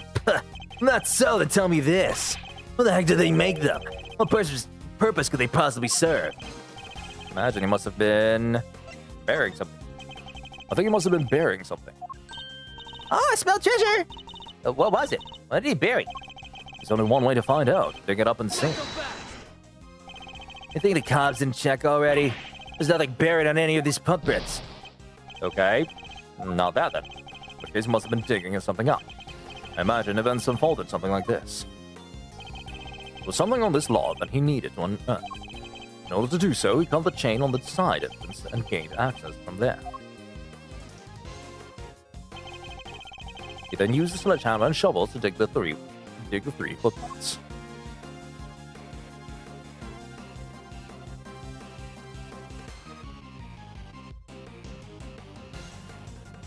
No, and no. When he found what he was looking for, he bagged it up and filled it up with the holes. Ah, but then Sean must have shown up, right? I think he did, yes. Chairman Winner would have had to find a hiding place, and the Taurus suit provided just that. Ugh. I got all that from a pair of dirty gloves. It's good. It's all just speculation.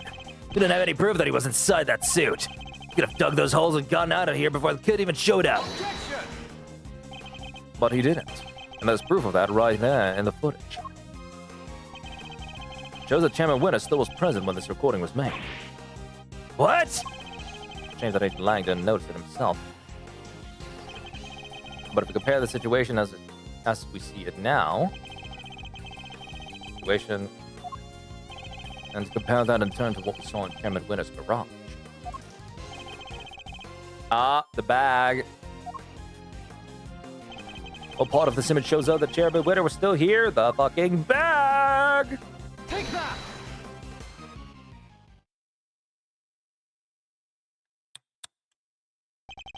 Look at the bag next to the Taurosaur's suit. We saw the same bag in Chairman Winner's garage. The same bag, the dirt on the gloves. That has to indicate a connection, surely.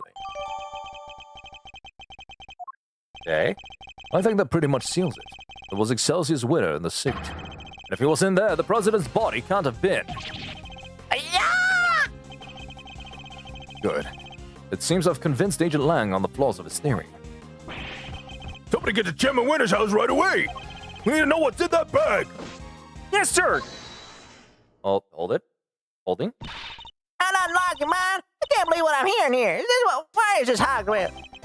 That's all we need. They're right there, sorry, footprints, dang it! You know who's dug up by the old guy? I think I've demonstrated more than adequately that that's exactly what they are. No matter me, none of what he does done this. I don't believe it, that's it. I done told y'all. I seen that big bad bull with my own 2 eyes. The giant eye peered in at a window. I thought I got past the nonsense. Oh, wait, no. Sorry, that was a John and I peering in at the window. I thought we'd gone past that nonsense. We ain't about to let that go. What kind of journalist would we be if we did, huh? Responsible ones. But I guess that's the whole problem. Wait, ain't like it was just about the footprints no how. You was seen fraternizing with one of them there monsters, ain't that correct, young man? By the young lady over there, if I'm not very much mistaken. We're never going to get anywhere with these two around. If we could prove to them that wasn't a monster either, they might finally drop it. What do you think, Mr. Edgeworth? Any bright ideas? Prove that it wasn't a monster. Fine. I don't suppose there's much else for it. Let's see what we can do. Why you two whisper mouth? Why y'all ought to hide something, ain't you? Admit it. Quick, Dabby, rotate. Hold it. Did I politely ask that you both calm down? The monster the boy was talking to. We know what it was now. Huh? That's right. Sean's rehearsal tape finally cleared up that particular mystery. It did. point at which Miss Nichols thought she was Sean Gordy. I would have to be right when he was making his rehearsal tape. He should mistook a certain object for the legendary creature of the lake. The so-called monster is right here in this picture. Huh? I see no Gordy. I ain't nothing but a those snapshot. Dr. Pro here. Give me with no track photography. Oh, Miss Nicholas' Gordy is really... It was the camera. Take that!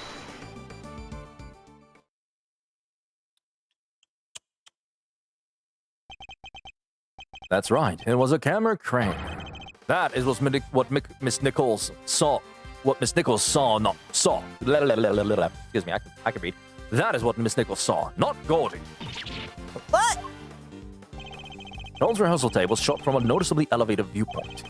A viewpoint that would have only been possible if the camera in question was attached to a crane. Oh, that... Boom! How the heck would she make a mistake like that, huh? Objection!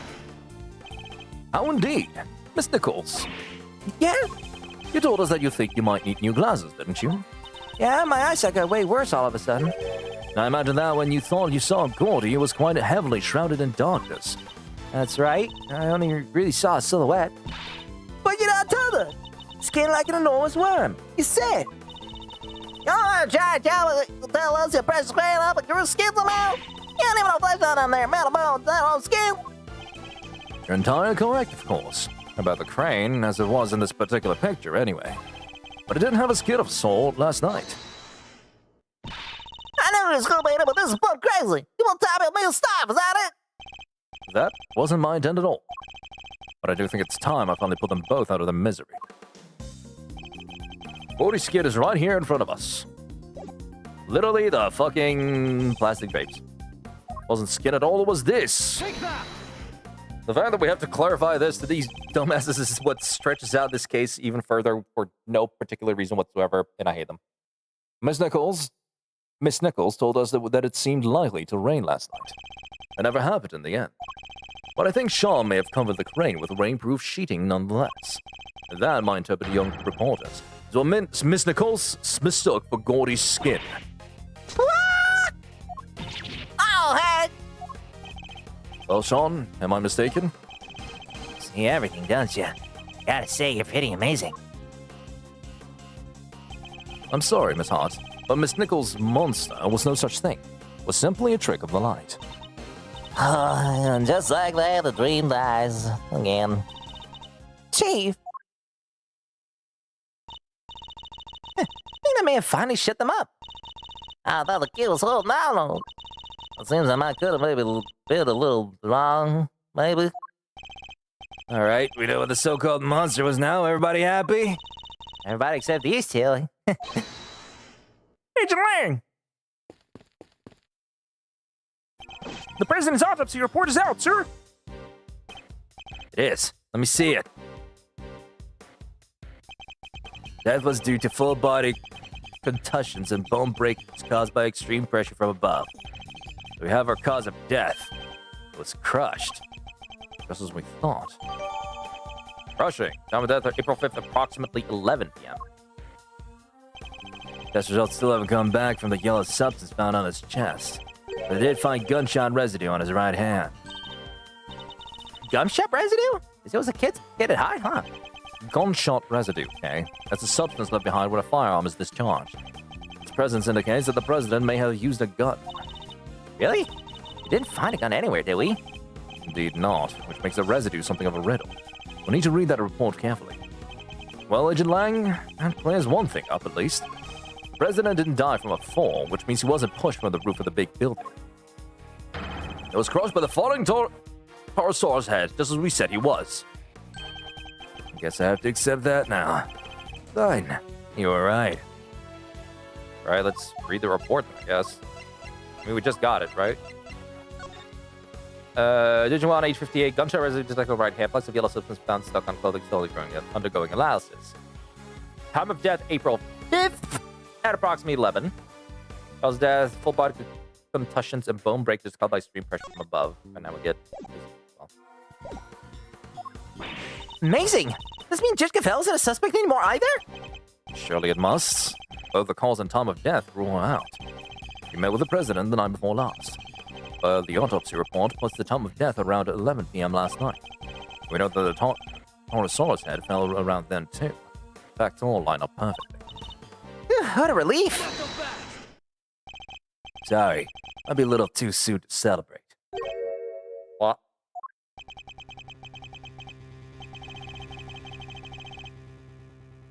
Sure. I think we can accept that falling head must have been what killed the president. But that begs the question of what could have caused it to fall. Or who? We know what happened late last night. So I have to think about who was here at the time. What are you getting at exactly? You can't mean... I'm afraid I do. You did it, didn't you? Sean!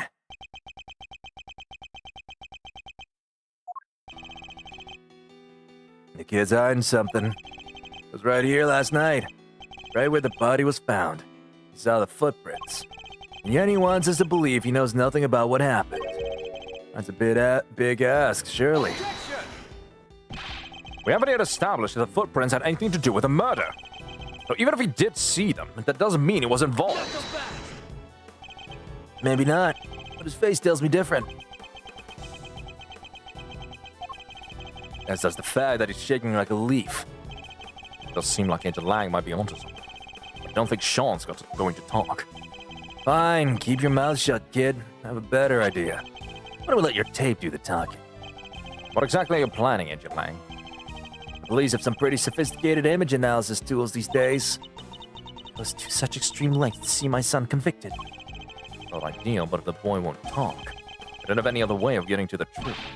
Detective Gumshoe, you have access to exactly such a device, do you not? Sure do. Lil V. Good. That should make things nice and quick. Mr. Edgeworth, might I request that it be you who carries out the analysis in question? Why me? I fear that Agent Lang might be inclined to believe the worst. Image analysis isn't exactly my specialty, but all right. Miracles to be discovered somewhere in the image data, I wonder.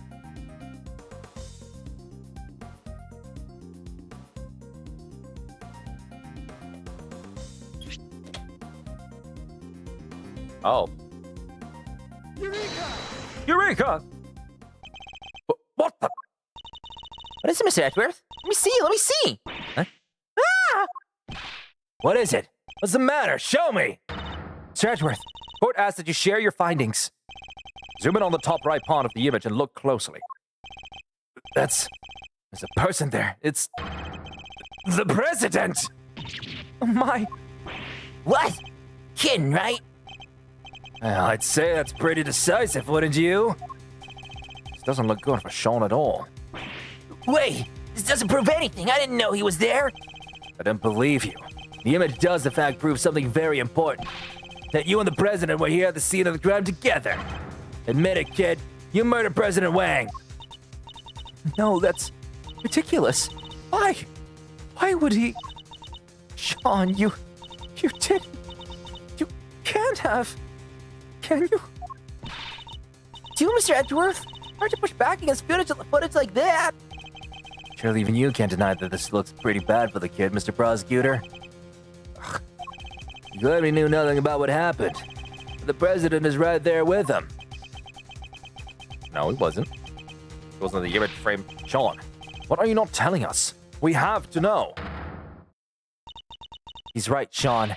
Be honest now. It's the only way. The truth is, it was all my fault. Sean, what did you do? It was my fault. The Taurosaurus head fell off the trailer. I'm listening. I went up on the roof of the trailer to prep the kit I was using, and I turned on the heater while I was there. So I left it burning when I came back down to run my lines. My mom called and left the set to go talk to her. I came back after the call. The Taurosaurus head had fallen from the roof, and the president was just there, lying next to me. No. We did find evidence of a fire having broken out up on the roof. It was just a tiny one, so I put it out myself. So they're saying the president died because of Sean? We did. That would make this whole thing just an accident. What did you do with the head after you found it on the ground? Took it apart, carried the pieces up to the roof, and put it back together again. You're saying you put out the fire and moved the head back to where it fell from. In other words, you tried to cover your tracks. You're a real piece of work, kid. It's not like I did any of this on purpose. I really did just forget to turn the heater off.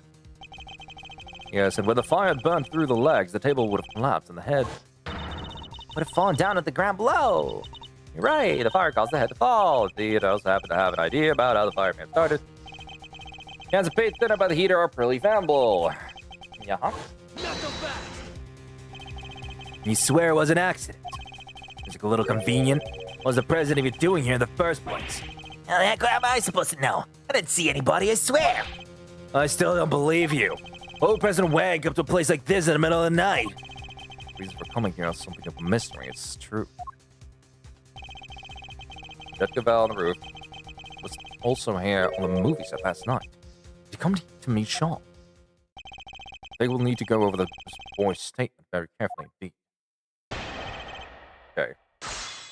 Let's see. Through the jail, the prep the kid was using and turned on the heater while it's there. Hold it! You're a fit and hardy young man, Sean. It's spring now. Surely you didn't really need to fire up that stove. Overruled. He's a fit and hardy young man who needs to look after himself. Objection! Really, Your Honor? But if it results in such measures, even during warm weather, Seriously? You're going to argue over something like that right now? right, of course. Made your point, Sean. But I've told you before to watch how you talk. I think he was criticizing you as much as it was me, Your Honor. Yes, Mom. Anyway, where was I? I must have left it burning when I came back down to run my line. Hold it! Okay. You left it burning. You didn't think to check before you came back down to the lot? I meant to, but I was thinking about my lines and the scene and everything else. It's not my fault I forgot. Everybody forgets stuff. I sure do. So much stuff. Leave the air conditioner on in Mr. Edgeworth's office, and the lights. Forget that he told me never to jump off the ladder to his bookshelves or make prank calls. The one thing I would never, ever forget to do is turn off an unattended heater. Please, Sean, go on. He's a lot, huh? Ah!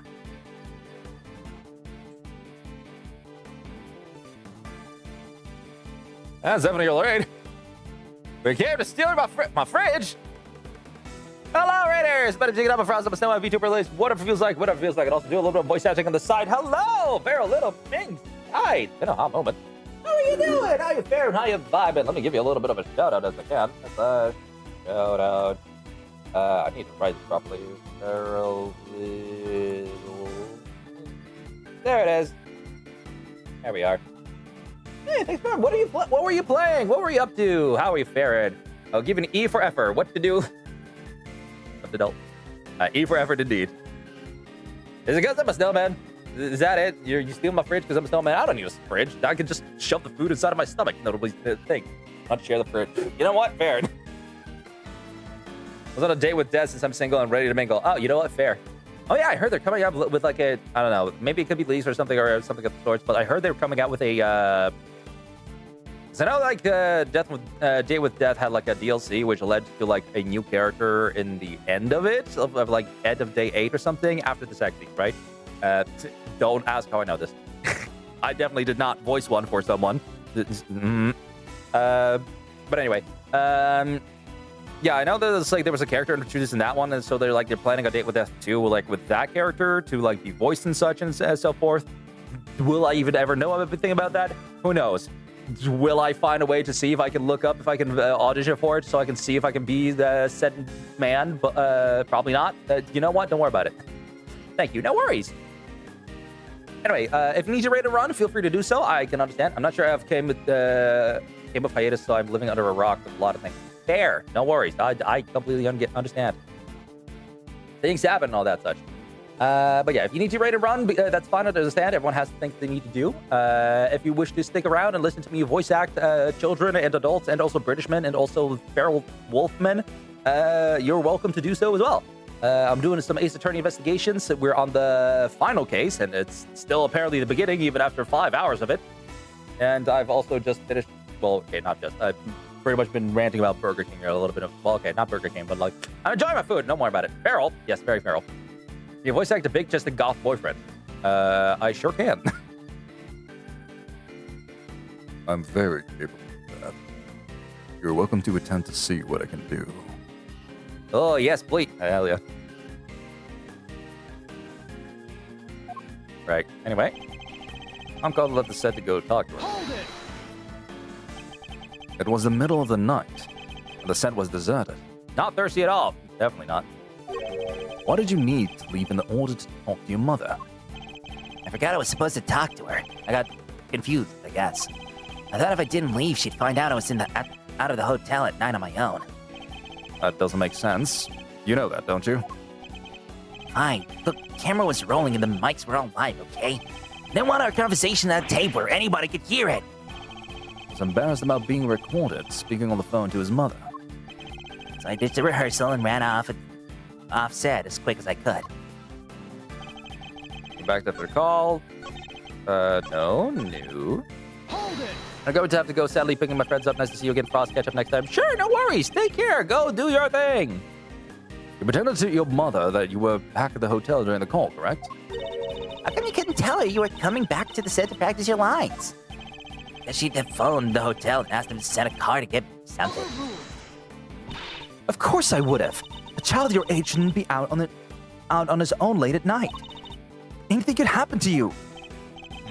Children really can't seem to see things from their parents' perspective, can they? It's true the other way around, too, you know, Mr. Edgeworth. What did all? Thank you for the follow. Good to have you. Welcome in. All right, Sean, can you tell us what happened when you came back after speaking to your mother? Huh? Oh, sure. I came back and... Doris' head had fallen from the roof. Hold it! Huh? Were there any signs that it was about to fall before you left? I don't remember. I was concentrating on my lines. But a fire had broken out of the roof because of the heater you forgot to turn off. Did you really hear nothing the entire time? No, I had my headphones on. Why? I was playing the soundtrack of the movie to help me concentrate. I was playing it loud. But yeah, definitely didn't hear anything. Except for the sound of your phone ringing when Judge Gavell called you. You know that cell phones vibrate these days, right? Anyway. This was just there lying at you. Hold it! Did you notice anything unusual about the body? I don't know. It's dark.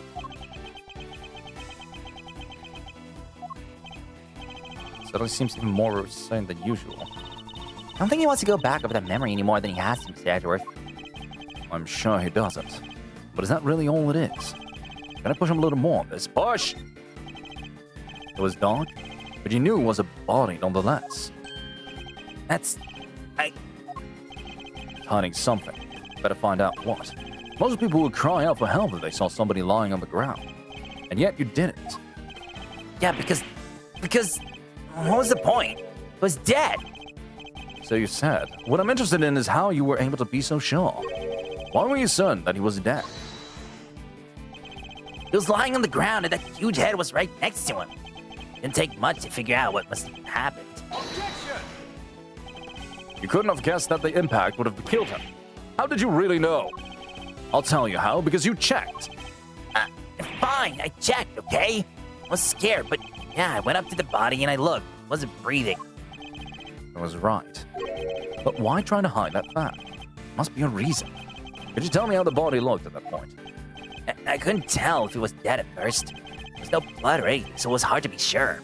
Did you know he was dead? Well, his head was 2 feet away from his body, but how did you know he was certainly dead? No, he's not talking about, like, the actual head. It was, like, the head of this giant head thing. So it wasn't that he was, like, decapitated, right? He still was one single piece. So it's like, I don't know if we can find a shot of it again. No, we can't see the CG for that. No, it was like a giant prop head. It looks like he's taking a nap. Well, I mean, yeah, no, that's more or less what death looks like, I guess. It looks like he's snoring loudly with his mouth. Yeah, no, you were basically. No, there was no blood or anything, so it was hard to be sure.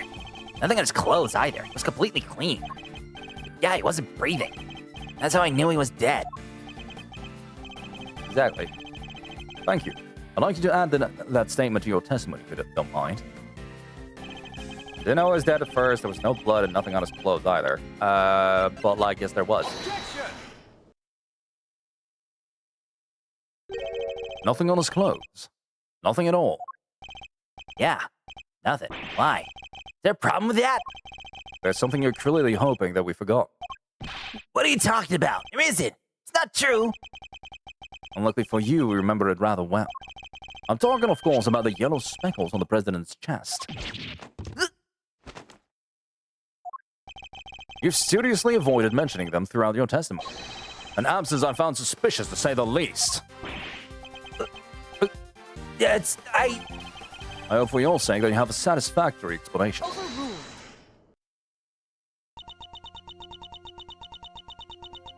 Oh, Mom's mad.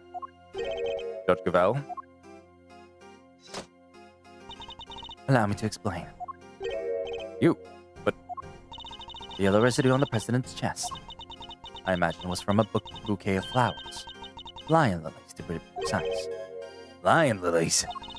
2 nights ago when I met the president on the roof of the big building. I presented him with a bouquet. Her type of lily with large yellow petals. I imagine that the substance on President Wong's chest was pollen from those flowers. Huh? But not there. The printout from the security camera. Only because the president is in the way. But why give him flowers? That is not something I am at liberty to divulge. What? More secrets? Are you serious? First you wouldn't tell us why you met with him, and now you can't even tell us about the flowers. My sincerest apologies. But all I can tell you is that I gave him the bouquet. A bouquet that was nowhere near the body when it was discovered. How do you explain that? I cannot. Ha! Seriously, Your Honor? Some things you won't explain, the rest you can't. Come on, you've got to give us something here. He wouldn't let this fly in the courtroom. What makes you think we'll accept it?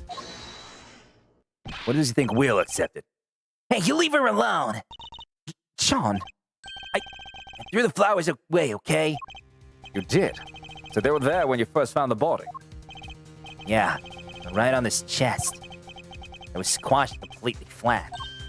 Oh, I guess that makes sense, right? It would have gotten crushed along with the president. The pollen would have been smeared across his jacket front. That does explain things rather neatly. But why remove the bouquet to dispose of it? No reason. He's almost as evasive as his mother. More secrets? They're quite a pair. There is no secret. I know exactly why Sean disposed of the bouquet. Huh? You saw me leave the house with it, didn't you? Oh, I get it. You saw the flowers in the president's body. You remembered seeing your mom with them. And felt the need to prevent her from coming under suspicion. No, you got it all wrong. That's his least convincing lie yet. If lie and ladies get the president from mine, Julie recovered from the top of his body by Sean. Okay, so we now know that the thing is pollen. Have to decorate our home with lie and lilies.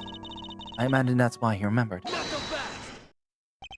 So the flowers his mother was carrying showed up on the president's body. And because of that, he got rid of the bouquet and kept quiet about having discovered the corpse. Huh. Well, that ties everything up nicely, doesn't it? A little too nicely for my tastes. Why? What's wrong with nice? I guess you forgot, huh? The kid also told us it was responsible for the head falling in the first place. Yeah, he did, but So he's still our only suspect. The finger of suspicion still seems to be pointing firmly in Sean's direction. However, wait. I can think of a far more likely culprit than the boy. What? Who? The president was holding Sean captive until only a short while ago. That's right. We had to rescue him from a warehouse refrigeration unit down by the harbor. Refrigeration unit in depot. In a depot? Yeah. Lucky it wasn't switched on. Poor kid might have frozen to a popsicle otherwise. Was doing his best to call out for help, which is how we found him. the sedatives have worn off then, so he was wide awake and plenty loud. Sedatives. Isn't that what you were given too? We found the bottle on the floor of the unit. It was even the same brand. 3Z's. Apparently it's super strong. You suppose the kid Sean during the kidnapping brand name is 3Z. Well, Agent Lang, surely that suggests that Sean is the victim, not a suspect. Somebody else was responsible, and I think they've been hiding all of this. Oh yeah? And the secret mastermind of yours was here last night too? That I can't say. Ha! It's not like you to be so vague, Mr. Prosecutor. Sound like we just don't have anything to tie a mysterious kidnapper to the murder of the president. So is there anybody else? Somebody other than Sean who could have committed the murder?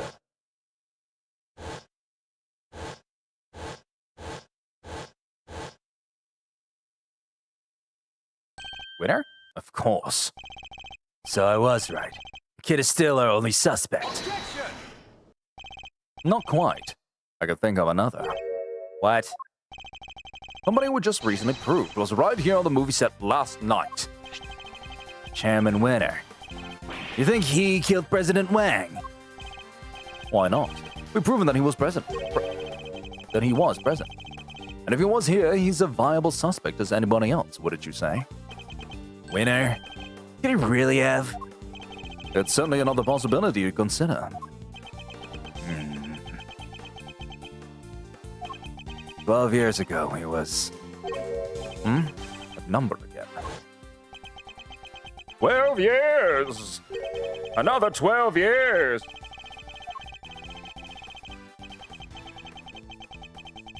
The amount of fucking flashbacks through all in this case, even.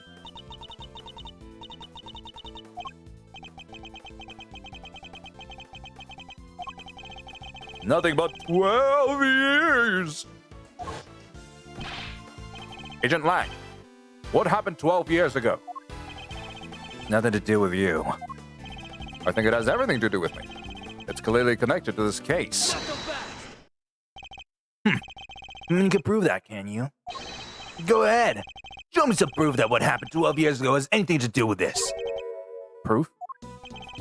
If we can't prove it, this conversation's over. Does any of the evidence we've collected show a link between recent events and those from 12 years ago?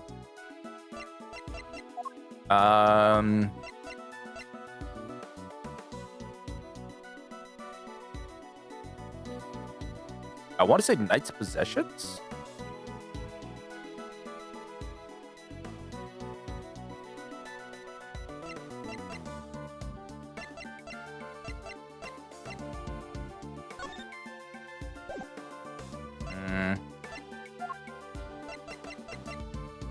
The IS-7 it's in a case file?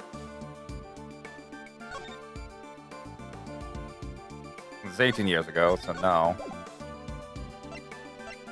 Ounce tape, blue truck. Forged letter? The forged letter! Take that! This letter was sent to Rosie Ringer, the victim of a murder that happened the night before last.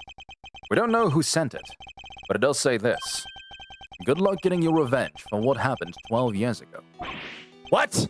But And that's not all. Take a look at this. There's a report about Bronco Knight written by Warden Lagarde. Was addressed to Chairman Winter.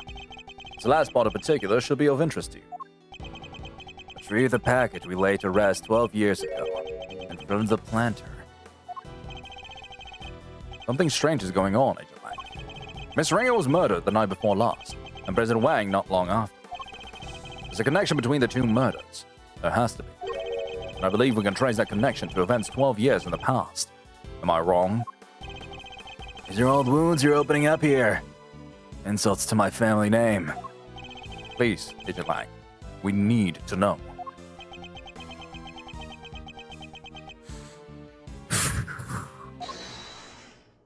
Well, we're holding. What on earth was that? Chifu! Huh? What are y'all doing here? We came to find you, sir! We heard you were looking into the incident from 12 years ago! idiots! I'm not your boss anymore. Get back to your duties right now. We can't do that, sir! What? You're disobeying a direct order? Please, sir, I'm begging you, we all are! You have to reopen the investigation into the SS5 incident! I know you can't let it go until you figure out what happened, and we can't either! Yes, I'm giving all of them the same voice. What up?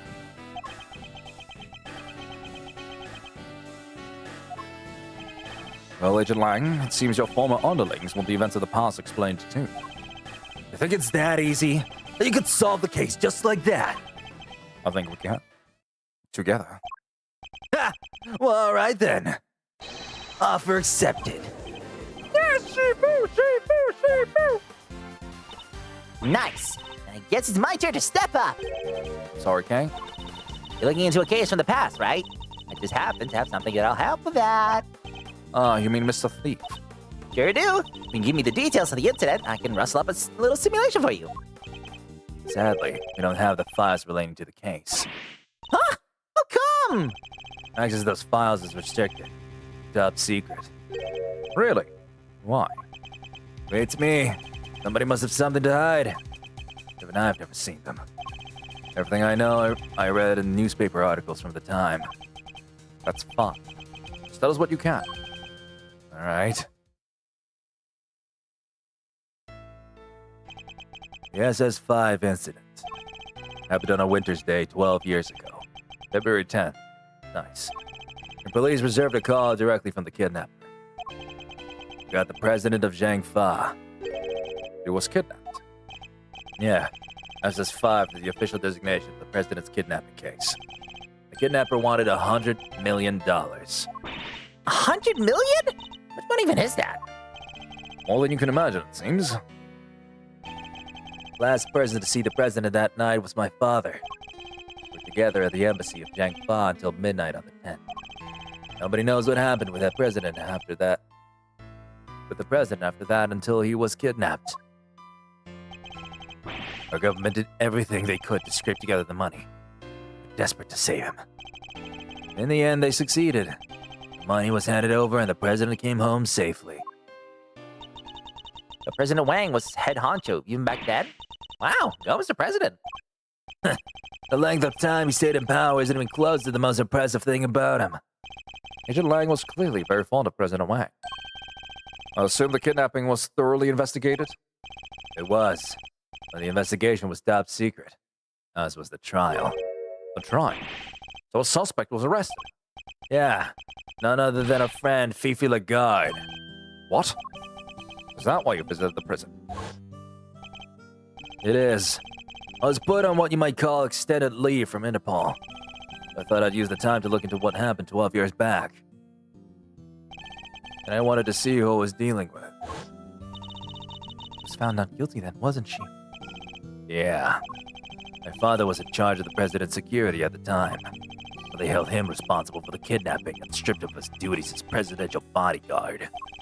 He stayed on the force, though. They worked the case alone. Until eventually found a suspect. Lagarde. And if he thought she did it, there's no way she was innocent. But they declared her not guilty. The case went cold. My father couldn't take it. He was broken, mentally and physically. Finally, he quit the force altogether. We had solid grounds to suspect Warden Lagarde. Must have had evidence. He wouldn't have charged her otherwise. I've never been able to see the materials from the case. Sorry. That's all I know. What do we do, Mr. Edgeworth? This is useful information, but I don't think it's enough for Little Thief to recreate the scene. There's really nothing we can do. Oh, Who's this now?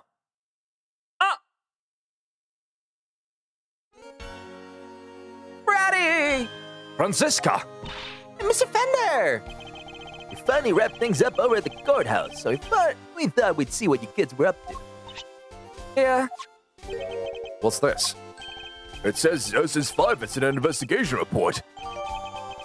12-year-old incident in which President Wang was kidnapped and the sole witness was murdered. When Fifi Lagarde mentioned an incident from 12 years ago, earlier, I couldn't help but wonder. So I decided to look into it. And this is what Interpol provided. Nice work, Franziska.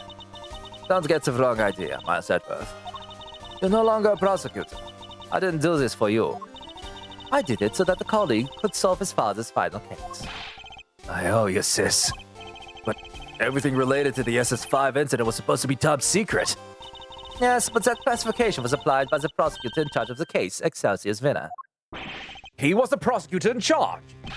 Him again! Don't worry. Due to the outcome of this morning's case, he's been stripped of his authority.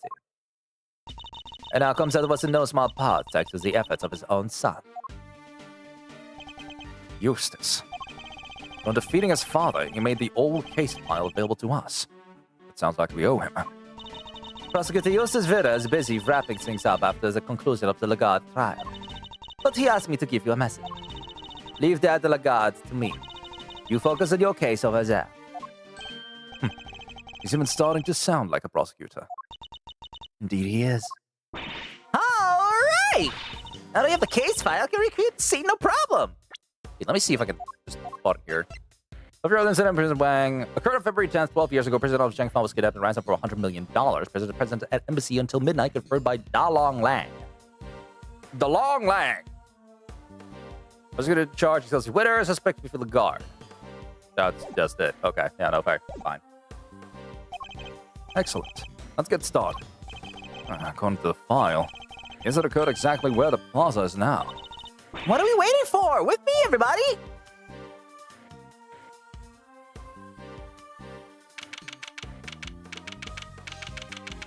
All right. Nice and easy. I'm guessing, like, the location of the building and stuff makes it easier. All right, Kay, if you could set Mr. Thief in motion. Sure. So there's more than enough here to work with. What do you want to start? Good question. Let's see. It seems there was an eyewitness. A freelance journalist by the name of Alfal Down. All fall down. All fall down. Ring around the rosy. Which doesn't help because Miss Rosie Ringer. Ring around the rosy, and the witness is Mr. All Fall Down. I fucking hate Ace Attorney, but I love it as well. So this is where he saw it all happen, huh? Here? As in the big building? No, construction of the building only began a year ago. Before that, it had been a piece of abandoned property. Before that... Now we're getting to the stuff I know. 12 years ago, this place would have been An orphanage? the happy family home. Like for retired people? No, it was a place for children without parents. An orphanage, in other words. The president was kidnapped from an orphanage. Yeah, the The place was run by Fifi Lagarde. Called it her happy little home. As the proprietor of the institution, I suppose it's understandable that she came under suspicion. President Wang, Celsius winner, and Walden Lagarde. Surely the SS5 incident must be related to our current case. Okay, could you enter the data relating to the murder of Mr. Aldown? It seems sensible to assume that he was killed by whoever kidnapped the president. If we solve the murder, we solve the kidnapping. Nice! All right, we're counting on you. All right. Magic this shit. Well, not really magic. Science it. Holograms. How this works, nobody knows. Oh, dear God. Dearest me alive. What the fuck? What the heck is this? I grow to become so plus most people's reactions. Place? I don't know. All we're seeing here is the front yard of the orphanage as it was 12 years ago. At least as far as the police reports describe it. Yeah, this is how it looked when they started investigating at 7 a.m. the morning after the murder. And it seems to have been snowing. Yeah, from what I heard, the footprints wound up being pretty important evidence. The snow fell in the daytime the previous day. In other words, before the incident occurred. Meaning that none of the relevant footprints would have been obscured by new snow. They were willing to pay those footprints some special attention. Begin investigation. Orphanage. Do have a lot of things. But first, MILF! Anyway. Can I help you, Mr. Edgeworth? Can I thank you all enough for returning Sean safely to me? I can hardly bear to imagine how it would have felt if he had not come home. Hey, old guy, can't you see her? You're upsetting her? That was not my intent at all. Look at our little knight shining armor defending his mom's honor. Shut up! I wouldn't have to if you didn't keep... That's enough, Sean. Mr. Edgeworth, if you'll allow me. I would like to apologize again. I failed to my duty as a servant of justice. I will not ask you to forgive me. I only ask you to understand that Judge Gaval, I don't presume to know the goddess of justice as well as you do. But she was a mother, was she not? Of other gods and goddesses? She was. Fair judgment requires personal circumstances to be taken into account. Sure she would understand. Perhaps your beloved goddess is more merciful than you give her credit for. Thank you, Mr. Edgeworth. What have you been talking about? Don't worry, Sean. I don't have a clue either. One of the guards' trial. So things have finally settled down after watering the guard's trial. Well, it seems so. Sentencing is still to come, but the guilty verdict should stand. But do not worry. Justice Winter's connection to the case will be thoroughly investigated. Have faith, Mr. Edgeworth. Eustace is a changed man. Indeed. He simply has some growing to do. But then don't we all? Kay included. I got a feel for him now. Says some pretty mean things. But I'll make it up to him next time I get the chance. I'm sure the chance will come. But for now, Indeed. We need to focus on the case at hand. Thank you, Ma. Wait, how about you? What about you, Sean? What do you want? Sean, I wonder if you could tell us a little more about the circumstances surrounding your kidnapping. He took you when you went to the garbage disposal area, right? What are you doing there? It's alright. I don't have to talk for him. Just ask me himself. Hear that, Mr. Edgeworth? I think he's starting to warm to you. Went to the garbage disposal to throw away the flowers that were on that body. It wasn't far, and I figured they'd be less likely to find them there than if I threw them in a garbage. I tried to get in there last night, too. It was locked. They had to come back today and try again. Yeah. When I was there, somebody came up behind me and put something over my face. Oh yeah! Snoozing is easy greasy with 3 Z's. The fact that she was drugged with it too doesn't seem to bother her. Guess it is a catchy name. Whoever it was, pretty strong. But I never saw their face. I see. Thank you. That's very helpful. What can you tell us about the time between when you were kidnapped and when you were found? Not a whole lot, I'll bet. Snoozing is easy greasy with 3 Z's. Why do you have to repeat that? I remember waking up feeling cold. I was somewhere big and empty and dark. There were cardboard boxes with some other language written on them. I think it must be a storeroom. But it was actually a giant refrigerator. Businesses use them to keep stuff chilled. And that's where K.O. Detective Gumshoe found it. Really saved the day there. Guess the cooler must have been on until just before I was brought there. Like I said, it was pretty cold. Anyway, it didn't take my phone for some reason. I used that to call for help. I see. Well, we're all very glad that you found your way back to it safely. Like you mean it, why don't you? Well, the most gracious child I've met. Reminds me of a certain somebody else. Not sure who you mean with that, but hey. Eddie, my boy! Looks chillier than your chilliest look out there, Mazzarino. Somebody might have to warm me up. Could you maybe take this a little more seriously, Mr. Fender? For you, K-Meister, anything. Can't believe this whole sorry tale began right here. Kinda crazy, right? Yes, it is a little. What were Thiefs and the Chairman up to, though? Where were they going with all this? Where indeed? I'd very much like to know that myself. And I'd very much like to know when you two are going to admit how much you love your Uncle Eddie. Not anytime soon. Come on, Mr. Fender. Not taking this seriously at all. He did for about 3 sentences. Just something of a record. Hello, Lang. Chief, I know it's rude to me to ask, but can we count off for old time's sake? Just once, I'm begging you. For old time's sake? It's a little bit sentimental, but fine. Count off! 1. Sorry, Chief. Doesn't feel the same on my own. It's kind of lonely. Fool! Shouldn't matter if there's one of you or 100. You may be on your own here right now, but the pack is always with you. So quit whining about being lonely and howl like you mean it.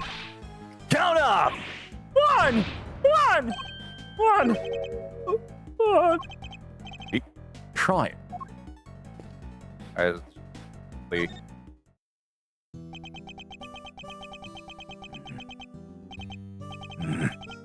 Three planters, covered with snow. Is anything the matter, Agent Lang? Yeah, something's not right. Wasn't able to look at the case file until now. Indeed, you have Chairman Winner to thank for that, it seems. Yeah, Weird has seen this scene somewhere before. What? But where? I keep thinking I've got it, but then it's gone. He appears to be lost in his efforts to remember. Perhaps I should leave him alone for now. Let's leave him alone for now, then. Let's actually get investigating. These footprints not by the body. Guess that means they belong to Mr. Alldown, right? His feet were pretty big. Was that about a size 12? According to the file, they were the same size as his shoes. It's a match. What about these ones? These footprints go towards the body and come back. According to the case file, they thought to be the killers. They're about a size 9. Pretty average, in other words. Seems the police weren't able to track down who the murderer was from them, though. Take the body. I'll fall down, the man who witnessed the president's kidnapping. What exactly did he see? I based this part of the recreation on one of the crime scene photos. It seems he suffered a blow to the back of the head. It seems to have suffered a blow to the back of the head. Yeah, for that brick right there. I figured it must have been taken from here in the yard. Looks like the blood flowed from the head wound and spread over the surrounding area. Here, a gift for you. This is Mr. Alldown's autopsy report. Drugger died around 1 a.m. on February 10th. Okay. Proceeds, I think it caught my attention. Let's check the flower first. Somebody's dropped a yellow flower here. I think it's the one that symbolizes desire to steal treasures. Hey, you can't just make these things up. What we can say is that it looks to be different from all the other flowers in the planter. Huh, what's it doing here? What indeed? Examine the planters, too. Must be right. Somebody must have stolen it. Stolen treasure. Okay. This one might actually symbolize the growing anger of a former prosecutor. The sulfur must have belonged to the victim. You're right. Yeah, it says here in the file that Mr. Alldown made a call while he was watching the kidnappings. A call? To whom? His girlfriend. He called her when he saw that the president was there. But she didn't pick up, so he left a message. That's it here, too, if you want to hear it. Please. Hey, Rosie, it's me. I guess you're asleep already. Anyway, I'm here at the orphanage. Something weird's going on. President Wang is here for some reason. And there's another... Damn it. Lights out, so I can't quite see, but... Looked like he was being kidnapped? Anyway, probably nothing, but I thought I should let you know.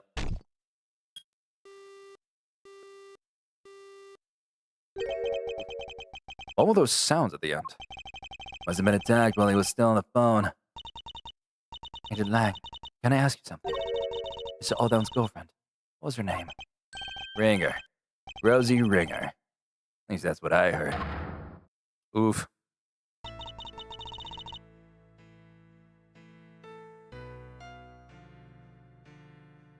Just as I thought. Wait, you mean? A revenge for what happened 12 years ago. Stuff with the memories and personal effects of her lover. So seeking revenge at Chairman Winner made her appearance at the auction. So she really was out for the revenge on Chairman Winner, wasn't she? Perhaps it was for suppression of the kidnapping. Or perhaps it was because she thought he was one of the kidnappers.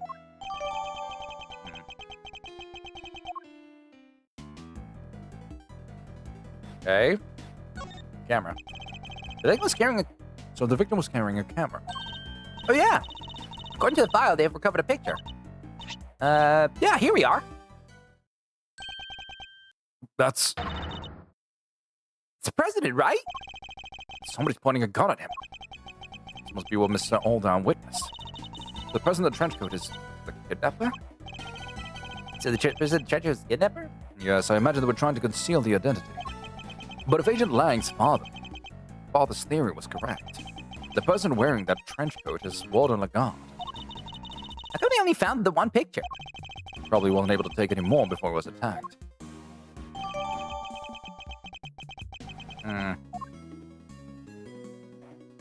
Examine those. Examine the brick, though. This was the brick used in the murder. There's stuff made of bricks all around the yard here. Probably took it from somewhere nearby, huh? I don't see any clues of it here. What about the body itself? Althol Down, freelance journalist. Known after witnessing the kidnapping of President Wang. Been in the recreation, it's pretty gruesome, huh? Even worse than the actual crime scene photos. It's a lot of blood. Seems mostly to have come from the back of his head. As you can see, that area is completely caked. Yeah, the autopsy report says that's where he was hit with the brick. Indeed. I imagine his attacker must have snuck up on him from behind. Looks as if he's clutching something in his right hand. Oh yeah, they mentioned that in the file somewhere. Let's see. According to this, it was a butt. A button. One from the attacker's clothing, perhaps.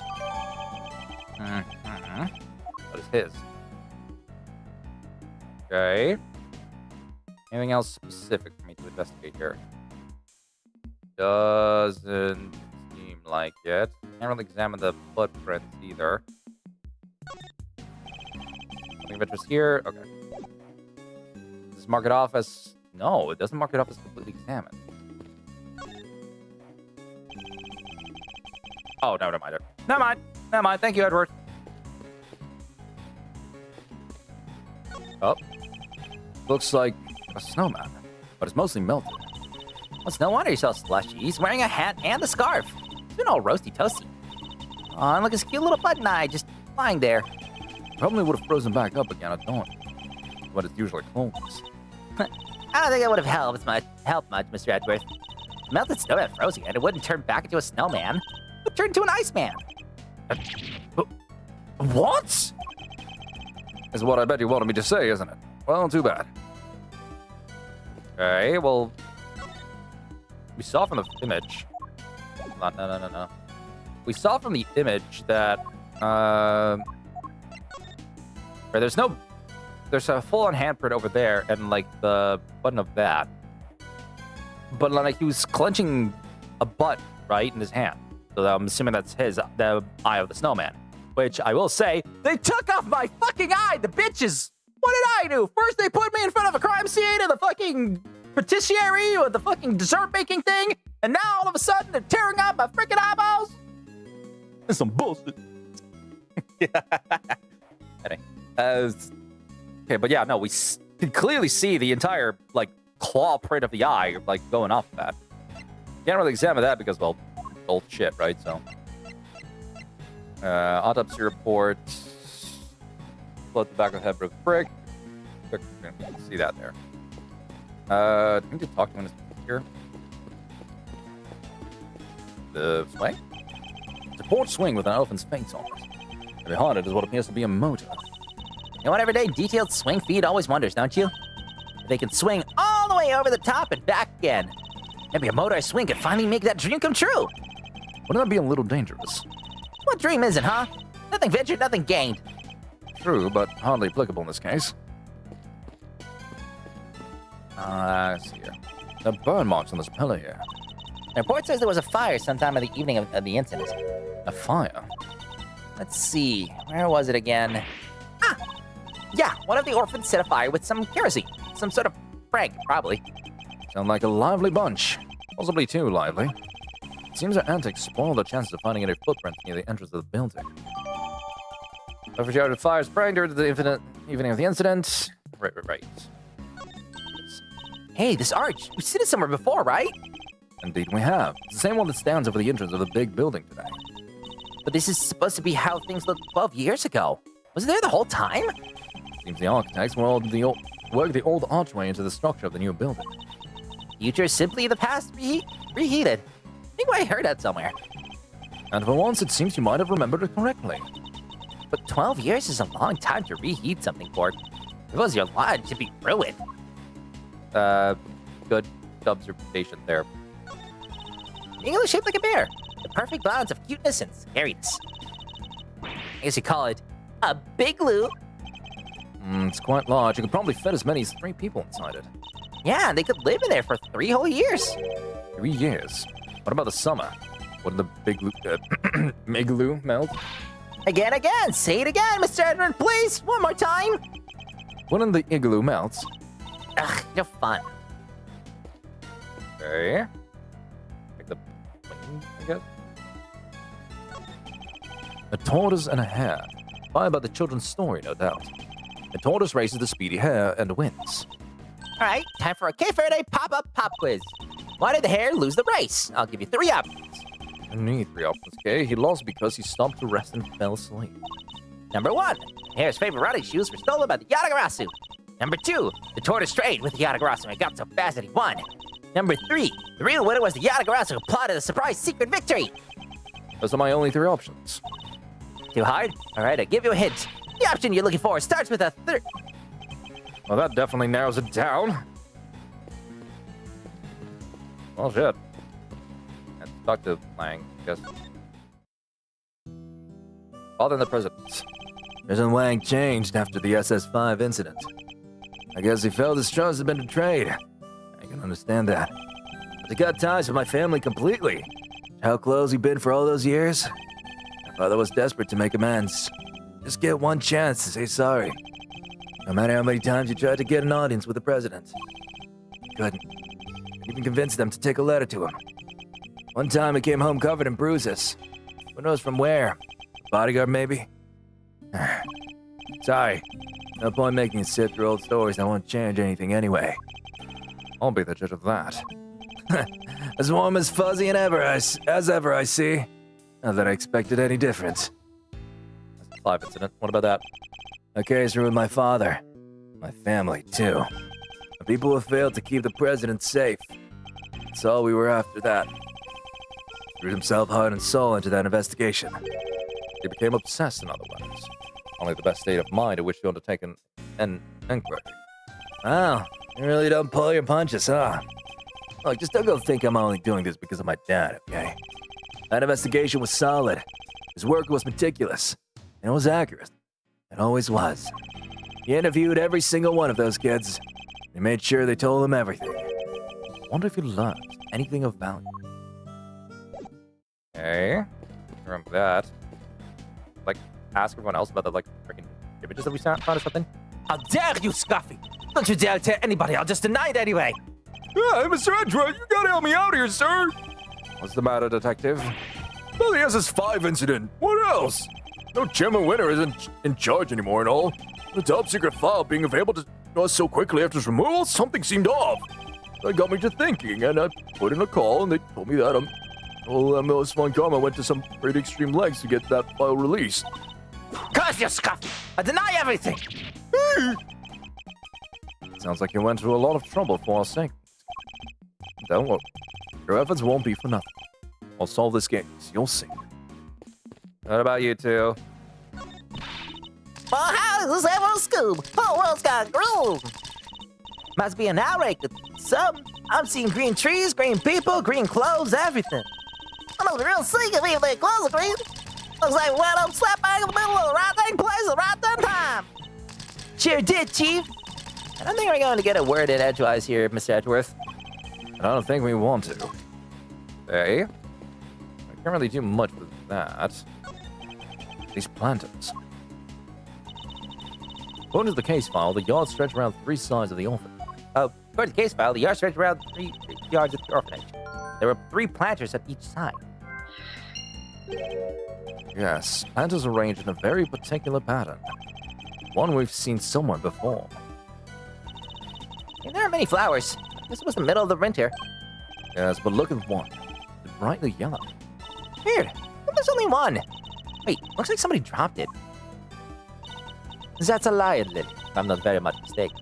A member of the family Lilakis. A lion lily, you say? Wait, did Gavel give President Wang some lion lilies? What is the same flower doing here? It can't be a coincidence, can it? I believe this particular cultivar is from Asia. It is said to symbolize the bond between parent and child. I wasn't aware you were so knowledgeable when it came to flowers, Francisco. What I just told you is common knowledge. Perhaps you just need to learn a little more. Well, now that I really need to. Okay. Logic! 3 footprints and planters! It's that. Like, Lagarde told Winner to, like, dig around the places underneath the planters or in front of the planters. So that's what he was doing. He was digging it on the left side first. Maybe he was digging on the right side. We don't know. We don't know if there was a right side. Maybe he was supposed to dig at the front side. Who even knows? That's what our monstrous hoof prints really were. Wait, what? Recall the arrangement of the prints, now compared to that of the planters. Whoa! That's right. I believe the footprints are located exactly where planters once stood. The Chairman Winner was digging around in front of him? He was. And why might he have been doing that? We have a piece of evidence in our possession that answers exactly that question. That piece of evidence shows what Chairman Winter might have been digging in front of the planters. It is the conversation they had with Report. Recall, if you will, the report that Warden Lagarde sent to Chairman Winner. In it, she mentioned something that had been laid to rest in front of a planter. Think she was telling him where to dig? Wait, but why 3 holes?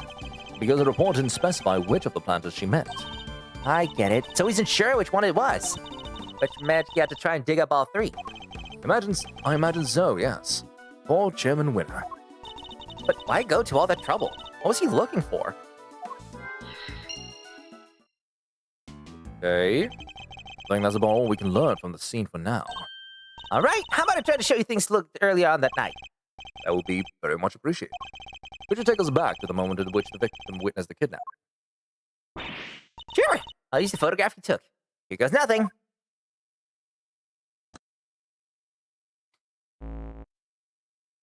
Blom.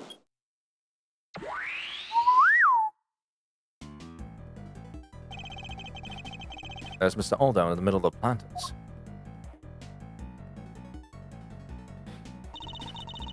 There's the president and his kidnapper out by the road. It further based his investigation on the evidence Aldown provided. That was why he thought the kidnapping and the orphanage were connected somehow. And how he wound up suspecting Fifi Lagarde. There was the one running the orphanage at the time. Exactly. When the case went to trial, Excelsior's Winner put a big hole in that theory. He did.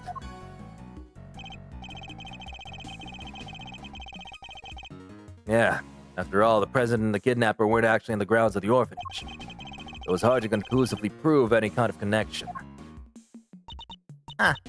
They were never seen inside the gates of the orphanage. Detectives busted gut to find evidence of the scene. Then prosecutors came along and twisted for their own ends. Winter and Lagarde were working together. Had some kind of deal. Sure of it. You're saying that Chairman Winter was working with the kidnapper? Your father was convinced that Lagarde was the culprit, correct? And you're saying he was gifted and thorough investigator. He must have had no more to support his theory than just Mr. Olddown's message, surely. Yeah, he must have. Just don't know what it was. It wasn't exactly a case he liked talking about. Agent Lang's father, Da Long Lang, trusted ally and confidant of President Wang. He discovered truths that were subsequently suppressed by Chairman Winner. Our first priority should be to find out what they were. Okay. Oh, we got a time now. Okay. 2:10, 1:15 a.m.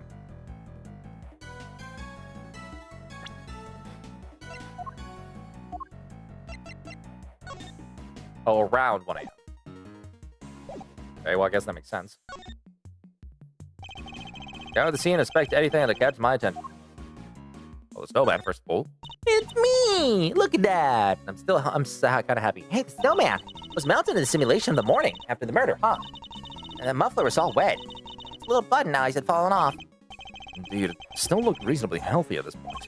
Although not entirely, you can see one thing that's missing. Poor guy. But some kid took it as a stupid prank. Not a bad piece of thieving, though. Maybe they have potential. I think one of the orphans took it. Not so sure. In fact, I think it was grabbed by somebody else entirely. I mean, I'm gonna examine the rest. Li Wang was president of Zhangfa even back then. Does he look any younger? It's kind of dark. Can't really tell. Indeed, the situation being what it is, his facial expression is somewhat distorted. Wonder why they took him after this. We don't know that yet, but depending on how our investigation progresses, we may find out soon enough. Right, I might as well deduce it.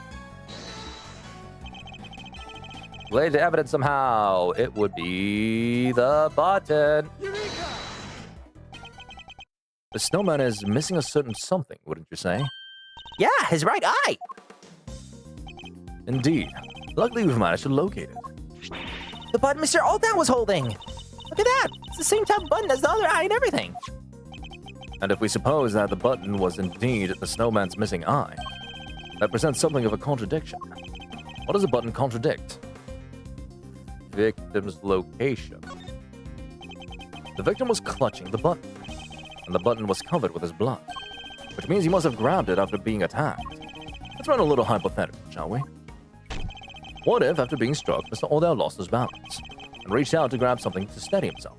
The snowman. The snowman would have supported him, so he would have grasped the button and continued falling. I get it. So you're saying that he was near the snowman when he was attacked? I am. Within arm's reach, to be precise. He's currently nowhere near that close. Right, but his footprints only go as far as the planter. He never came back this way. What if they weren't his footprints? I think we need to look at all the prints again. All right, take us back to the scene when Mr. Olddown's body was found.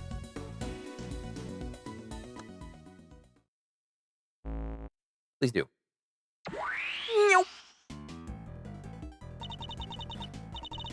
But the footprints on the left definitely match up with Mr. Olddown's shoes, right? So what's the deal? Let's take another look and see if we can figure it out. So, that's Well, they're the same size at 12. He's pretty big. And the prints match his shoes. He also goes straight to the middle of the planters where his body was found. But as we established, when he was attacked, he fell and grabbed the button from the snowman. Well, being a great thief, I know a few contortionist tricks, but that would be way beyond even me. Does average Joe stretching his arms that far? Basically impossible. I think we can be reasonably certain that the prints were made by the shoes the victim was wearing. But can we be certain that they were actually the victim's shoes? Let's take another look at them. Oh, yeah, no, they're oversized. Like sticking out and shit. These shoes. It's the case by cells that match the footprint, but... It's all the victim's shoes, I'm sure of it. What do you mean? Look at how the laces are tied. Don't they look a little strange to you? What's more, they don't appear to fit properly. Either culprit of the motor place. These prints, they go up to where the victim was found, and they stop right by his feet. But they didn't actually belong to him. So are the prints by his head his? The ones that lead away and come back? No, I don't think so. They're too small. So neither set belongs to him. Then how did he get here? That's easy enough. He didn't walk. It was carried by the killer. So then where did the murder take place? Was it really over by the snowman as we suspect? Allegedly. Because these ones are small. Like, if we... Can I take a look at this picture again? I mean, we can't see it necessarily because his hands are not really showing it properly, but, you know. I guess we need to go back, switch to recreations. I'm going to show you the scene as described in Mr. Aldown's voicemail, right? Okay, let's take a look at how things were back when the president was kidnapped. Back with the kidnapping. There we have it. So how things looked right before the president was presumably led away at gunpoint. Seems super strong. He still wasn't a match for a gun, huh? Indeed. Mr. Olddown captured this little scene on camera from over the behind the planters. But if he did, then how? He could have grabbed the button on the snowman if he was still all the way over there. Precisely. I think we need to look at the situation again at a different point in time. I mean, we did now, but still. Can I just go back to this? I'm going anything. That's a super heavyweight contender right there. Just because we're messing around. Never mind its weight and size. I think we need some slightly more in-depth analysis here. Oh, it has a bucket for a hat, buttons for eyes, and a nice fluffy muffler. Full snowman uniform. Looks like he can't wait for me to punch and kick into 1,000 tiny snowman pieces. Perhaps if we could keep things a little less subjective, okay? Perhaps.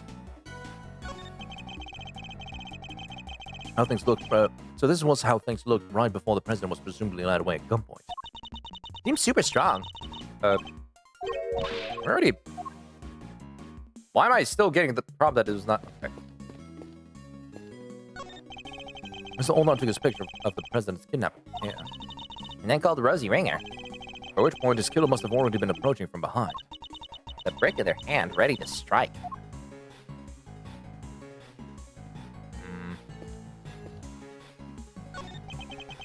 These planters. According to the case file, the yard stretched around 3 sides of the orphanage. And there were 3 planters on each side. Yes, planters are arranged in a very particular pattern. One we've seen somewhere before. And there are many flowers. Guess it was the middle of the winter. Yes, but look at that one. Bright yellow. Weird. Look, there's only one. Wait, looks like somebody dropped it. That's a lie, Lily, if I'm not very much mistaken. It's the same dialogue as just in the other crime scene.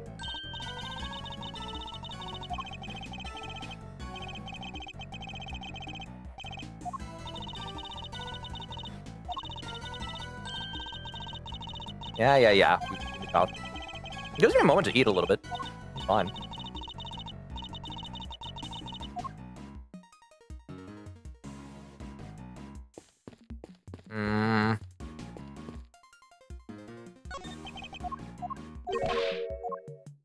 It's still the same.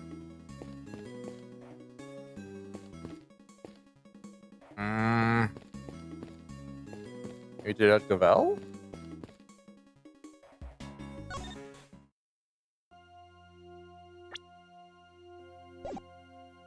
What if we present you the lilies?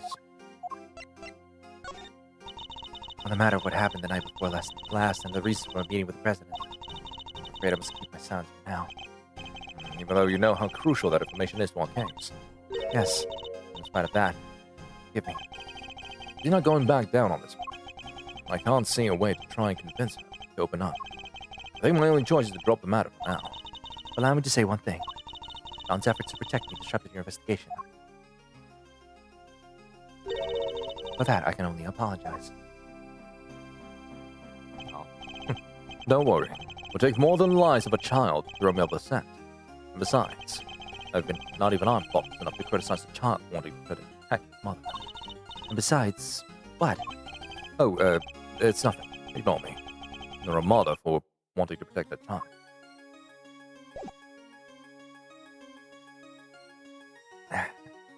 Bell's so awesome. Good Bell's great. I love her. I love her to freaking bit, dude. Now, burn marks on this pillar here. Oh god, it's still going the same thing. Yeah.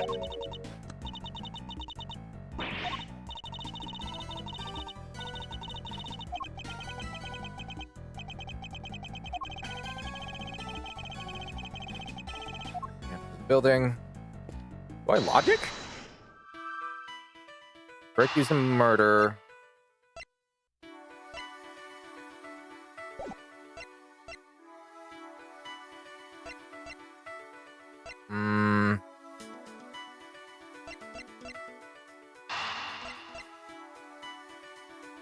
Maybe this?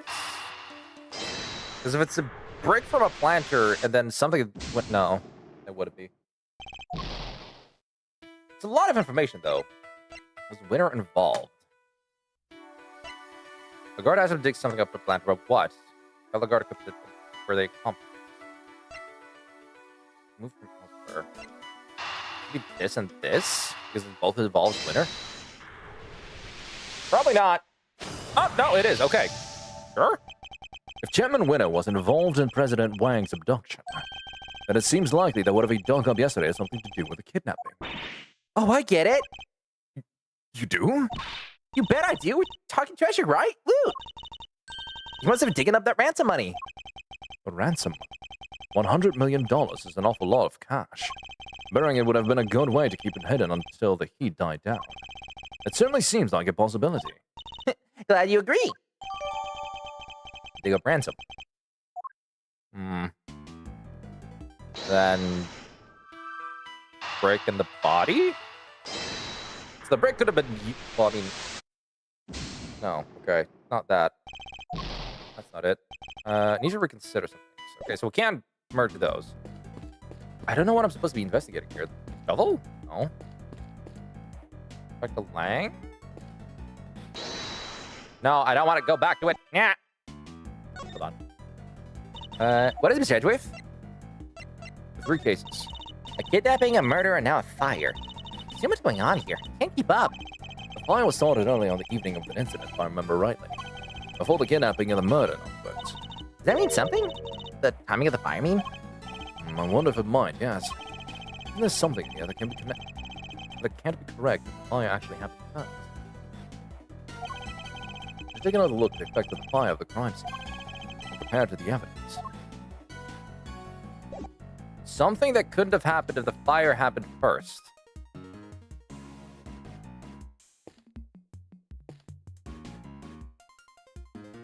Something that couldn't have happened if the fire happened first.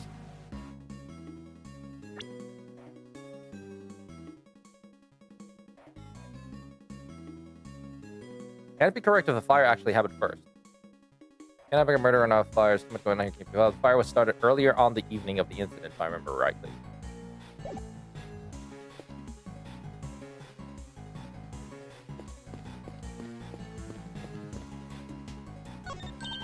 Hey, this art.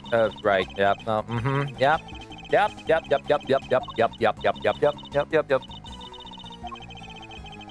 With the old archway to the structure of the new building. You're just simply the past reheated. Yep, no, Same dialogue. Same dialogue. Same dialogue. Just talking about things again. Little Thief's features. Ooh, so you want to know all about Little Thief's exciting new features, huh? I'm not sure I do, actually. Hey, don't be like that. Just sit back and feast your ears on what I have to tell you. Little Thief allows the user to recreate a scene in a bunch of different and super interesting ways. You were going to tell me no matter what, I answered. At the moment, we've got a recreation based on the original police reports, and another based on what we learned from Mr. Aldown's voicemail. Anytime you want to switch between the two, just say the word. Can't believe there used to be an orphanage right here on the spot. And that Warden Lagarde was in charge. And that the SS5 incident took place there 12 years ago. Yeah, they kidnapped the president of Changfa. It's crazy. They killed Mr. Alldown, the only witness that we know of anyway, and kept all the details secret for all those years. The more I think about that... Boy, you smell something fishy going on. Yeah, me too. It's even weird as the people involved. I think we know all of them, don't we? Lagarde, Winner, President Wang. When I think back over all the cases we've been involved with recently, it's true. Can't help but think they're all connected. We have to dig into this latest mystery and snatch the treasure of truth from inside of it. I'll keep updating the simulations we find new stuff. Be sure to look over everything super carefully, okay? Okay, let's switch recreations real quick. Seems report on the police case files, right? Yep, okay. Back to the past. There we have it. We can this? 7:22 a.m. Go to the body and come back. According to the case file, they thought to be the killers. They're about a size 9. Pretty average, in other words. Because the police weren't able to track down a murder weapon, though. Okay. Oh, man. I think Mr. Olddown's body was moved. How else do we explain the button punched in his hand? That would suggest that he was killed somewhere near the snowman. Better take a closer look. Can't see and inspect anything that caught my attention. Ah! Huh? Look, there's a brick missing here. No man is missing. The rest of the brickwork looks fine. Right, that is just this one missing. So logic dictates that brick used to murder the missing brick are connected. It would make sense. So it wasn't that, maybe it wasn't that he was carried, but maybe the brick was thrown at him? It seems quite likely the missing brick was the one used in the murder, would you say? Oh, yeah. Now that you mention it, they're the exact same shape and size.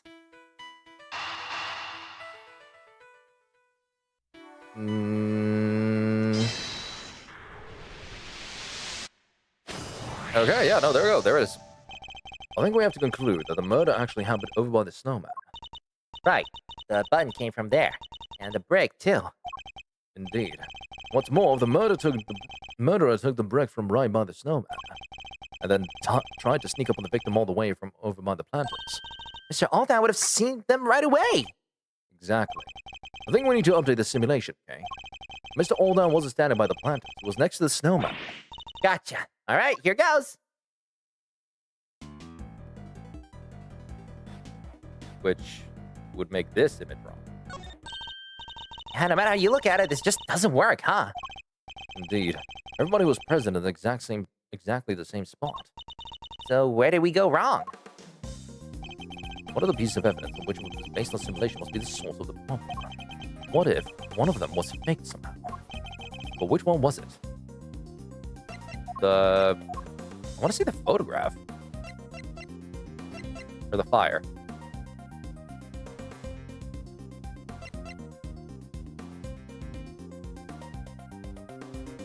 Yeah, the photograph was faked. Because the button was already taken off the face of the snowman. So the button couldn't have been off the snowman if it was already just taking the picture right out there on the spot. Can we really be certain this picture was taken by Mr. Olddown? Huh? What do you mean? We know that whoever killed him moved his body. But why would they have done that? What if they wanted to make it seem like you saw something you didn't? Then they took the picture to help back up the lie. They had the president at the gunpoint. They could easily have forced him to pose for the picture. He would have no choice but to comply. Hey, now that you mention it, they only recovered one picture from Mr. Aldown's camera, right? Indeed. Imagine this killer probably removed the film that was already in there, and replaced it with another, thereby ensuring that the only picture found was the one they snaked. Yeah, that makes total sense. This picture was actually taken after Mr. Aldown was killed. No way. Fake photograph. Gotcha. And there you have it. The picture doesn't show what Mr. Aldown saw at all. Seems highly likely that it was simply staged to make us believe that that was the case. Wait, so where was the president when Mr. Aldown thought he saw him being kidnapped? Luckily, the photograph isn't the only piece of evidence we can use to try and figure that out. Oh yeah, you left that voicemail too. He did. I think we should listen back to it one more time, don't you? This is surely the only place where the president of this kidnapper could have been standing. Like, literally right here. Take that! Like where the fire is. That's where they really were? How do you figure that? Do I need a reason? What, you mean you don't have one? Yeah, clearly it wasn't it. Mr. Aldown said his mission one more time. Hold on. Hold on. Final call. I guess you're asleep already. I'm here though for there's something weird's going on. President Obama's here for another reason. There's another. Lights out, so I can't quite see, but it looked like he was being kidnapped. Anyway, probably nothing, but I thought I should let you know he was being kidnapped. Mentioned some of the stuff you could see, right? Not really.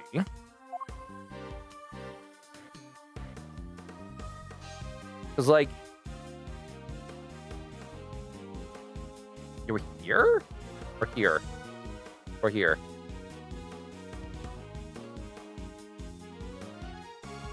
I want to say at the entrance, or maybe here, because, like, they were walking over this way, right? So... Here? No. Hold on. Mr. Aldout, final call. I guess you're asleep already. I'm here at the orphanage. Something weird is going on. President Wang is here for some reason. And there's another. Damn it, the light's out, so I can't quite see, but it looked like he was being kidnapped. The light's out. Here at the orphanage, something weird is going on. President Wang is here for some reason, and there's another.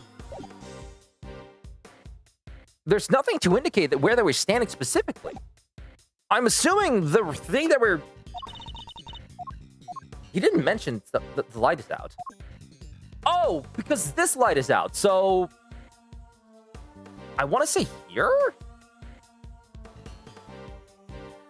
Or in the window. I'm gonna go with here. Why not there? Maybe there. Nope, that's the same flavor text. The window then? Like, they were indoors already? No. God freaking... Where were they standing then? Like, you're not really giving me anything of information. Like, the light is out, so we can't really see clearly. But, like, it would be here then, right? Like, either here or here, because one of the light is out. But, like, we know that All Down was already here. So the only other explanation would be here, like, in this area. Because, like, you can't see shit. Unless you're there telling me to look at this spot, like, on the map specifically. But, like, what the fuck? Huh? Hold on. I'm sorry. I'm gonna Google this. Because, like, this makes no blooming sense. Ace Attorney. Case 5 guide. Hold on. I need to see this. It's like, this is blowing me backwards and over.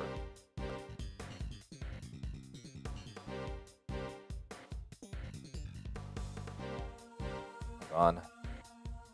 Go back down through that, all of that. Beginning part 2. 3rd floor. Yeah, chest. Use this stuff.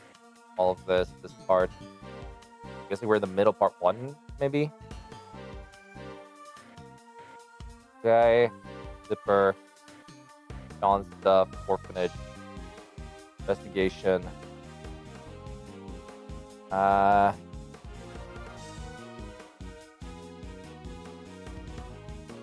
If you've ever seen all the witness, though, there's no report of reserving a sensory machine. Check it again. The area around the left lamppost, which isn't working. Because this and this and this are different? This? Eat a dick, game. Come on. That was... Usually the game is a lot more generous with this bullshit. Why? But why? But actually, why? Like, keyword fuck off. Recall the statement from Mr. Olddown's voicemail. Damn it, the light's out. 2 of the lights here in the yard are broken. Yeah, he must have been talking about the one over by the building. All right, could you update the simulation to reflect everything we've learned? Sure. All right, yeah, Right. And there we have it. Kidnapper was really standing over by the building. Yes, which would certainly have strengthened the theory that we're connected to the orphanage. They moved the body and staged a photograph to distort the picture painted by the voicemail, which helped them undermine the idea that the orphanage was involved when the case went to trial. I don't know why Lag is saying it, but... Well, that certainly changes what this particular part of the simulation tells us. It might also affect our understanding of the scene from when the body was found. Only one way to find out. Ready to make the jump? Switch between the two recreations. I need to first press exit. Okay. And then select switch recreations. I've literally been doing that before. All right, yep. Mm-hmm. Yeah, we can examine this first. Can't we? Can we? Can I? May I? I see the prompt. Why won't you let me? So this is where Mr. Eldown actually saw the president of this kidnapper. Yes. Which pretty clearly suggests a link between the kidnapping and the orphanage. You can see why so much trouble was taken to suggest that it happened in this one. Yeah, he pulled some really dirty tricks there. Taking a photo like that? That's just cheating. Not to mention disposing of Mr. Oldown's camera film and forcing the president to pose it. Gun. Must have put in some new film and staged a photo immediately afterward. And if Chairman Winter was involved, he could have changed or hidden the other evidence as well. Certainly doesn't help that the SS5 case file was classified until just recently. No, doesn't help. Yep, sorry. It certainly doesn't help that the SS5 case file was classified just recently. Yeah, but he's behind bars now, and the truth is coming out at last. Indeed. But much still remains unclear. We need to look very closely at the differences between this and the previous simulation. Alright, switch recreations. Go to scene as reported, police report, there it is. There we have it. Yeah, this makes sense. No sense now. Go to the scene, inspect anything that catches my attention. Let me shot the yellow flower here. Lion lily, right? According to Francisca, yes. Originally from Asia, if I recall correctly. Yep, and she said it symbolizes the pond being painted or tiled, right? It was a bond between parent and child, okay? Something you have. Something you need. Blood on the snow. A lot of it. It certainly looks as if a murder occurred here, doesn't it? Am I reading it correctly? Yeah. Wait, but we just figured out Mr. Allnow was killed over by the snowman, right? We did. I think this blood might belong to somebody else. What? But the police report said the blood was Mr. Alldown's. I need to remind you that the case was overseen by Chairman Winner. A man who would have no scruples about altering the official records of something this small. But then why go to all that trouble? Couldn't he even just clean up the blood instead? I wasn't able to. Think about it. He knew that this was where the police would find Mr. Alldown's body. And he knew that the police would have certain scientific methods at their disposal to look for clues. Oh, you mean luminol? Yeah, they would have found traces of blood if they used that for sure. Exactly. He wouldn't have been able to clean it to the point where it was untraceable. Or easy to falsify the results of any such tests when they came back in. It would simply have been a matter of replacing the official results with a doctored copy. Yeesh, we've been looking at a forgery this whole time? That sucks. Wait, but it says Mr. Alldown's clothes were covered with blood too. It does. If they were, which seems entirely believable, it suggests that whoever's blood this is, it wasn't yet dry when Mr. Alldown's body was placed here. I get it. Which means that the other person's blood was spilled not long before Mr. Alldown was killed. I think it does, yes. But if that's the case, doesn't that present something of a contradiction? 12 years ago, the blood wasn't Alldown's. So then we need to deduce something, right? Create the evidence somehow. Before the incident. But it's cut off, so we need to deduce that it couldn't have been this. Because of the fire, the blood is cut off, right? There's a clear contradiction here. Huh? In the bloodstain? The blood is clearly cut off where the snow was melted by the fire, which means that the blood in question was spilled before the fire was started. Huh? But the fire happened before the murder, no? If we choose to believe the case file, yes. But if the fire was actually set after what happened here, the kid who lit it might have seen something. Then why isn't there a witness statement? Because that would have challenged Chairman Winner's version of events. We need to know more about this fire. You. Yes, Shifu! The fire might have been reported to the police. The reason might be a record of it. Go see if they have anything and bring everything you have. Blah, blah, blah. Excuse me. Go see if they have anything and bring everything you find back here right away. Understood, Shifu. Get right on it. One more thing. What is it, Shifu? Contact my family back at Jangfa. Tell them to search for my father's office. There should be something there related to the case. Sure. What kind of something exactly? I told you I'd seen the scene somewhere before, didn't I? Well, I've remembered where. It was in my father's office. He had a picture of it. Or at least, of something very much like it. What? It looked like it was drawn by a child. Possibly a child from the orphanage.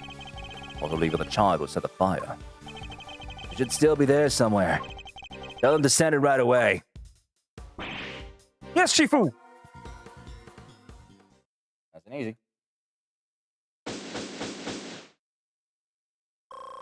Heal. Not a full heal, but enough of a heal.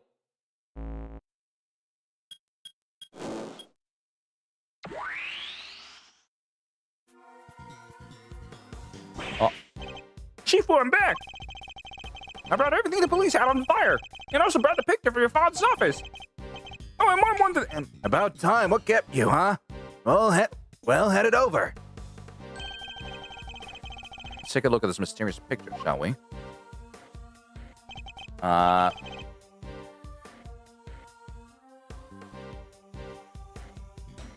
This is it. This is the picture I remember. Could this be a depiction of something that happened on the night of the incident? Sure looks like a kid drew it, huh? Yes, I'm willing to bet it's the work of the child who set the fire. That is body armor goddess. Shifu, there's. What now? Look, it'll have to wait, okay? Well, Mr. Prosecutor, why do you think my father kept this? I imagine I acquired it at some point during his investigation. Although I have no idea why he would have chosen to keep it to himself. But we see the case file for the fire too. Sure, here. You'll just give me a moment to read through it.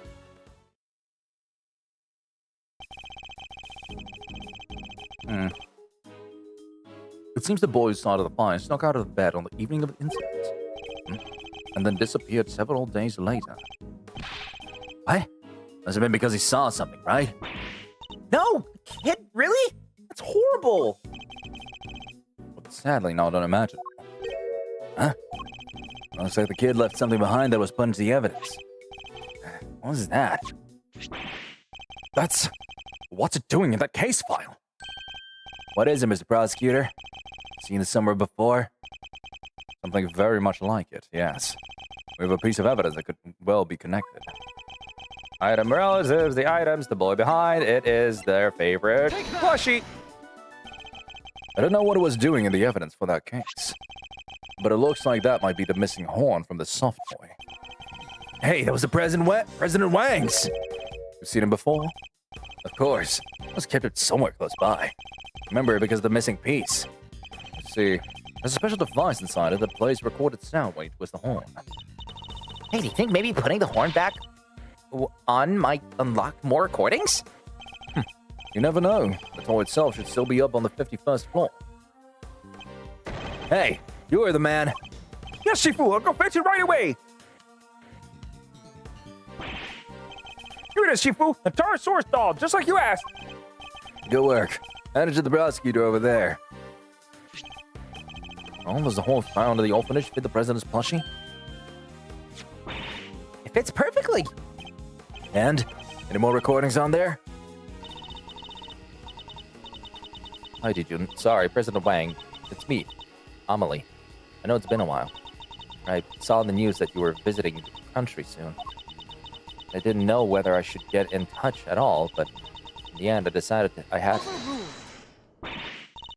Turn it off right now. Let's go into Judge Gavel. Are you okay?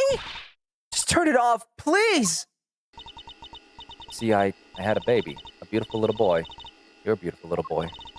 I'm sorry, that's pretty much all I wanted to tell you. Oh, except I called him Sean. Sean Fenn. That's a nice ring to it, don't you think? No. Sean Fenn. The kid.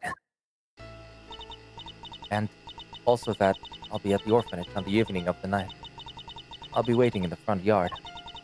I thought you could meet him if you like, even if it's only just this once. I know you're a very busy man, but anyway, that's where we'll be. Goodbye.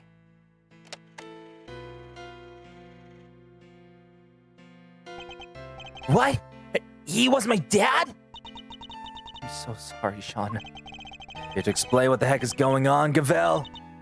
Sean, this is my biological son. Oh, okay, well, not MILF, but we'll good enough. It's fine. We can work with it.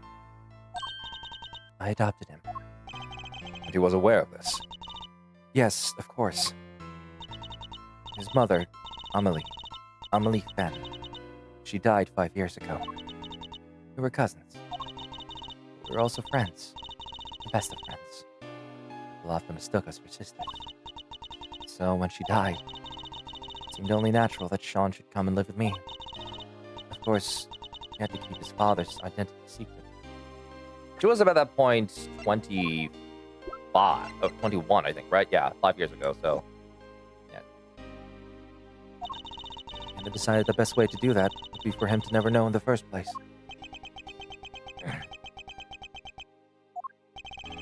It's quite a lot to learn from a recording made on a seemingly innocent toy. I guess Sean's mother must have recorded the message and then sent the plushie to the president. Hey, Yes, Sean. you sure? It was really my dad? Yes, I'm sure. Before you were born, your mother worked for a time as a diplomat in Shanghai. Makes sense. The line of work might well have brought her into contact with the president. What? You told me she worked at the orphanage! You did. Only after she returned. After she quit the diplomatic service. She always loved helping others. The orphanage was perfect for her.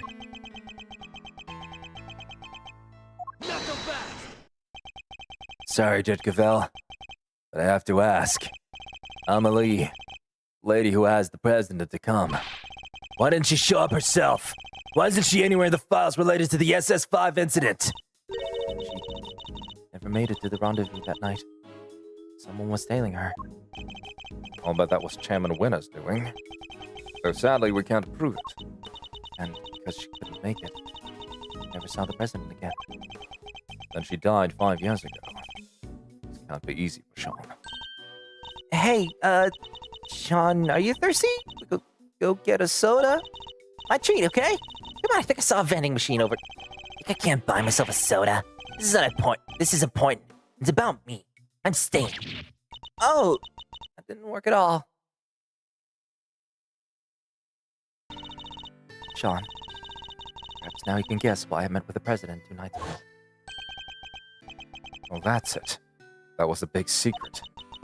I wanted to tell him face to face that Amelie was gone. But also that you were alive and well.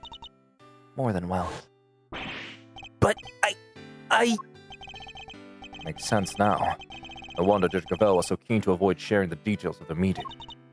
Yeah. I would have had to share the truth about Sean, too. That was why I took the lion lilies with me. There would be no doubt that I knew Amelie. That I knew her well. Those flowers bore special significance for the two of them, you see. President Wang gave Amelie a bouquet of lion lilies in the early days of their romance. Now, he too is dead. If only he had lived, Sean might finally have been able to get to know him.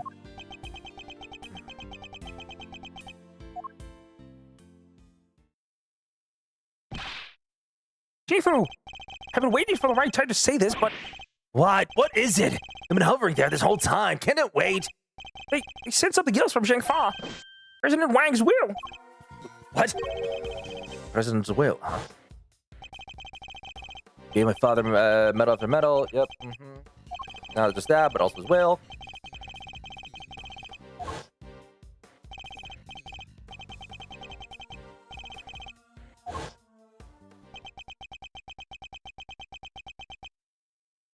All right.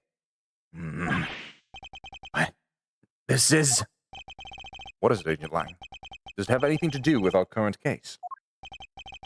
You could say that. Seems he was planning on publicly acknowledging Sean as his son.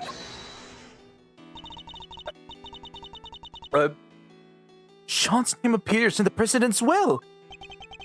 And we're certain that the document is authentic. That President Wang wrote it himself. Sure we are.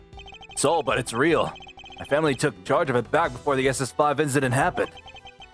I want to analyze it back home to be sure, but I'd stake my name on it being the genuine article. Okay. Wang was a renowned world leader. A child nobody knew about would have been sure to cause a stir. And yet he chose to mention the child at his will nonetheless. Well, that's that, I guess. I still can't quite believe it, but the president confirmed it with his own hand. There's no denying it. Sean, you're President Wang's son.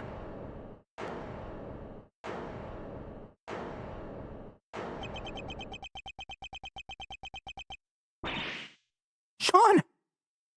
Damn, Sean's a Wang. Sean!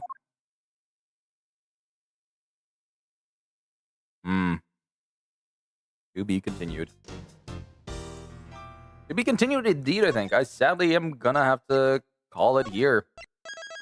Beginning. Now we're at the middle. God fucking. Okay. Yeah, no, we're gonna call it here. As much as I would love to continue towards the finale, we kind of have to call it quits here because, well, yeah. Well, because it's like on the late side, right? Things have gone onward long enough. We got to call it here. Plus, I do have to okay, well, I don't have to work in the morning, but I do have to work decently early considering from this point forward. So I do have to make sure that I am well rested and healthy and all that good shebang. And all the goodness in between. Especially considering it's going to be a Saturday, so it's going to be a little bit on the busy side. And I have work till 4. But after that, we got Dongero put together with Zero and Lukia and possibly maybe... Okay, well, no, I know that map's going to be coming next week, assuming next week comes through properly normally and everything else in between. But you know what? It's fine. Don't worry about it. Don't think about it too much. It's fine. But we're going to end this here. Thank you all once again for joining these funnies, great dandy. Everyone on YouTube sides, feel free to hop on over towards Twitch if there's even any of you. I could see it. Excuse me. I'm joking on my own saliva. Jesus Christ. Let me just put on the music back again. Everyone on YouTube side, we're going to be closing out here because we can't raid into anything because, yeah, no fucking shit. But yes, that's going to be it for that. But everyone on Twitch, sit tight. We're going to see who we are going to be raiding into for the day. Son Nicholas is on, so maybe we could go into into him, or maybe we could go to Mavs. Maybe I've seen that she was playing Repo, so maybe they're